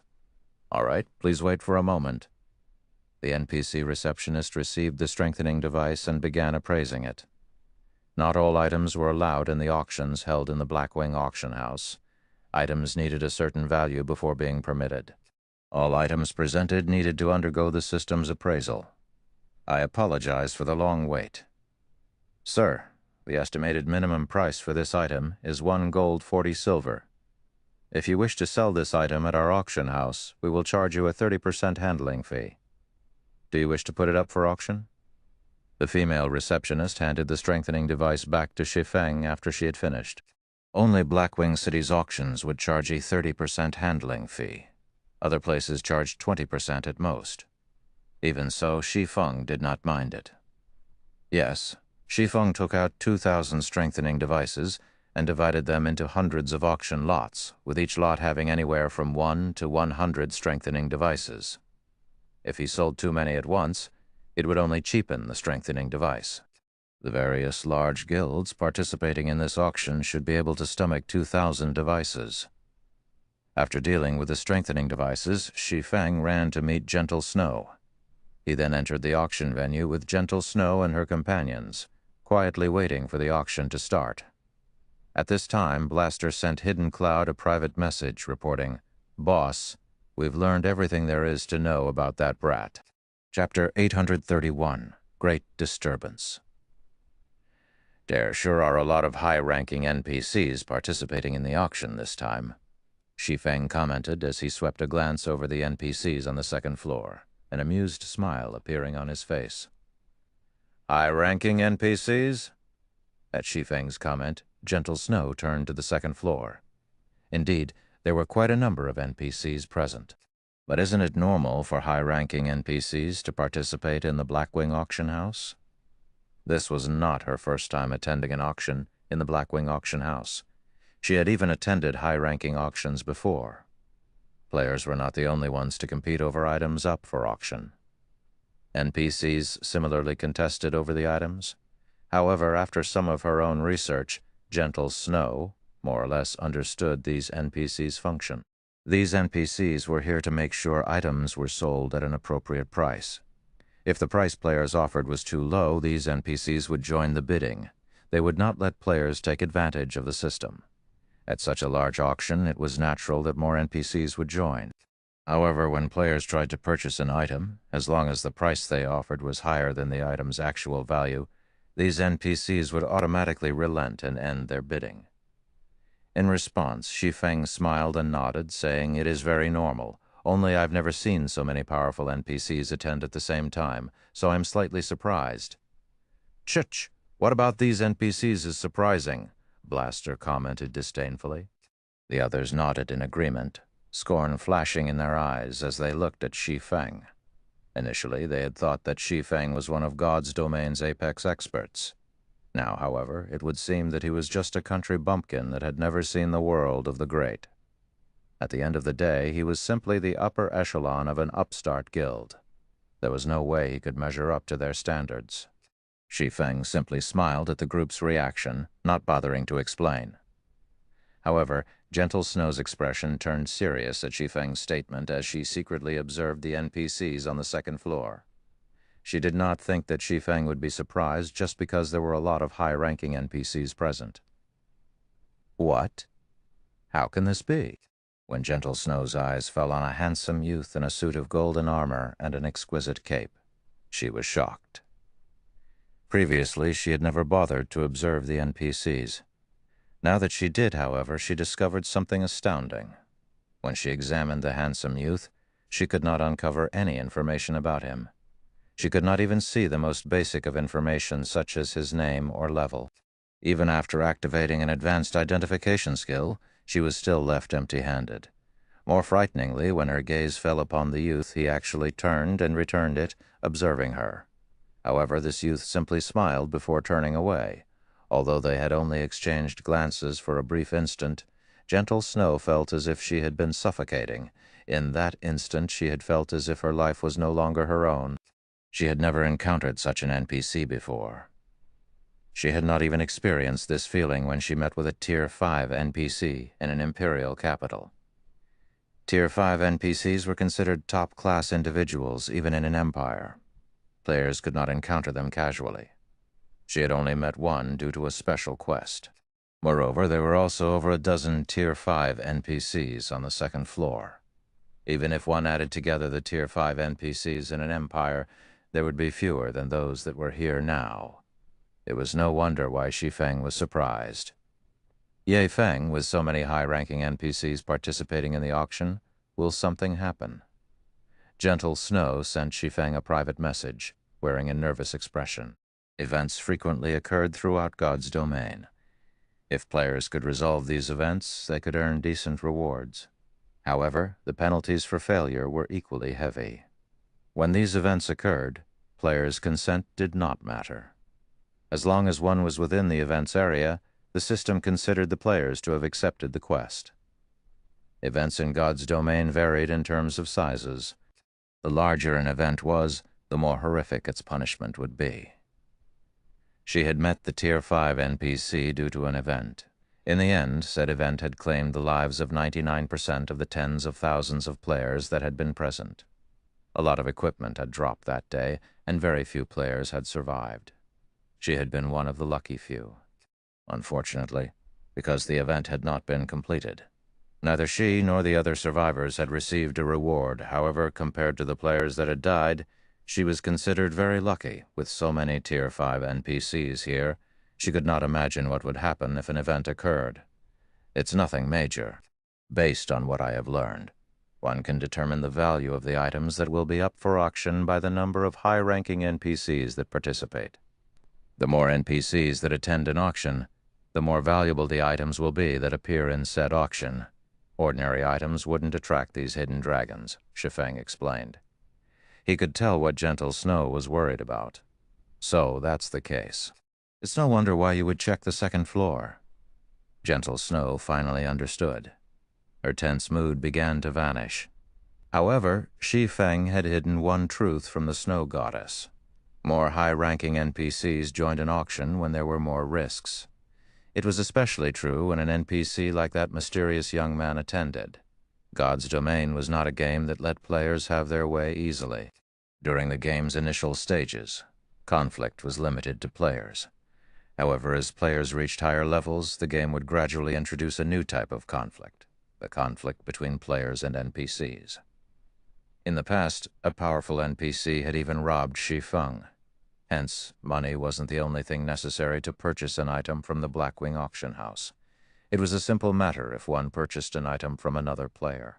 However, if one purchased an item sold by an NPC, they would have to stay on guard. One might win the bidding for an extremely precious item, but keeping the item would depend on their ability.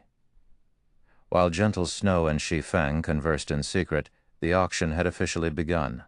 Above the auction stage, a beautiful female NPC wearing a white evening gown approached the stage as the auction's hostess. However, as soon as everyone noticed this beautiful, curvaceous NPC, their jaws dropped in shock. This NPC beauty was a level 220, Tier 4 Great Wizard.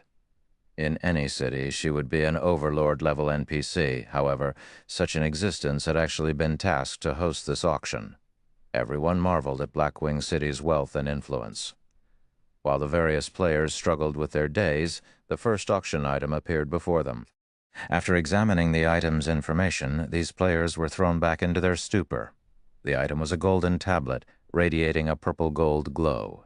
Complex runes and images had been carved into the metal. With a glance, it was obvious that this tablet was anything but ordinary.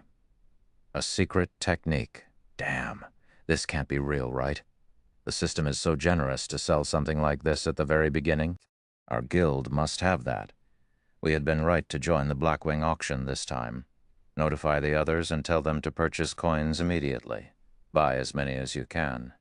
We cannot let other guilds obtain this. Ordinary large guilds were completely clueless about the excitement that tore through the crowd. However, various super guilds and super first-rate guilds were thrown into chaos. These representatives eyed the golden tablet like ravenous wolves. Blaster, notify the guild elders immediately. Tell them to send as much money as they can as quickly as possible. Hidden Cloud shouted, excitement coloring his face. I understand. Not daring to delay, Blaster rushed out of the auction house and rapidly contacted the Nine Heavens Pavilion's elders. Chapter 832. Crazy Auction. Chapter 832. Crazy Auction. Shi Feng was similarly stunned for quite some time after seeing the auction window. A secret technique. This was a treasure that every expert dreamed of obtaining. He had never expected something so shocking to be the Blackwing auction house's first item.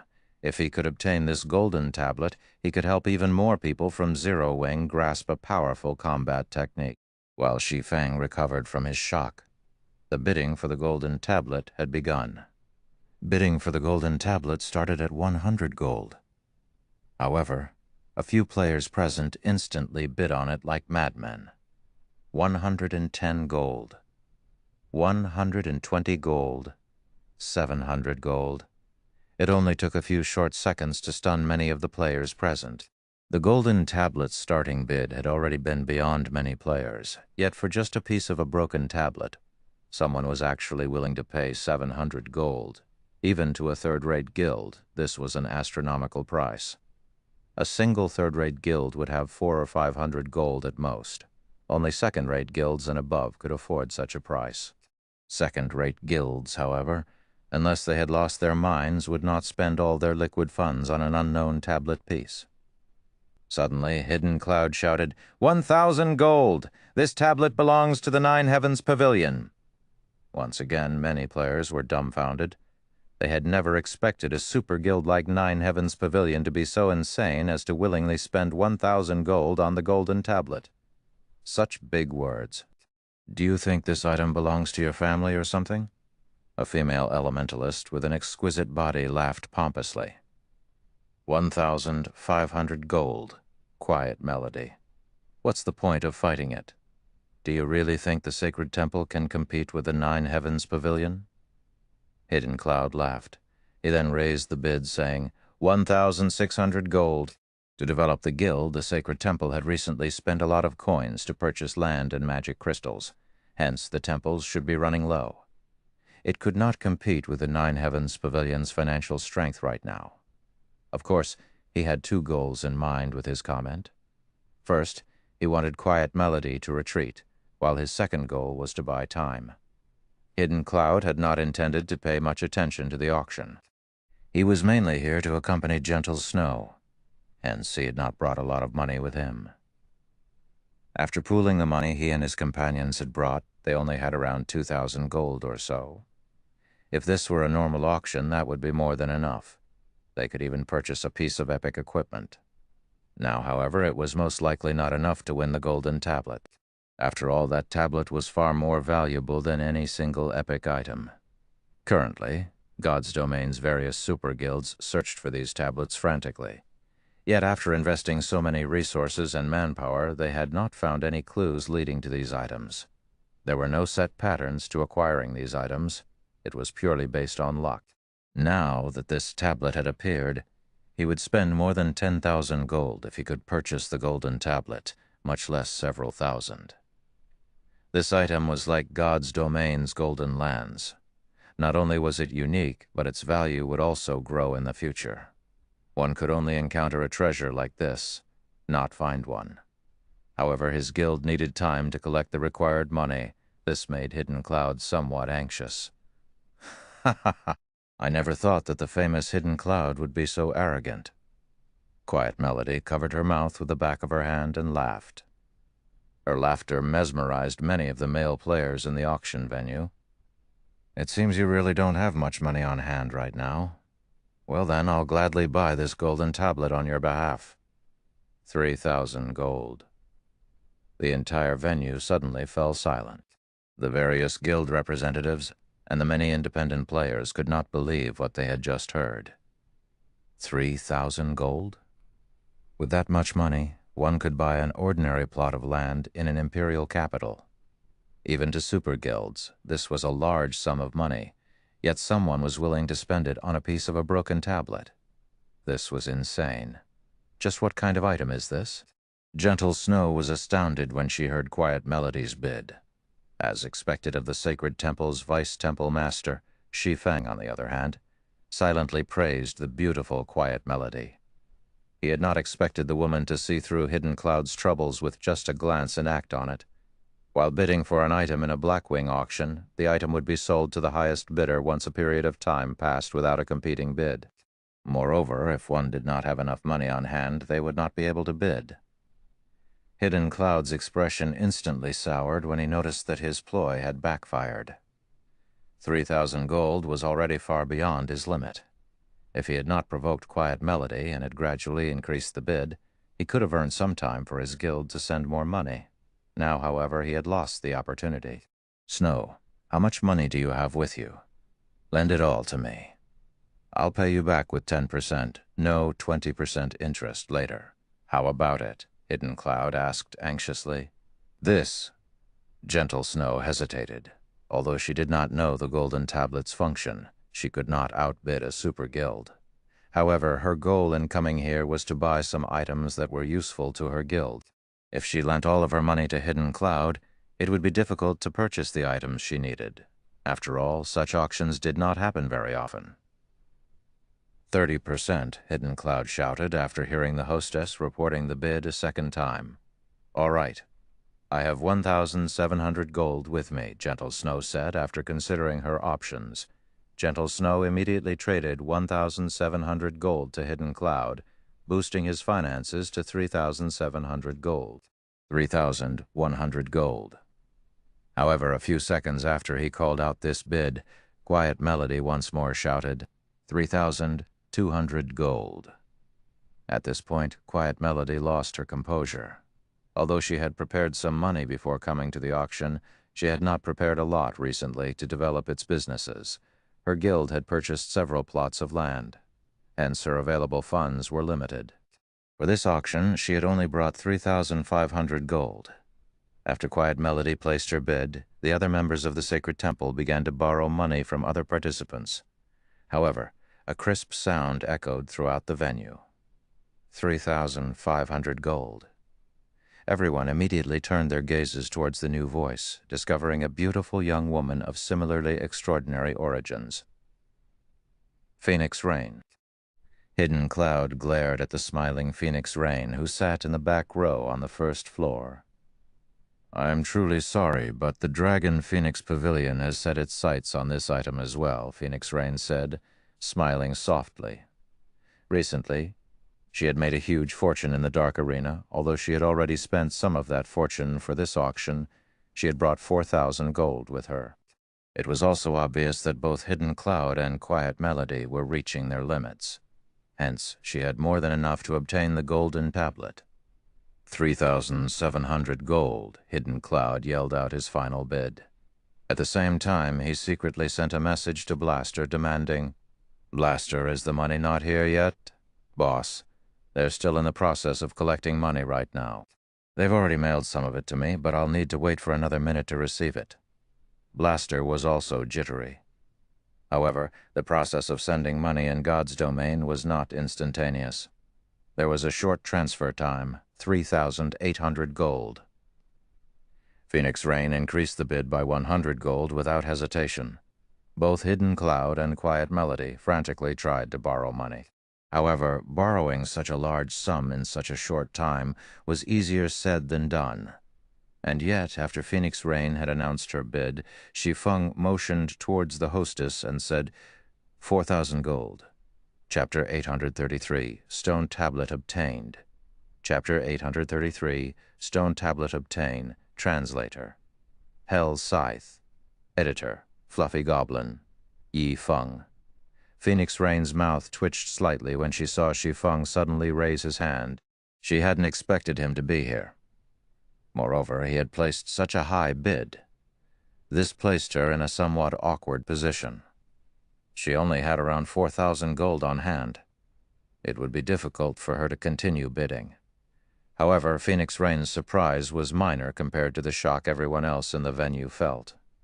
This had been a contest between God's Domain's major powers, yet someone from a lesser guild had actually dared to outbid them. He had practically issued a direct challenge. How does he have so much money? Surprise flashed in Hidden Cloud's eyes when he turned to the calm Shi Feng.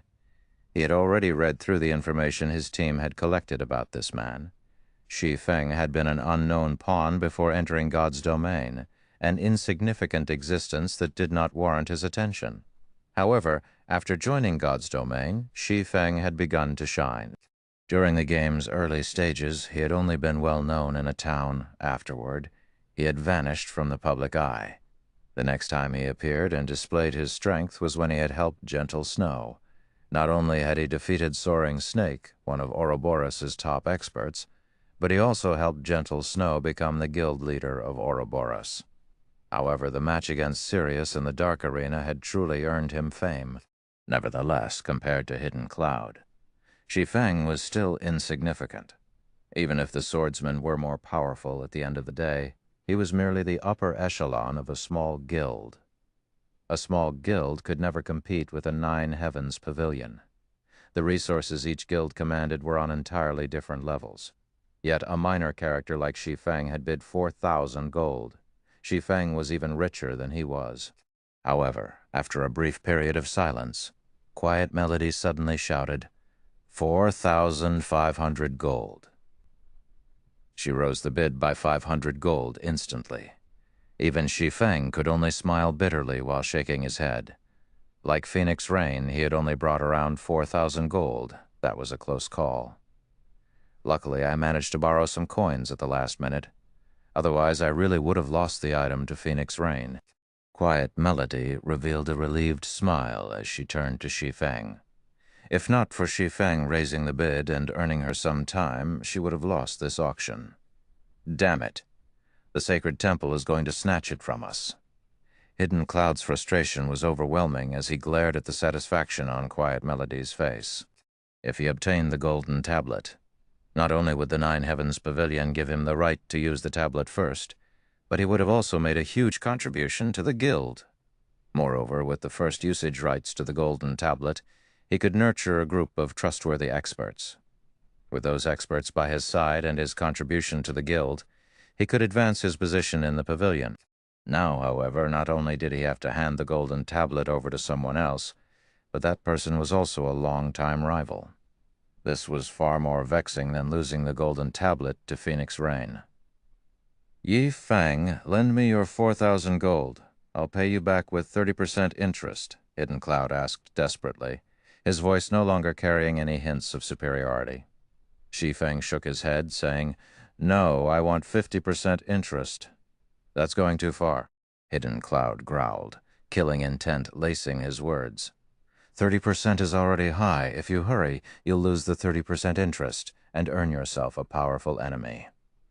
Emotion warmed Gentle Snow's face. She had never thought that Hidden Cloud would ever make such a threat. His desperation truly confused the Snow Goddess. Just what kind of item was this golden tablet? It had actually driven Hidden Cloud to lose his composure. At this moment, the man before her behaved nothing like the Hidden Cloud she knew. "Going too far?" Shi Feng grinned.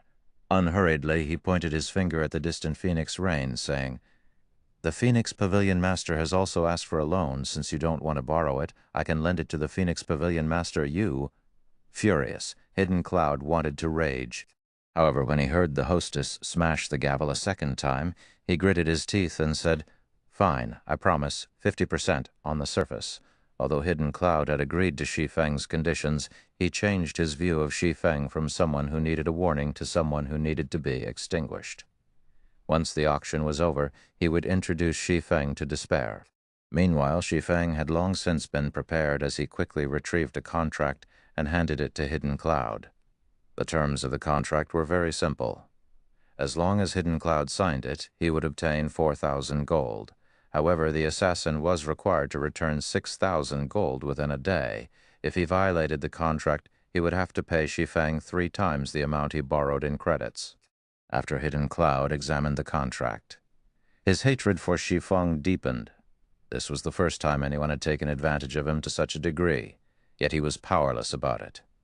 Unfortunately, he could only swallow this humiliation and sign the contract. Immediately, an additional 4,000 gold appeared in his pockets. 7,000 gold, Hidden Cloud shouted. As these words echoed throughout the auction venue, even Quiet Melody was momentarily stunned. She couldn't believe that Hidden Cloud would be this decisive. She had only managed to gather a total of 5,100 gold. The auction would be long over by the time she gathered enough money to make a counterbid.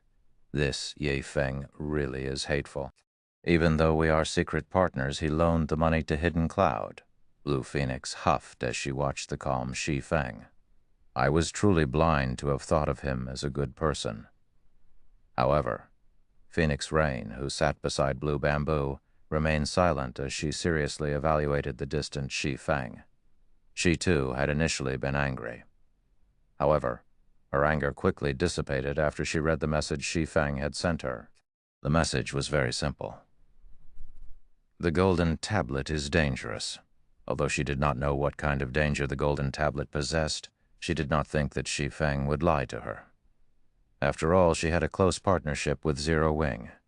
She had previously stated that after she obtained the golden tablet, she would split half of the slots to learn the secret technique with Zero Wing. This trade would benefit both sides. There was simply no reason for Shi Feng to reject her offer. She also did not believe that Hidden Cloud would be generous enough to split any of the learning slots with anyone else. While Phoenix Rain pondered, the hostess smashed her gavel a third and final time. "Congratulations to this gentleman for obtaining this tablet. Let us give him a round of applause," the beautiful hostess announced as she clapped her hands. "I finally got it." At this moment, Hidden Cloud felt ecstatic. When the golden tablet rested in his hands, wondrous fantasies of a powerful future filled his mind. He then shifted his gaze to Shi Feng, ridicule flashing in his eyes. "Now that I've obtained the tablet, I'll take care of you soon." Shi Feng paid no heed to Hidden Cloud's gaze. Instead, his eyes shifted towards the venue's second floor. The moment Hidden Cloud obtained the golden tablet, The mysterious youth on the second floor smiled happily at the assassin. When Shi Feng had first laid his eyes on the golden tablet, he too had wanted it for his own. However, when he shouted his bid of 4,000 gold, he had turned his attention to the second floor. Indeed, just as Shi Feng had guessed, this golden tablet was not some kind of treasure at all. It was a fatal poison. The instant he announced his bid, the mysterious NPC on the second floor had shifted his gaze towards him. Shi Feng had lived in God's domain for many years, so he was very familiar with the game's NPCs. He was also very familiar with the look in the youth's eyes when he turned towards him. It had not been a look of curiosity or congratulatory. He had looked at Shi Feng as a predator looked at prey. Since the golden tablet was the youth's apparent target, Shi Feng had dropped out of the foolish competition for it. After the first auction item sold, the venue's atmosphere grew heated. The items that appeared afterwards sold quickly, one after another. However, none of these items caught Shi Feng's attention. Ladies and gentlemen, the next auction item is a precious tool in God's domain. With this, not only can you strengthen your defense, but you can also preserve your equipment's durability. This is definitely a must-have when adventuring. The female hostess then presented the attributes of the strengthening device. When the players in the venue saw the strengthening device's attributes, they were flabbergasted, and a passionate flame began to burn in their eyes. Chapter 834, Tool of Astronomical Value. Chapter 834, Tool of Astronomical Value. Translator, Hell's Scythe, Editor. Fluffy Goblin, there's actually such a thing in God's domain? The strengthening device was even enough to tempt gentle snow. As players reached higher levels in God's domain, battles grew increasingly intense. Against powerful monsters in particular, the burden on their equipment durability was massive. It was impossible for players to fight for extended periods in the fields. They had to return to towns frequently to repair their equipment. This limited their grinding and questing efficiency. Unfortunately, no one had found a tool in God's domain that could solve this problem. The only solution they had was to prepare several sets of equipment as temporary replacements.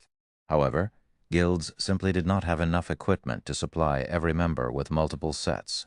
It was especially true for top-tier equipment. Even a first-rate guild like Ouroboros had to rely out outside sources for equipment, not to mention other guilds.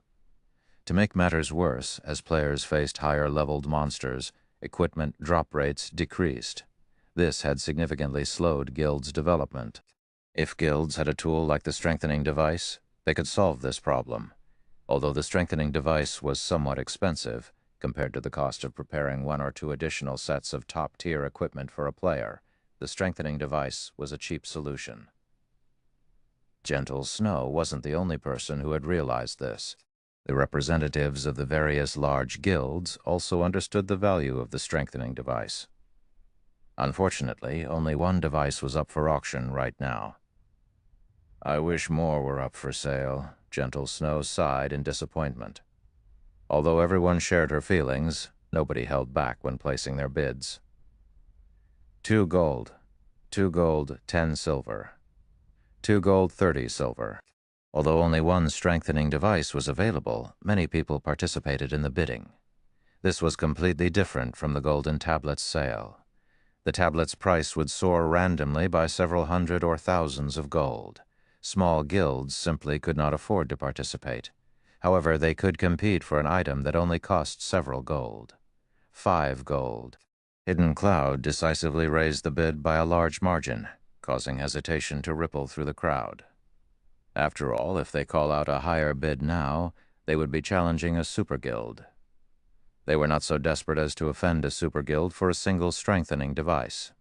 Suddenly, Quiet Melody shouted, 6 gold, Melody! You think you can challenge me?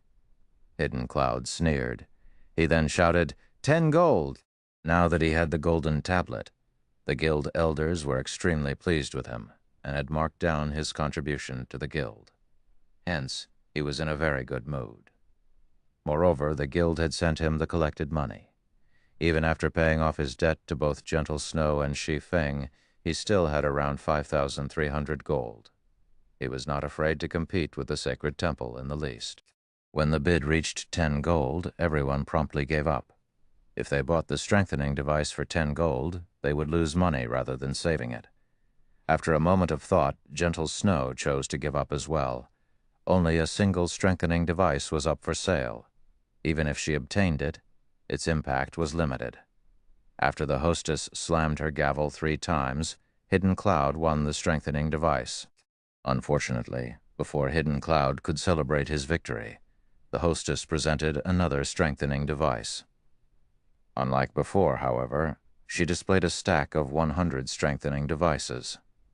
100 devices? Gentle Snow was momentarily stunned. Immediately, joy blossomed in her heart. 100 strengthening devices would have a far greater impact than just one. It would be of great help during large-scale team quests. 300 gold, 310 gold, 500 gold. The bids continuously increased. You want to compete with your meager wealth? Hidden Cloud laughed. If he could obtain these 100 strengthening devices, he could contribute far more to the guild.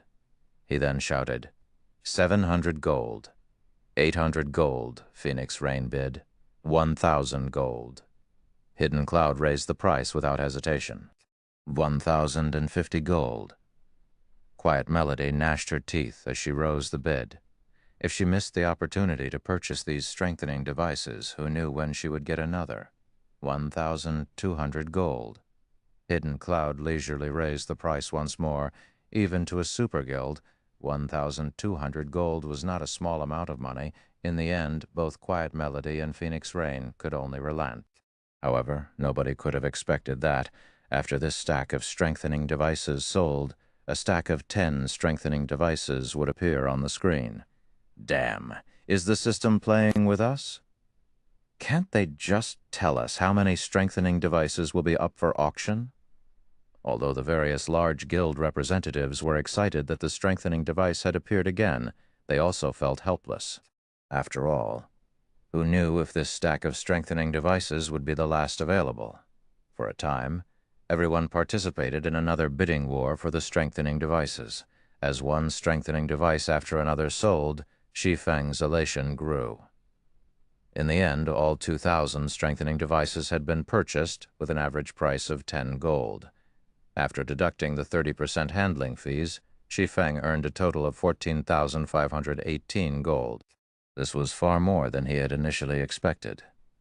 With this money, he would have no problem purchasing the 5 plots of land in Snowfield City.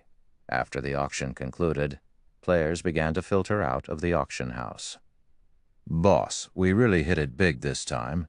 Not only did you get the golden tablet, but you also bought plenty of strengthening devices. It won't be long before you secure the position of the 4th floor master, Blaster whispered his congratulations. It's still too soon to celebrate now that we have the rights to the tablet. As long as you guys put on a good show, it will only be a matter of time before I become the 4th floor master, Hidden Cloud laughed. He then shifted his gaze towards Shi Feng, who walked alongside Gentle Snow, and said quietly, "But that Yi Feng cannot stay.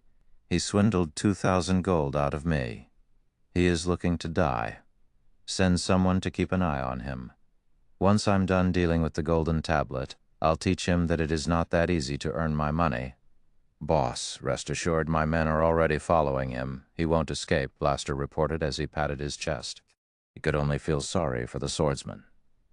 Throughout God's domain, there were very few people Hidden Cloud could not kill. He had even recently obtained an excellent dagger.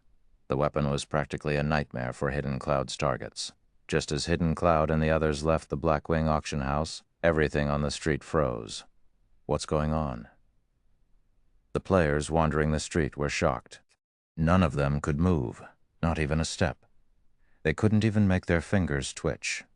It was as if time had stopped, and only their minds remained active. As the space had frozen, fear surfaced in everyone's hearts.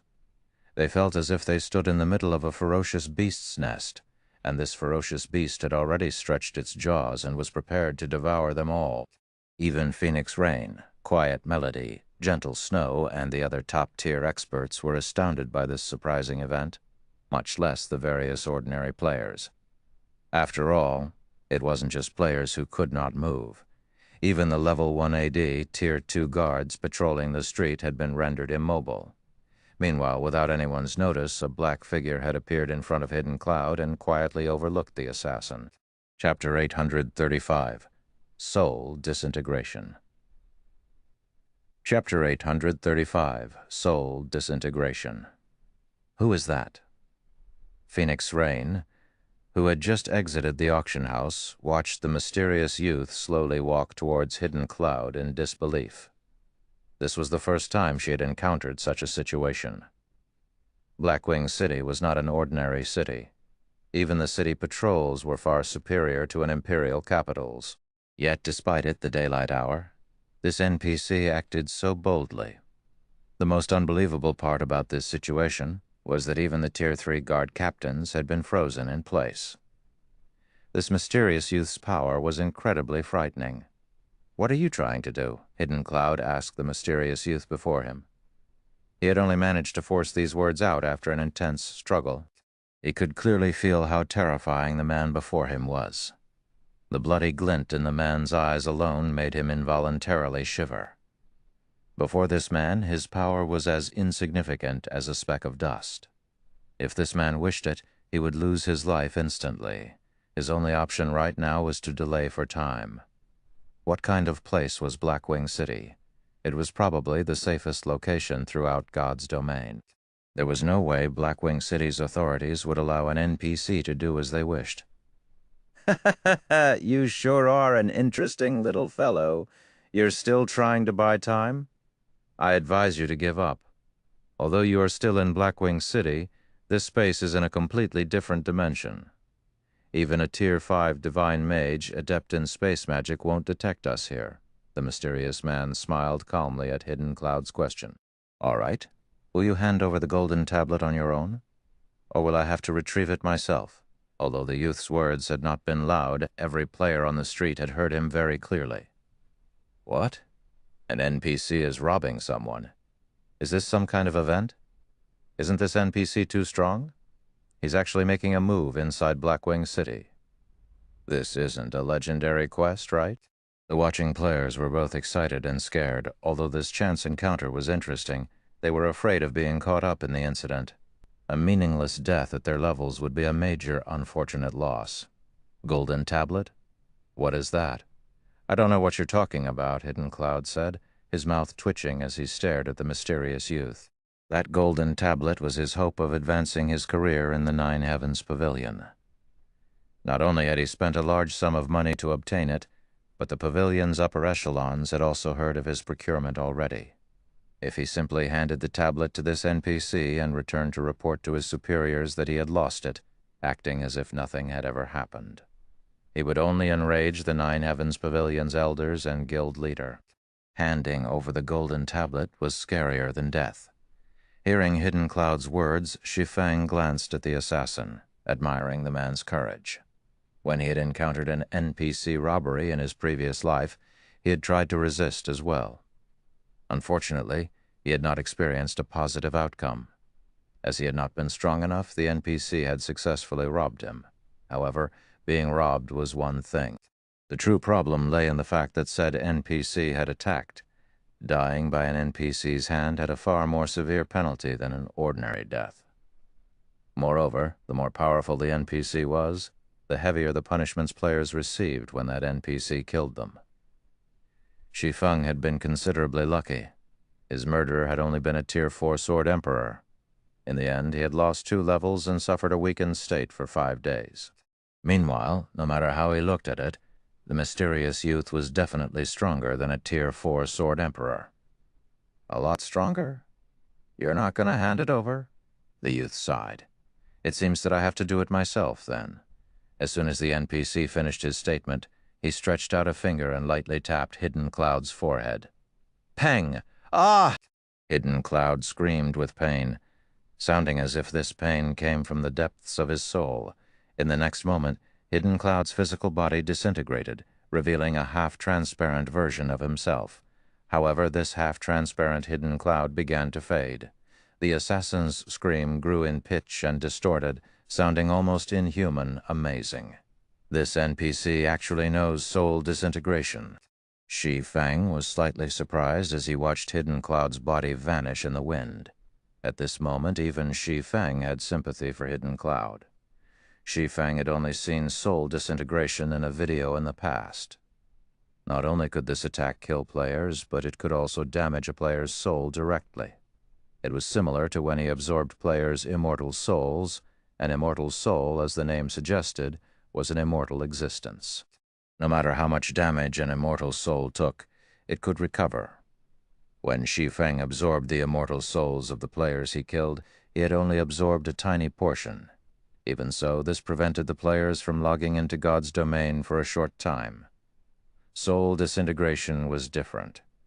It was a skill purely meant to shatter a player's soul. It could destroy a player's immortal soul completely. Experiencing one's soul disperse was far more severe than someone or something absorbing a portion of it. Although players could also recover from this damage, it took far more than not logging in for 2 or 3 days. Shi Feng would not be surprised if Hidden Cloud could not log into God's domain for half a month. Why fight it, though? Even if you had handed it over, I would have still killed you. The mysterious youth shook his head as he looked at the golden tablet that had fallen from Hidden Cloud's body.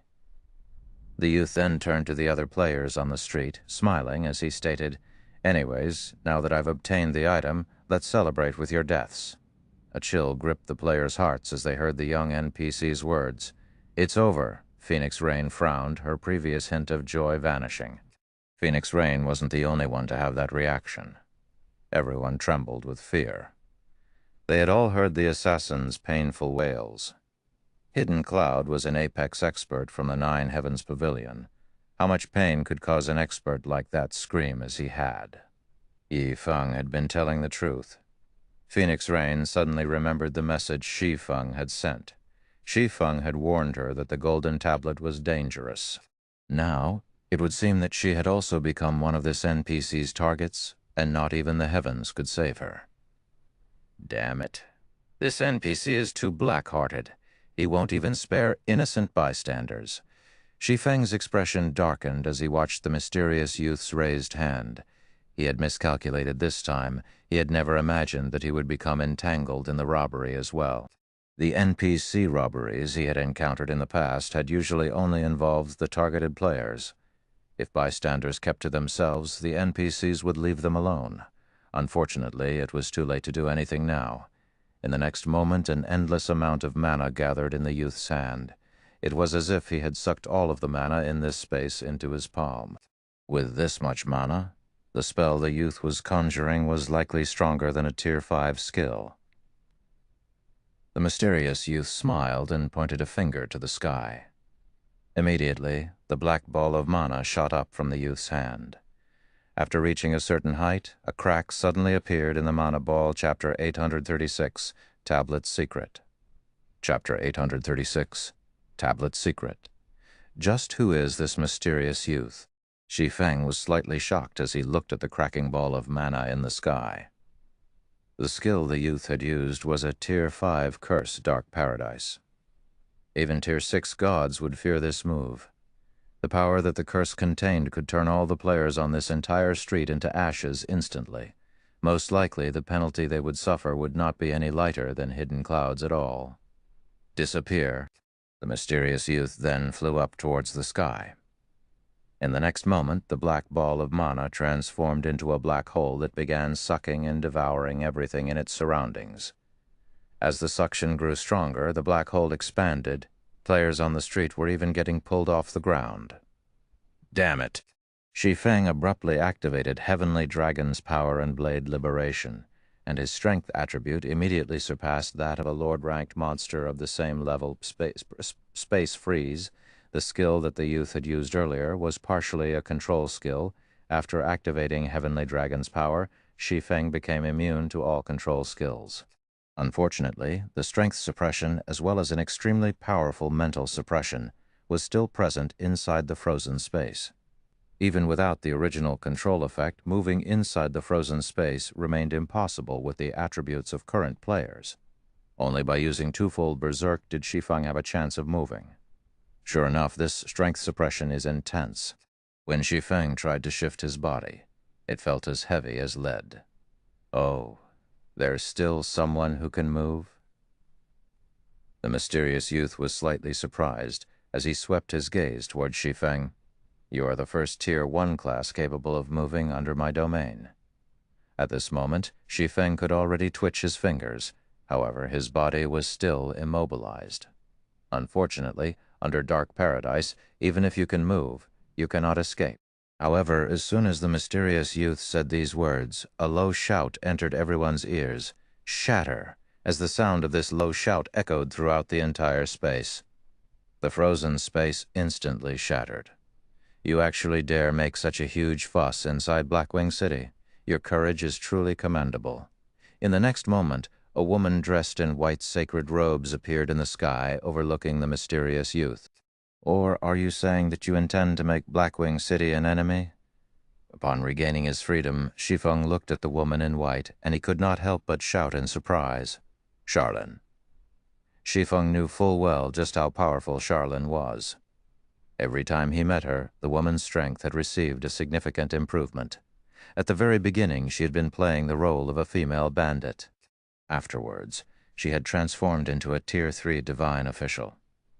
Later on, she had even become a Tier 5 red official. Now, she was even more powerful, actually managing to directly shatter the mysterious youth's domain. While Shi Feng was still in shock, a red jade staff appeared in Charlene's hand. The instant this staff appeared, the mana in the surrounding space stopped moving altogether. Charlene then lightly tapped her staff, and boom! The black hole abruptly disappeared from the sky of Blackwing City. It seems I've underestimated Blackwing City's capabilities, the mysterious youth said as he looked at Charlene. However, it is still impossible for Blackwing City's magic arrays to hold me captive. Saying so, the mysterious youth transformed into a streak of light and vanished from everyone's sight. He sure is quick in running away. The youth's disappearance did not surprise Charlene. After sending Shi Feng a glance, she too vanished from the sky, leaving behind only a group of dumbfounded players. What kind of situation is this? Isn't that NPC a little too amazing? He actually succeeded in killing a player inside Blackwing City and got away safely on top of that. Excited expressions appeared on the faces of the players on the street who had witnessed this scene. This was their first time experiencing the power of a high-tiered NPC. In front of these NPCs, even the current strongest player in God's domain would be no different from an ant. However, their excitement was more due to their anticipation of high-tiered classes.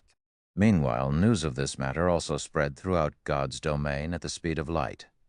I never thought that there would also be such a risk when buying NPC-sold items from an auction. It seems I'll have to be careful when purchasing items in the future. When Gentle Snow thought about her purchases for the guild, she could not help growing anxious. Let alone that mysterious youth, even a level 100 Tier 2 NPC could put her in a huge bind. If a Tier 3 NPC appeared, then only death would await her. In reality, Gentle Snow wasn't the only person who had such thoughts. The representatives of the various large guilds shared her fears. In the future, when they were purchasing treasures sold by NPCs in an auction, they would have to estimate properly whether or not they had the ability to protect the treasures they wanted to acquire. If they were not confident in protecting a treasure, they would not buy it. Otherwise, they could lose both their lives and money. He's finally gone. Shi Feng breathed out a sigh of relief as he saw the mysterious youth disappearing. Had Charlene come even 1 or 2 seconds later, he would have had to surrender to fate and gotten sucked into the black hole. At that time, not only would he have lost several levels worth of EXP, but he also would not have been able to log into the game for several days. It definitely would have dealt a fatal blow to his gaming career. However, as soon as Shi Feng relaxed, Charlene's voice suddenly entered his ears. "Come to the library. I have some things to say to you. System, you have triggered the Epic Quest tablet's secret. Quest content. Head to White River City's library and meet with Charlene." What? Shi Feng was momentarily stunned when he heard the system notification. Even an NPC robbery can trigger a quest. This was Shi Feng's first time to encounter such a situation. Generally, if one had a certain amount of strength, they would be able to repel an NPC robbery easily and protect the merchandise they bought from the auction house. One could say that having sufficient financial power was only the first threshold to purchasing a treasure from the auction house. At the end of the day, whether one would be able to obtain the treasure depended on their own abilities. Hidden Cloud had purchased the golden tablet at a high price. If the assassin were to learn that Shi Feng had fortuitously gotten such a chance encounter due to his sacrifice, he would most likely faint from anger. At this moment, however, Hidden Cloud had long since flown into a rage. Damn it! Damn it! That damnable NPC actually dared to steal my tablet. Hidden Cloud bellowed as soon as he exited his virtual gaming cabin, an extremely ugly expression on his face. Now that he had lost the golden tablet, the upper echelons of the guild would definitely be angry. This feeling of falling from heaven straight into hell maddened Hidden Cloud. After Shi Feng had triggered the quest, he did not hurry to return to White River City. Instead, he bade farewell to gentle snow and secretly went to a private location and disguised himself. He then returned to the Blackwing auction house and placed the remaining 3,000 strengthening devices up for sale at the establishment. Rather than selling all 3,000 devices at once, he split them up into batches and scheduled them for different time slots. However, instead of selling them in stacks, he would sell anywhere from 10 to 20 individual pieces for each time slot. If he sold the strengthening device at the Candlelight trading firm, he could indeed earn a lot more money. After all, he would not need to pay an exorbitant handling fee. He could even increase the trading firm's fame this way. However, strengthening devices were not items that ordinary players could easily afford. Only the various large guilds gathered at Blackwing City possessed the financial reserves to purchase these items. When Shi Feng's first batch of 10 strengthening devices went up for sale at the Blackwing auction house, it immediately triggered another commotion in Blackwing City. Isn't this the strengthening device that appeared in the monthly auction? Chapter 837, Lakeheart City. Endchapter 837, Lakeheart City, inside the Blackwing auction house. The moment the strengthening devices appeared once more, various members of large guilds, who had been idling around in the main hall of the auction house, began frantically contacting the upper echelons of their respective guilds. The strengthening device from the monthly auction held just before had already become famous. It had even caused a commotion on God's Domain's official forums. Currently, the monsters in God's Domain were growing more powerful. It would be a miracle if an ordinary player's equipment could last them over 10 hours of grinding out in the fields. If these players frequently fought elite or stronger monsters, their equipment's durability would decline even faster, generally lasting 8 hours at most. Guild elite members might be able to hold out for a little longer. However, the current mainstream grinding spots were becoming farther and farther away from cities.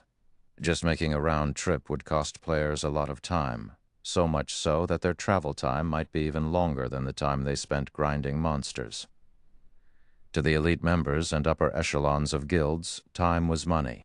It was especially true for the time of guild experts, to develop their guilds. Not only were these experts required to maintain a strong lead in levels, but they were also required to raid field bosses and dungeons to procure equipment for the guild. Naturally, these experts could not afford to waste all their time on travel. The obvious solution to this problem was to prepare extra sets of top-tier equipment. However, this method was simply too extravagant, even for guilds. While the monthly auction was still ongoing, the various large guilds had immediately experimented on the strengthening devices they acquired. As a result, they had already gained a relatively precise understanding of the item's effects. Previously, they could only make a rough guess based on the introduction of the item. Upon conducting their tests, these large guilds were shocked. Although the strengthening device could only extend a player's grinding time by 3 to 4 times, the better the equipment the strengthening device was used on, the greater the effects. In addition, while battling, the bonus durability provided by the strengthening device would be the first to diminish instead of the equipment's own durability. In other words, as long as players still had strengthening devices on hand, they could devote their time to grinding. They would not have to prepare any additional equipment, neither would they need to return to a city to get their equipment repaired. If allocated to ordinary or elite players, the 10 gold strengthening device would indeed be very extravagant. However, when assigned to an expert player, it would not be one bit extravagant. On the contrary, it would be a profit instead. Unfortunately, the strengthening devices were sold only in the monthly auction. This situation caused many large guilds that had not participated in the auction great frustration. Now that the strengthening device had appeared in the auction house as a player-sold item, how could the members of the various large guilds not grow frantic? Just a few minutes after the strengthening device's appearance, the price for a single unit broke past the 9 gold threshold. Moreover, the price was still increasing rapidly. Even Shi Feng had not expected the strengthening device to be this popular. When he exited the auction house, he saw group after group of players rushing into the building. Why is Phoenix Rain suddenly contacting me? Just as Shi Feng was preparing to leave Blackwing City, he suddenly received a call from Phoenix Rain. However, the person she was contacting was not Ye Feng, but Black Flame. Guild leader Black Flame, have you heard? There is a player selling strengthening devices at the Blackwing auction house right now, Phoenix Rain said through the video chat, smiling. Yes, I've also just heard about it. Shi Feng nodded, having already changed to his Black Flame guise. But why is Phoenix Pavilion Master contacting me? I want to purchase a large number of strengthening devices, so I wish to borrow some money from you. Of course, I won't borrow it for nothing. 3 days later, I'll return it to you with 30% interest, or you can buy a high-potential land in one of the Black Dragon Empire's major cities from me. Phoenix Rain smiled as she extended a tempting proposition. Originally, she had not wished to borrow money from Shi Feng. However, with the appearance of the strengthening device, and based on her newfound knowledge regarding the item, she had a great opportunity for the Phoenix Pavilion to surpass the Heavenly Dragon Pavilion. Level 40 was an important turning point in God's domain. With the strengthening device, she could rapidly raise a group of experts to level 40. At level 40, even using only common mounts would still bring about explosive improvements to their leveling speeds. They would be able to develop new maps earlier than other guilds. However, she had already spent a large part of her funds to purchase other items during the monthly auction. She did not have enough to contest for the strengthening devices, not to mention needing money to buy mounts. Hence, she gave Shi Feng such a lucrative offer. Of course, the reason why she had looked for Shi Feng to borrow money from and not someone else was mainly because Zero Wing was simply too wealthy. Zero Wing had relatively few members. The guild's various departments were also incomplete. The guild's expenses were not particularly high either. Moreover, Zero Wing was the proud owner of Star Moon Kingdom's wealthiest trading firm, the Candlelight Trading Firm. The guild also possessed the enviable Stone Forest town. The guild's daily profits were in no way inferior to even those of a super first-rate guild like the Dragon Phoenix Pavilion. Due to these reasons, the wealth Zero Wing possessed could make even her envious. Just from the bid Ye Feng had placed earlier on the golden tablet, one could tell how rich Zero Wing was. All right, but I want to purchase land at the Black Dragon Empire's Lake Heart City. Shi Feng inwardly cheered upon hearing Phoenix Rain's words. He had never imagined that the woman would be so desperate. However, I'll say this first. I still have other uses for my coins. I won't buy it if your price is too high. Although he had previously purchased some potential land in the Black Dragon Empire and subsequently established the Candlelight Trading Firm at these locations, there was a limit to his funds. Currently, large guilds within the Empire had long since bought up the majority of the potential land in the Empire's major cities. Even if Zero Wing could afford to purchase them now, nobody would be willing to sell any of their lands. Now that Phoenix Rain was willing to sell potential land, he naturally had to take advantage of the opportunity. In the future, the value of these plots would increase manifold. It was especially true for the land in Lake Heart City. Lake Heart City was a small island city located within the Black Dragon Empire. The island itself was situated in the middle of Mist Lake, the Black Dragon Empire's largest lake. Lake Heart City was also a producer of one particular item, and that item was the Ice Jade on its own. The Ice Jade was an item that could raise a player's ice resistance temporarily. It could also be processed into ice resistance gemstones, which could be inlaid into equipment, similar to regular gemstones, and greatly increase a player's ice resistance. During the initial stages of the game, this item was not particularly valuable. After players reached level 50, however, the value of ice jades would multiply. At that time, the demand for the item would exceed its supply.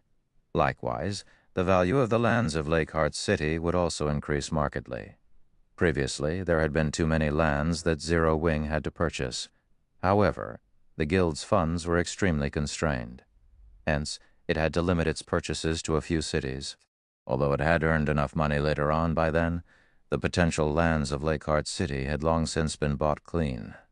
As for the golden lands of the city, Zero Wing had neither the money nor reputation required to purchase them.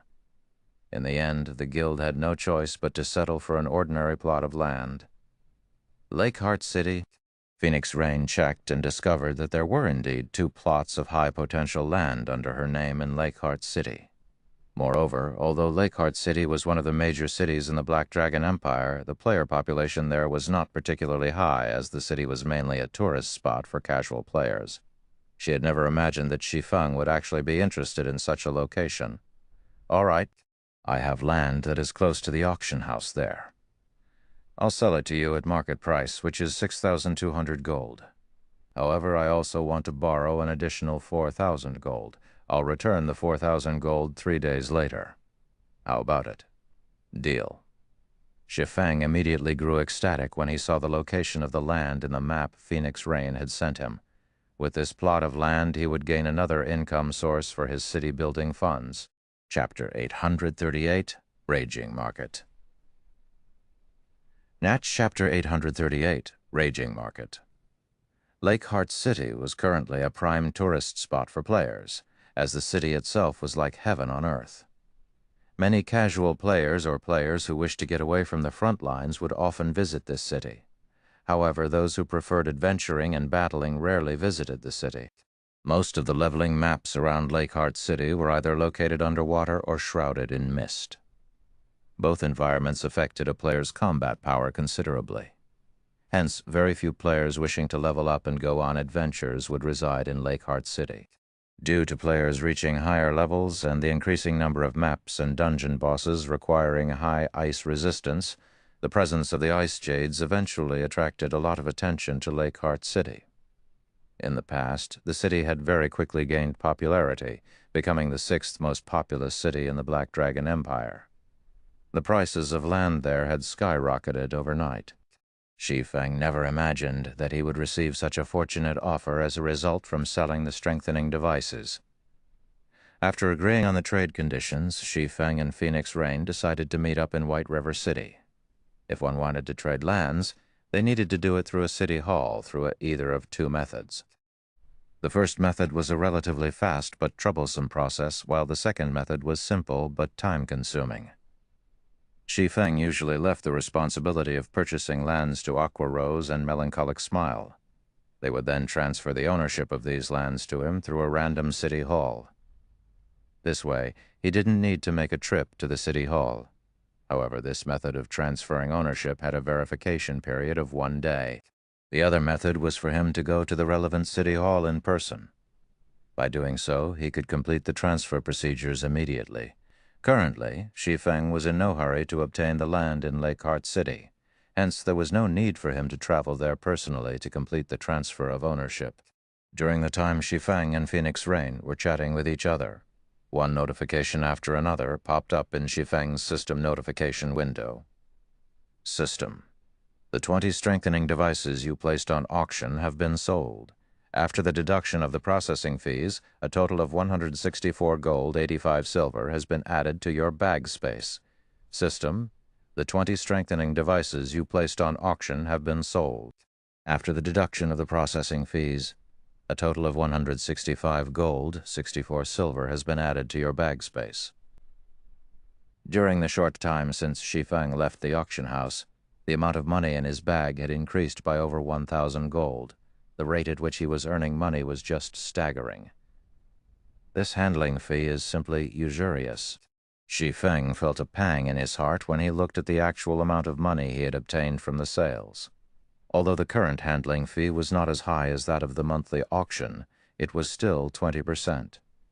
He could have purchased many good plots of land with all the handling fees he had paid. Shi Feng could not help but admit that the auction house was extremely profitable.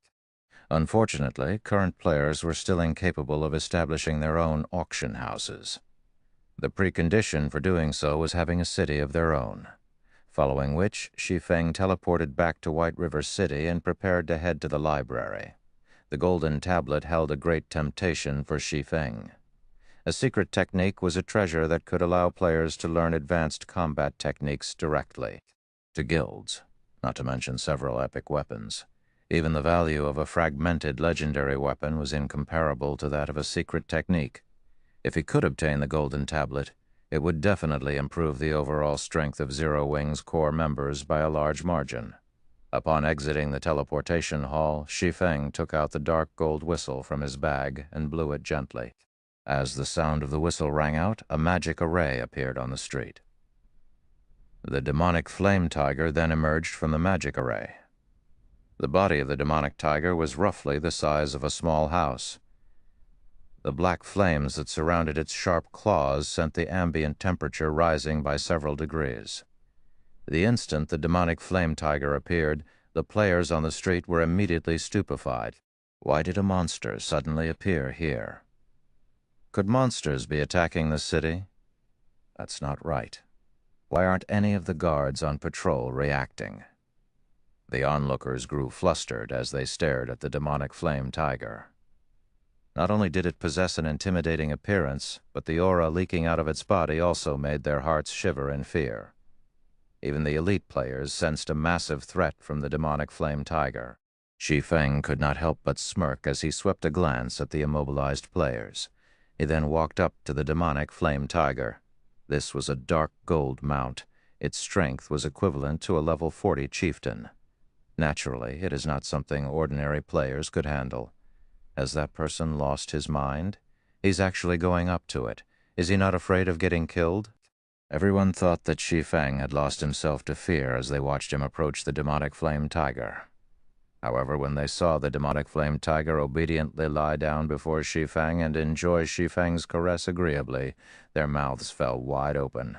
However, an even more shocking scene occurred in the next moment as Shi Feng mounted the demonic flame tiger. "Let's go," Shi Feng shouted lowly.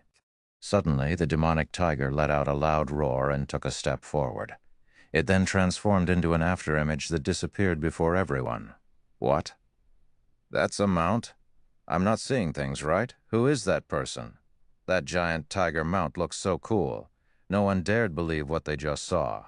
Riding a mount was still a faraway dream for them. Even if they managed to reach level 40, eventually amassing a fortune of 40 gold was not that easy. It would be even more impossible for them to ride a bronze or mysterious iron mount. While Shi Feng was rapidly making his way towards the library, the players present on the street outside the teleportation hall went into a frenzy. Every one of them was madly posting on the official forums. A hero riding a giant tiger has appeared in White River City. Many people initially did not believe the words written in this post. After all, the #1 players on the various Empire ranking lists were only at level 39. These players were still a long way off from reaching level 40. How could there possibly be someone capable of riding a high-ranking mount right now? After watching the recorded video, everyone was shocked. There were some who felt admiration, some who felt jealousy, and some who felt pride. There were also many people trying to guess at Shi Feng's identity, just who was actually capable of riding such a mount. Unfortunately, as Shi Feng had hidden his face using the black cloak, nobody could discern his identity. A dark gold mount sure is fast. Even an advanced horse carriage is far inferior to it. This was also Shi Feng's first time riding a dark gold mount. The speed of the mount was simply incomparable to fine gold mounts. The demonic flame tiger's speed was at least 20% or 30% faster than an advanced horse carriage. Just as Shi Feng was quickly approaching the library, he suddenly received a call from Autumn Goose. When Shi Feng accepted the call, the image of an anxious Autumn Goose appeared before him. What happened? Shi Feng could not help but ask after seeing her apprehensive expression. Ye Feng, Gunfire contacted me just now saying that a group of players that had suddenly appeared is hunting Rain and Blue. These players are very powerful and are capable of doubling the death penalty of the players they killed. Moreover, they also have a means of jamming a player's communications. However, I'm currently not in Star Moon Kingdom. Can you please go save them? Autumn Goose asked worriedly. After reaching their level, even a single death was a painful loss. If their death penalties were doubled, the cost of dying once would be devastating. However, she could not come up with a good method to save Thoughtful Rain and the others at the moment. The only person she could think of right now who might be of help in this situation was Ye Feng. Where are they now? Shi Feng was initially stunned, but he immediately said in a hurried tone, "I'll head over there right away." Shi Feng had never imagined that there would actually be people who would still dare to take action against Zero Wing's members within the boundaries of Star Moon Kingdom at this point. Chapter 839, Crystal Maze. Hearing Shi Feng answer without hesitation, Autumn Goose was touched. She also felt slightly envious. The reason why she had joined an independent organization like the Wind God's Spear was precisely how the people within the organization treated each other like family. If one of them got bullied, they would fearlessly help out their companions regardless of the cost. They did not behave like guild members, who had to worry about various aspects even when helping out a companion. Generally, players in the upper echelons of guilds, like Shi Feng, were even less likely to make a move casually. People in his position would usually ascertain what kind of enemy they were going up against first, and make a decision only after determining the potential profits and losses. However, Shi Feng had not done any of this. Instead of asking who their enemy was, the first thing Shi Feng wanted to know was the whereabouts of Thoughtful Rain and Blue Bamboo. Such a situation generally would never happen in a guild. Some experts ambushed Rain and the others at the Crystal Forest. The enemies were wearing black cloaks, so they did not find out anything about those experts. Moreover, their ambushers operated silently. Fortunately, Rain and Blue managed to use the instantaneous movement scrolls you gave them before to escape. However, based on what Gunfire told me, those people were there specifically to kill Rain and Blue. They definitely will not let them get away. Here are the coordinates of where the ambush took place. You have to be careful, Autumn Goose said as she sent the map coordinates to Shi Feng. I understand. I'll hurry there immediately. After seeing the coordinates of the Crystal Forest, Shi Feng silently committed it to memory.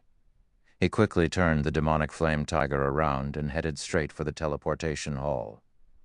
Despite the low odds for Thoughtful Rain and Blue Bamboo's rescue, when Autumn Goose heard Shi Feng's calm and steady tone, for some reason, she felt relieved.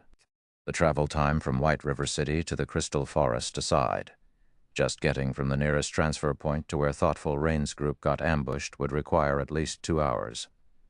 Although Thoughtful Rain and Blue Bamboo had escaped using the instantaneous movement scrolls, current players had many more skills than before, which made tracking other players much easier. Moreover, the enemies chasing after Thoughtful Rain and Blue Bamboo had somehow managed to keep them in a combat state, preventing them from using return scrolls. Even logging out of the game normally was not possible, as the system would directly mete out the death penalty if they went offline while in a combat state. Please let Rain and the others make it. At this moment, the only other thing Autumn Goose could do was pray. She was currently in the faraway Dark Knight Empire. She would need even more time than Shi Feng to reach the Crystal Forest. The core area of the Crystal Forest was rife with trees made out of crystals. Currently, over a dozen players covered in black cloaks were searching there. Damn it. Quirrell, have you not found their tracks yet? Boss Hell Fiend has already given the word that we must kill those core members of Zero Wing, Ordinary Stranger asked in a low tone as he looked at a distant assassin. They had already gathered information regarding the whereabouts of many of Zero Wing's core members. However, the majority of those members were currently grinding in the Stoneclaw Mountains. It would take Ordinary Stranger's team over a dozen hours of travel just to get there. As for the remaining core members, they were raiding team dungeons. They were unlikely to leave the dungeons any time soon. The only ones nearby were Thoughtful Rain and Blue Bamboo, who had been seen grinding with Zero Wing's upper echelon before. However, He had never imagined that even those two women would succeed in escaping his ambush. In the end, his team had only managed to kill two unrelated independent players. If this matter were to reach the adjudicator's ears, his team's days in King's Return would no doubt be numbered. Do you think it is that easy to track players here? The assassin named Quirrell rolled his eyes at Ordinary Stranger. He then swept a glance at the surrounding crystal shrubbery, gnashing his teeth as he said, "Those two beauties sure know how to run." They actually reached this crystal maze. If not for this natural maze, I would have long since found them by now. However, rest assured, although the terrain here is complex, this place has only one exit. The two of them cannot use return scrolls right now. They also cannot log off normally. It is only a matter of time before we find them. Good, then. Thunder and I will guard the exit. You guys head inside and search for those two. We need to kill them as quickly as possible. Don't forget, we don't have much time left. We still need to deal with the other members of Zero Wing, Ordinary Stranger instructed. I understand. Quirrell also began hastening his search. Aside from Quirrell, the other members of the team paired off and began searching the crystal maze. Rain, what are we going to do? Those people are still chasing after us. If we head in any further, we will arrive at the lair of the crystal wolves. Blue Bamboo's heart began palpitating as she looked at the patrolling pack of crystal wolves some distance away. These crystal wolves were incomparably powerful. In order to complete a crystal collection quest, they had also personally experienced the strength of these monsters. Previously, when Shi Feng had led them to kill the crystal wolf packs, they had not felt these monsters to be much of a threat. However, after returning to this place again by themselves, they found out just how difficult and exhausting dealing with these monsters was. Alone. A single wolf pack was not particularly scary. However, if they did not kill these crystal wolves quickly enough, these monsters would summon more companions in the vicinity, instantly bolstering their numbers by several times. Sometimes, the crystal wolves would also draw special elites or even chieftain-ranked monsters.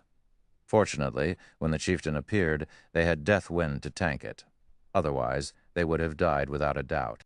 Only, they had never imagined that, rather than dying to the level 45 chieftain, Deathwind would die at the hands of cloaked players that had suddenly appeared. Instead, if not for Deathwind and gunfire delaying those people, they would not have had a chance to use the instantaneous movement scrolls that Ye Feng had given to them for emergencies. Currently, there were crystal wolves all around them. If they moved deeper into the maze, the possibility of discovery by a wolf pack would increase as well, in which case, by the time those cloaked players caught up to them, these crystal wolves would have long since killed them already. We can only give it a shot. We'll use an invisibility potion and continue forward. Hopefully, these wolf packs can buy us enough time. Thoughtful Rain gritted her teeth as she looked at her own status window. She then took out 2 invisibility potions and gave one of the bottles to Blue Bamboo. Both of them were currently afflicted with the Soul Lock debuff. As long as they were out in the fields, they would not be able to contact anybody for 5 hours. Their attackers had also forced them into a constant combat state, which prevented them from using their return scrolls. Arbitrarily logging out of the game would result in them suffering the death penalty immediately. While Thoughtful Rain and Blue Bamboo snuck deeper into the crystal maze, Shi Feng had already arrived at the crystal forest. I finally caught up. Shi Feng tapped on the demonic flame tiger, storing it away as he looked at the crystal forest before him. He then opened the map for the crystal forest. Even now, Autumn Goose had yet to contact him again. This silence meant that Thoughtful Rain and Blue Bamboo were still alive. The enemy is extraordinary. The fact that Rain and Blue have remained at large suggests that they entered the crystal forest's core area, the crystal maze. Hopefully I can make it in time. After taking a glance at the map, Shi Feng used space movement, the activatable skill of the aura of space. Space movement allowed him to cross up to 600,000 yards instantly. He could easily traverse the entire crystal forest or move to any location within the map. If not for this skill, he would not have made it to the crystal forest so quickly either. Now that the skill's cooldown was over, he could use it once again. In the blink of an eye, Shi Feng appeared at a location close to the crystal maze's entrance. Guarding the entrance as well? It seems you guys really are targeting Zero Wing. The instant Shi Feng appeared in the area, he immediately noticed the cloaked ordinary stranger and Thunder Tiger keeping watch at the entrance of the crystal maze, their eyes radiating cold, killing intent. Chapter 840, Magic Staff. Chapter 840, Magic Staff. Just when Shi Feng noticed Ordinary Stranger and Thunder Tiger, the two of them caught sight of Shi Feng. Brat.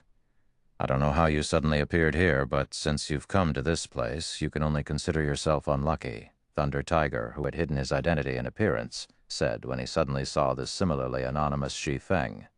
Taking the initiative, he walked towards Shi Feng. All this waiting around has made me annoyed, old stranger. You better not make a move. I'm going to use this brat here to relieve some of my stress. Sure, but the equipment he drops will belong to me, Ordinary Stranger laughed. Ordinary Stranger had discovered Shi Feng's presence the instant Shi Feng had appeared. Initially, he had thought that a powerful enemy had shown up. However, after some close observation, he did not sense any threat coming from beneath the black cloak. On the contrary, he had noticed many holes in Shi Feng's defense. If not for Thunder Tiger declaring his claim, Ordinary Stranger would have long since taken action to remove this ant. However, even if the opponent were an expert, it would not matter. Thunder Tiger was a top-tier expert of King's Return. Currently, he was already level 38. Placed in Star Moon Kingdom, his level would rank within the top 10. Not to mention, he was fully geared in level 35 dark gold equipment. His maximum HP was as high as 14,600. His combat standard was also at the refinement realm already. Dealing with 2 or 3 ordinary experts simultaneously would be child's play for him. Even if the opponent were an expert of the same combat standards, Thunder Tiger was a refinement realm expert of King's Return. The guild had long since presented the Berserker with a Berserk skill. As long as Thunder Tiger activated this Berserk skill, he could kill a refinement realm expert easily. He could even defeat a flowing water realm expert. In the off chance that Thunder Tiger was no match for this new arrival, Ordinary Stranger himself could still back up the Berserker. If he and Thunder Tiger worked together, they would be practically invincible in Star Moon Kingdom. Only Zero Wing's Black Flame and Yi Feng could cause them to feel fear. No one else was worth mentioning. As soon as Ordinary Stranger finished speaking, Thunder Tiger retrieved a 2-handed saber from his back and used charge at Shi Feng. When using charge, controlling the sudden increase in speed was extremely difficult for ordinary players. As a result, they would usually reveal flaws in their attack. However, Thunder Tiger was different. He had long since mastered this skill. By adjusting his center of gravity, he had managed to apply his increased speed to his attack. Creating his own charging slash, he had transformed a system-generated skill into a personal skill. Not only did his saber speed up, but the power contained within it also increased. Even a shield warrior of the same level would have to retreat several steps, breaking their stance. Boom. As the 2-handed saber landed, sparks scattered into the surroundings. A silver 1-handed sword actually stopped Thunder Tiger's lightning-fast saber. What? Thunder Tiger was shocked as he stared at Shi Feng standing steadily in his original position. The charging slash getting blocked did not come as a surprise to Thunder Tiger.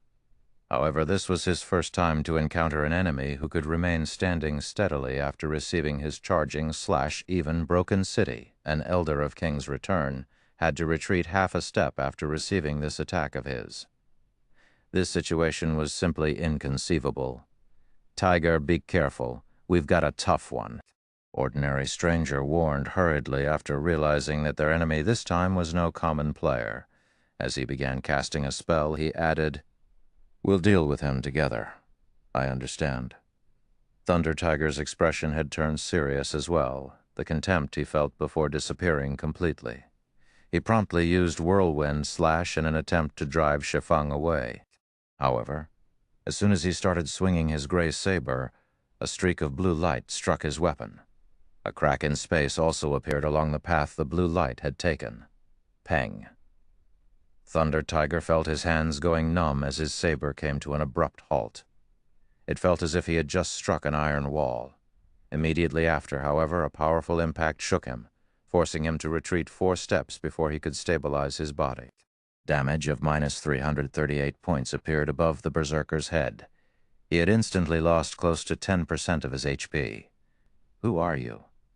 At this moment, even if Thunder Tiger were a fool, he would understand that the man before him was definitely stronger than himself. In just a single exchange of skills, he had lost over 1,000 HP. Shi Feng's strength could practically rival a chieftain of the same level. Before Thunder Tiger could react, a streak of blue light instantly slashed his body. Although the berserker had tried to defend himself with his saber, he was simply no match for the speed of the sword light. Mess 7051. The lightning effect having triggered, Shi Feng's attack instantly took away half of Thunder Tiger's HP. The berserker himself also went flying over 10 yards away. Who am I? At this time, Shi Feng laughed. You dared to come and find trouble with Zero Wing, yet you still ask who I am, hearing Shi Feng saying so. Whether it was Thunder Tiger or ordinary stranger, both of them immediately shuddered as a name appeared in their minds. Sword King Black Flame, why is he here? Ordinary stranger's expression darkened, his heart roiling with confusion. Their operation this time was top secret. They had even placed a soul lock on the targets of their ambush. The 2 women should have no way of contacting anyone from Zero Wing. Hence, the possibility of them encountering Black Flame here was practically non-existent. Yet now, Black Flame had appeared before them. However, ordinary stranger gave no further thought to this matter. Since Black Flame was here, there was only one thing they could do right now. Escape. They had next to no chance of winning against Black Flame in a direct confrontation. Their only hope for resisting Black Flame was to meet up with the Falcon Legion. In the next moment, ordinary stranger waved his staff and cast the Tier 1 spell Summon Flame Spirit.